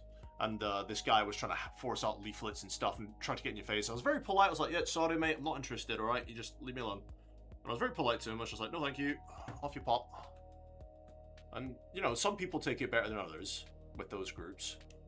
Yeah, I mean, like my thing is like, whether it's like dietary, like veganism, whatever, or religion, what sexuality, whatever. Like, I don't care. Like, believe whatever you want to believe. If you want to have a conversation with me about it and be willing to accept the fact that I'm not necessarily going to agree with you, then again, perfectly fine. I'll have that conversation. If you're trying to push your thought process or beliefs on me, I will systematically deconstruct your entire belief system with logic. Okay, so you are a very wrong person, right? Everything you do in a hobby is wrong because you don't paint ultramarines. Boom, take that. I'm just kidding. Fuck you. Yes! You know I'm kidding, though. Yeah. Oh. It'd be no different than me going, you paint space marines because they're the basic bitch of marines and they're the easiest to do. Fair. I won't argue with this. Whatever you say, big man. Oh, it's funny. But yeah, it's just like, I don't know, man. Everyone's entitled to do what they want to do. As long as they're not hurting anyone, they can do what they want to do. But, I mean, ultimately, at the end of the day, everyone's entitled to their opinion. Opinions are like assholes. Everyone has one, and most of them stink. I cleaned mine, thank you. Just because you cleaned it, I mean, don't stink, mate. Oh dear. Doesn't have to be dirty to smell. Ah, fuck you.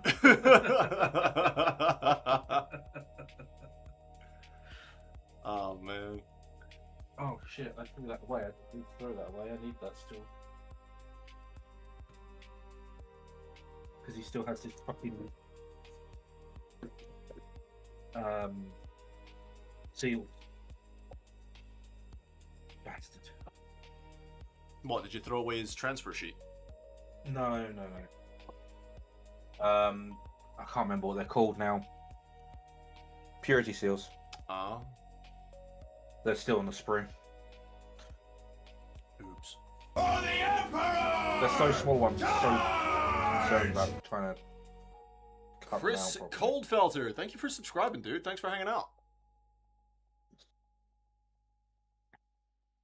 But you don't have to put purity seals on them if you don't want to. I'm tempted to just take the piss and put it on my Norn. I was about to say, if you want to go take a piss, mate, by all means, you crack on. Don't let me stop you. No, I'm tempted to take the piss and just put them on my Norn. Oh, why? Because Why that's would you the do reaction. that? No! Because that's the reaction I'll get from every Marine player. I'm not a Marine player. I'm just a... You play Ultramarines. I don't... Actually, if you could say anything, I'm a Guard player, because that's the most games I've ever played of Warhammers with my Guard. You're still an Imperium. Yes, I am. For the Emperor, and fuck you. He's undercover. He's trying to blend in. We're just wearing the dead hides of the Tyranids we've slaughtered. We're trying to sneak in. Well, it's like the orc. That's Yeah! wearing, I saw not, that one! Not orc. Oh, I saw that one. It was funny. He's wearing like chunks of Space Marine armor. And he's not orc. Just have a fucking Tyranid with purity seals. Oh dear. I am human. Human! Talking to you in your head with the synapse. I am human. Meow meow. I'm a cow. Say meow meow. I'm a cow. I mean, technically, the Tyranids are capable of creating hallucinations, so they could theoretically make people believe that they aren't Tyranids if they really wanted to. I'd have to be one hell of a synapse creature to be able to do that, though. Oh yeah, to do it on the mass that would be necessary. But just like on one guy, can you imagine that? It'd be like just one Marine, brother, and there's just this drooling Tyranid going. Greetings, brother. I have not seen you in a while. I thought you were slain back on Epsilon 2. I agree, brother. You imagine the guard. They'd like aim at the Tyranid, and the Marine's just like, "What are you doing, heretic?" Yeah, the Marines start slaughtering the guards, but it's like, you fired on my brother, die, heretics! And they're all just like, what is he doing? That's a fucking Nord emissary, what the fuck? You killed my brother! That'd be so funny. Somebody needs to make a comic reel like that, that'd be great. Just this Nord emissary. Or like a Xyanthrope just like hovering there, just like drooling acid. You appear to be taller, brother. You appear to have extra appendages there, brother. Seek the apothecary. You appear to have mutated. This is a problem.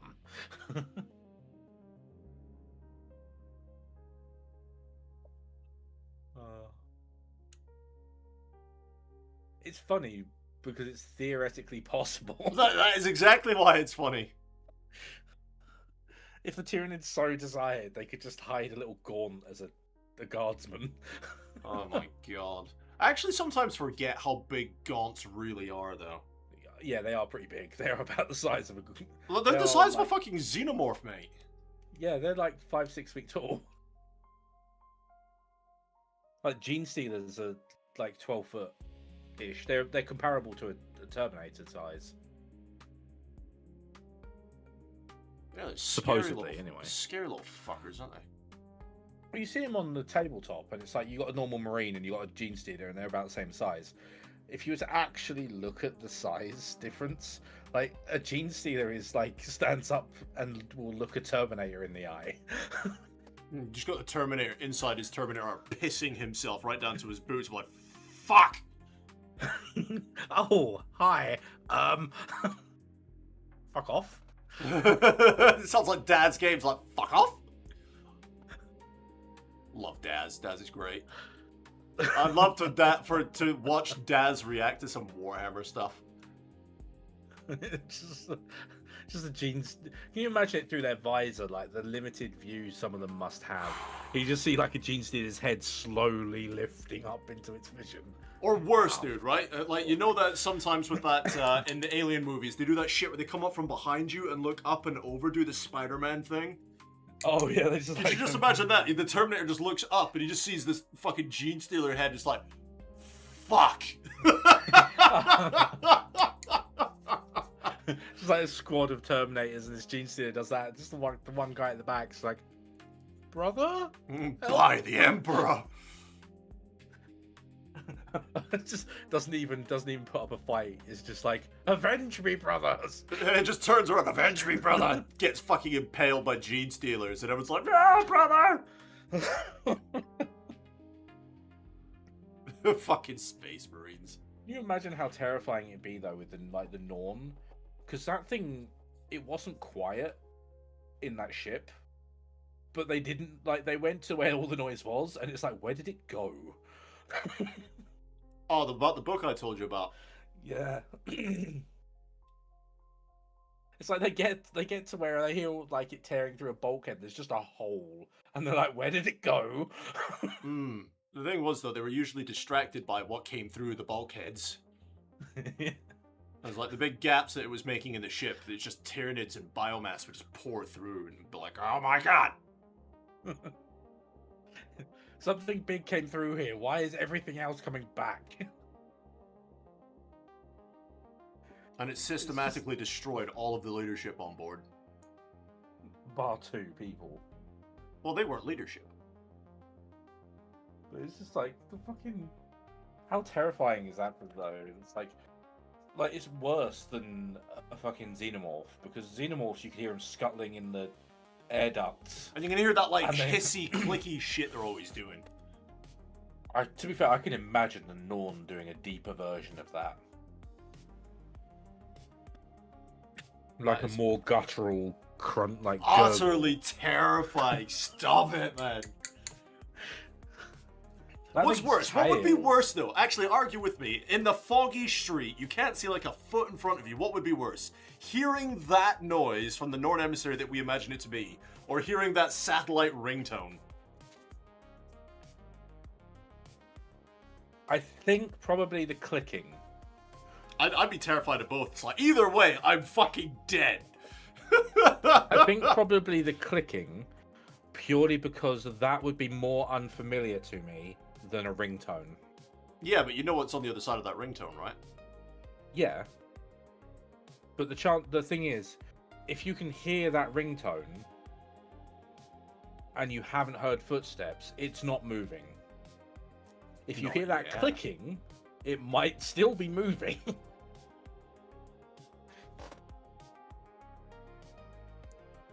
Just like the clicker sound as well. Oh, from Last of Us. Last of Us. Little fuckers those things are, honest to God.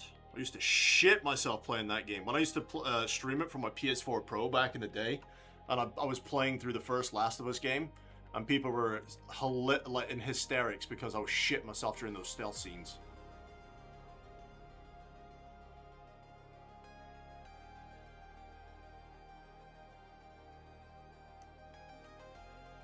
Oh, where is it? Where is it? Where is it? Where is it? Where is it? I can smell you. I can smell you. There it is. There it is.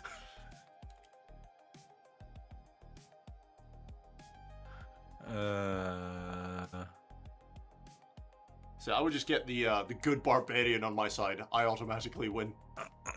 I automatically win. Yeah. Yeah, pretty much. Love that guy. I can't wait for the next season of that. Yeah, it's due soon, I think. Fairly.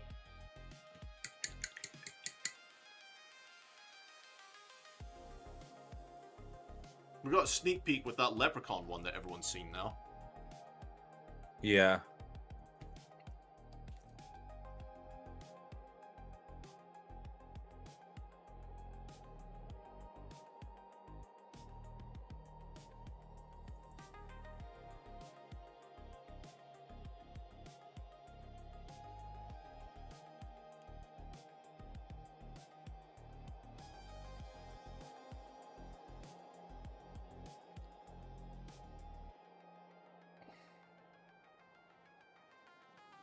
Yeah, there's no way I'm getting all this metal done tonight, mate. I'm probably going to finish this guy off, and then I need to go eat and go sleep.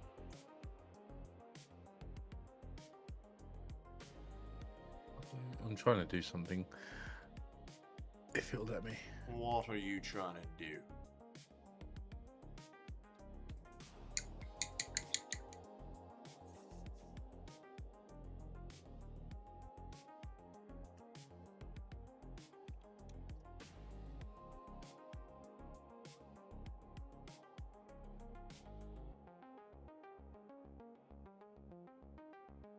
Mm-hmm. Yes. What are you doing? Are you trying to get that clicker noise?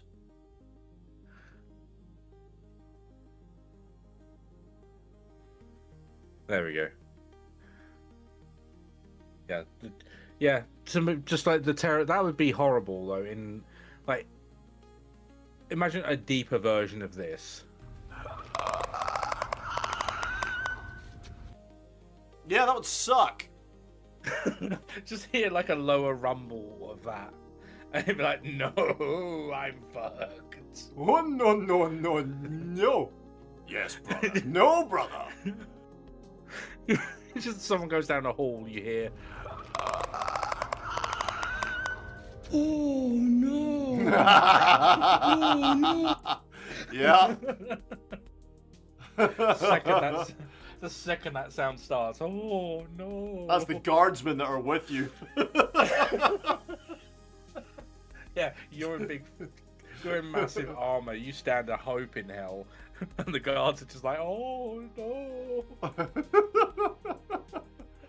Oh no! The poor guardsmen.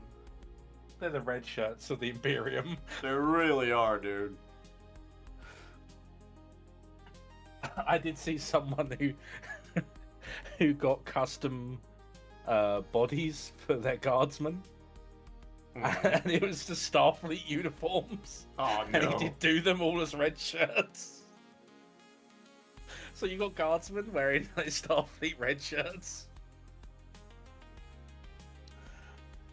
See, one cool thing I saw someone do for their Imperial Guard army was on I don't remember if it was Tabletop Tactics or who it was on YouTube, but it's one of the bigger like battle report guys, right? And for their Imperial Guard, they swapped out all the normal heads with like this mass-produced 3D printed head, right? With a couple of variations, and it's all like red berets. I have seen, yeah, I've seen that. Oh, it looks pictures of that. so cool. The thing I would do with a 3D printer is that.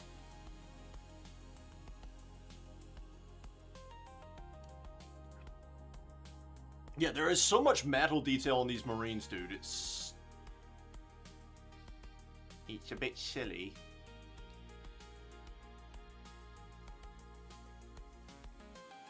And not all of it can be seen on the camera because I'm trying to hit angles where I can hit the model accurately. Oh, Hmm? so I was having a conversation with someone about the Ripper Swarms. Oh, those little fuckers. What about them? And he was like, what sort of sound do you think they would make? And I'm like, they would 100% make the, to me, they would 100% make the face hugger trill. The what? Have you never heard the face hugger trill? Like the noise the face huggers make? I'm trying to remember it. I've just watched the second Alien movie like a couple of days ago, but I'm trying to remember. I'm sure you're gonna find it and give me an example. I will.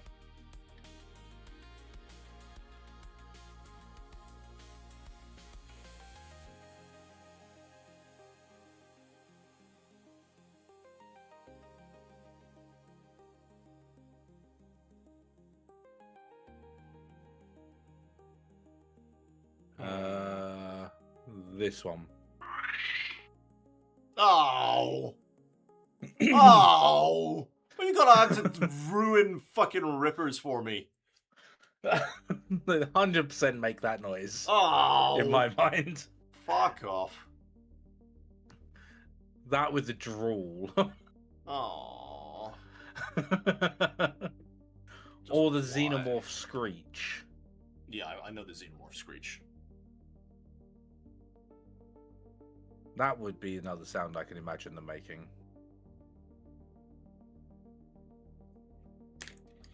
To be fair, when you think about how big the xenomorph is, it does have a bit of a bitch voice. It's a very high-pitched creature voice, isn't it? Yeah.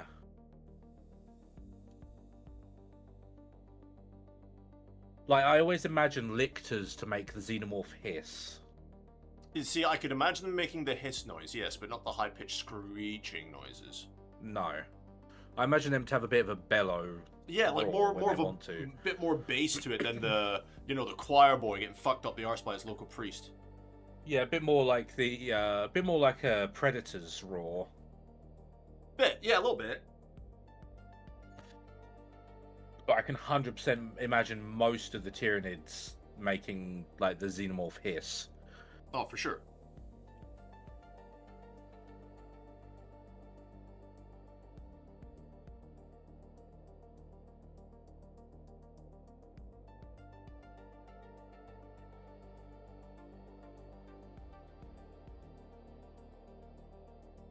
Since you're at your computer, go and look up for me while you're on Google, yeah?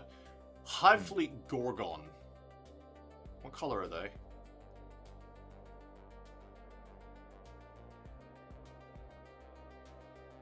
Are they the green ones? Yes. They're green and tan with black claws. Because they are the breakaway survivors from Leviathan. After the Battle of McCrag.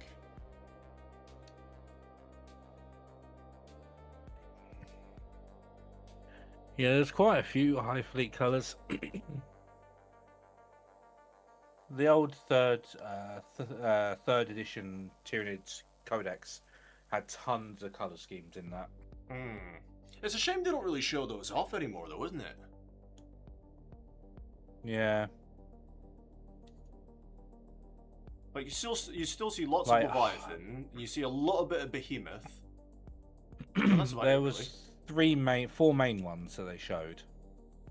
You had Hive Fleet, Leviathan, which had 3 different variations. Hive Fleet Kraken, which had 3 different variations. Which one was Kraken again? The orange and red. Oh, yeah. Behemoth, which is The red black.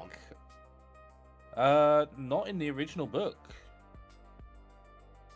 That's the weird thing.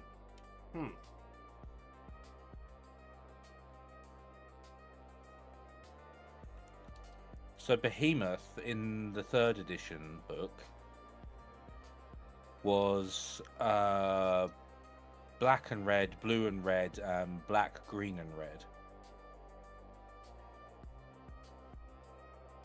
Or more accurate, well, they actually showed the colours. So base one was Chaos Black with blood red,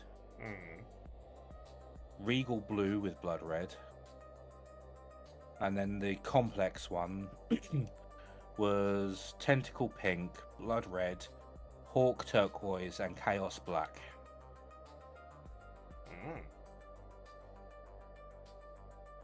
Interesting.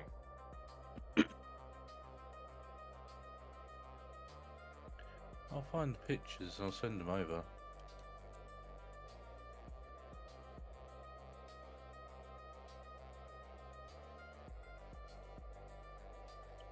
These are all these ones I'm about to send you, they're all pages from the 3rd edition Codex. The edition before I got into tabletop. That's the edition I played. 3rd into 4th.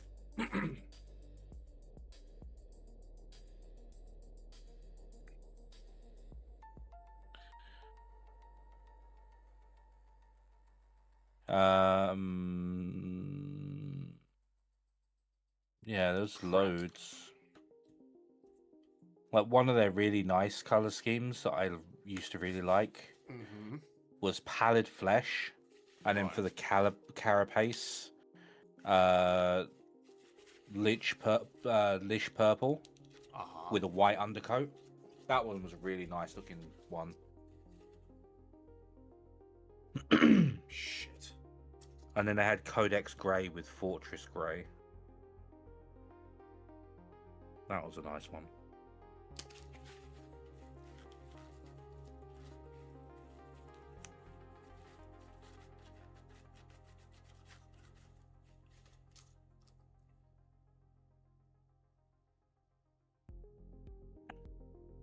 I miss when they used to do that in the codexes, though. Give you all the color schemes with the write-up for them. Yeah.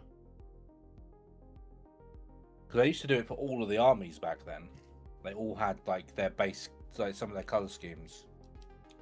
Like, Hive Fleet Moloch was black, red, and green. Black, red, and green. Yup. Huh. And that's for Morlock, is it? Yeah. Back in 3rd edition. Huh.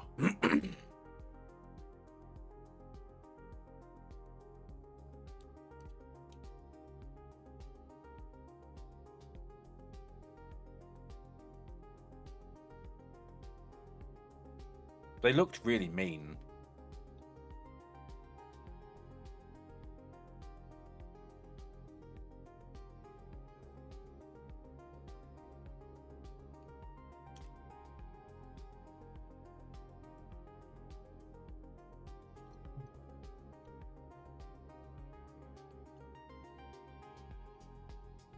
I think that's all the metal detail on this guy.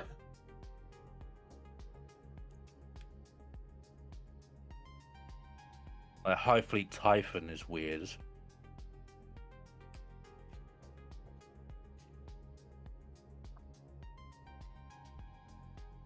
Typhon?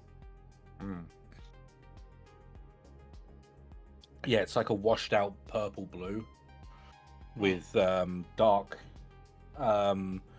like a dark grey tan, like a dark grey brown carapace with pink and red highlights. That does sound weird.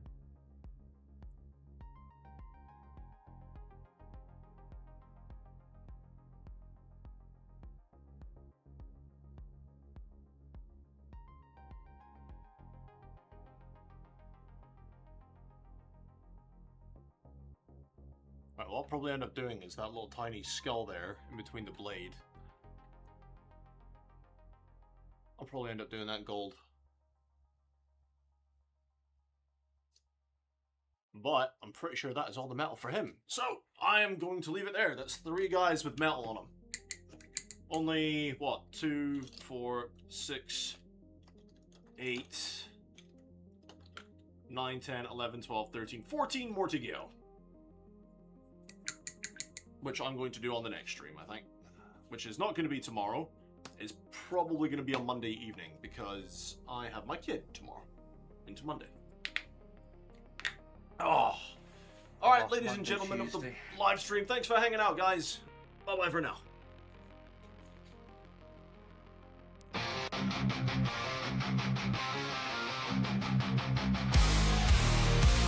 In the spotlight, they rise to fame.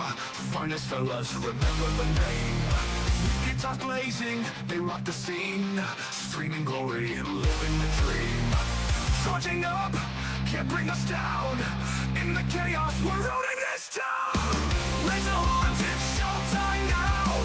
Finest fellas will take a bow. But metal hearts will never yield. In the virtual arena, we own the field. We own the field.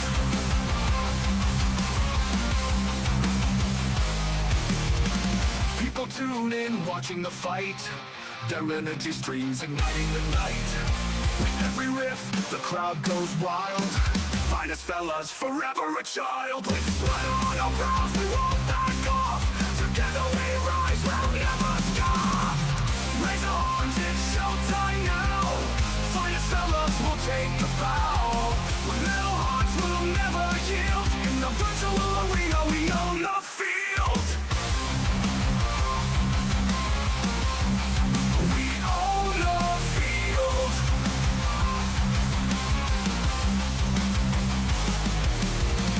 In this realm, we reign supreme. Finest fellas, living the dream.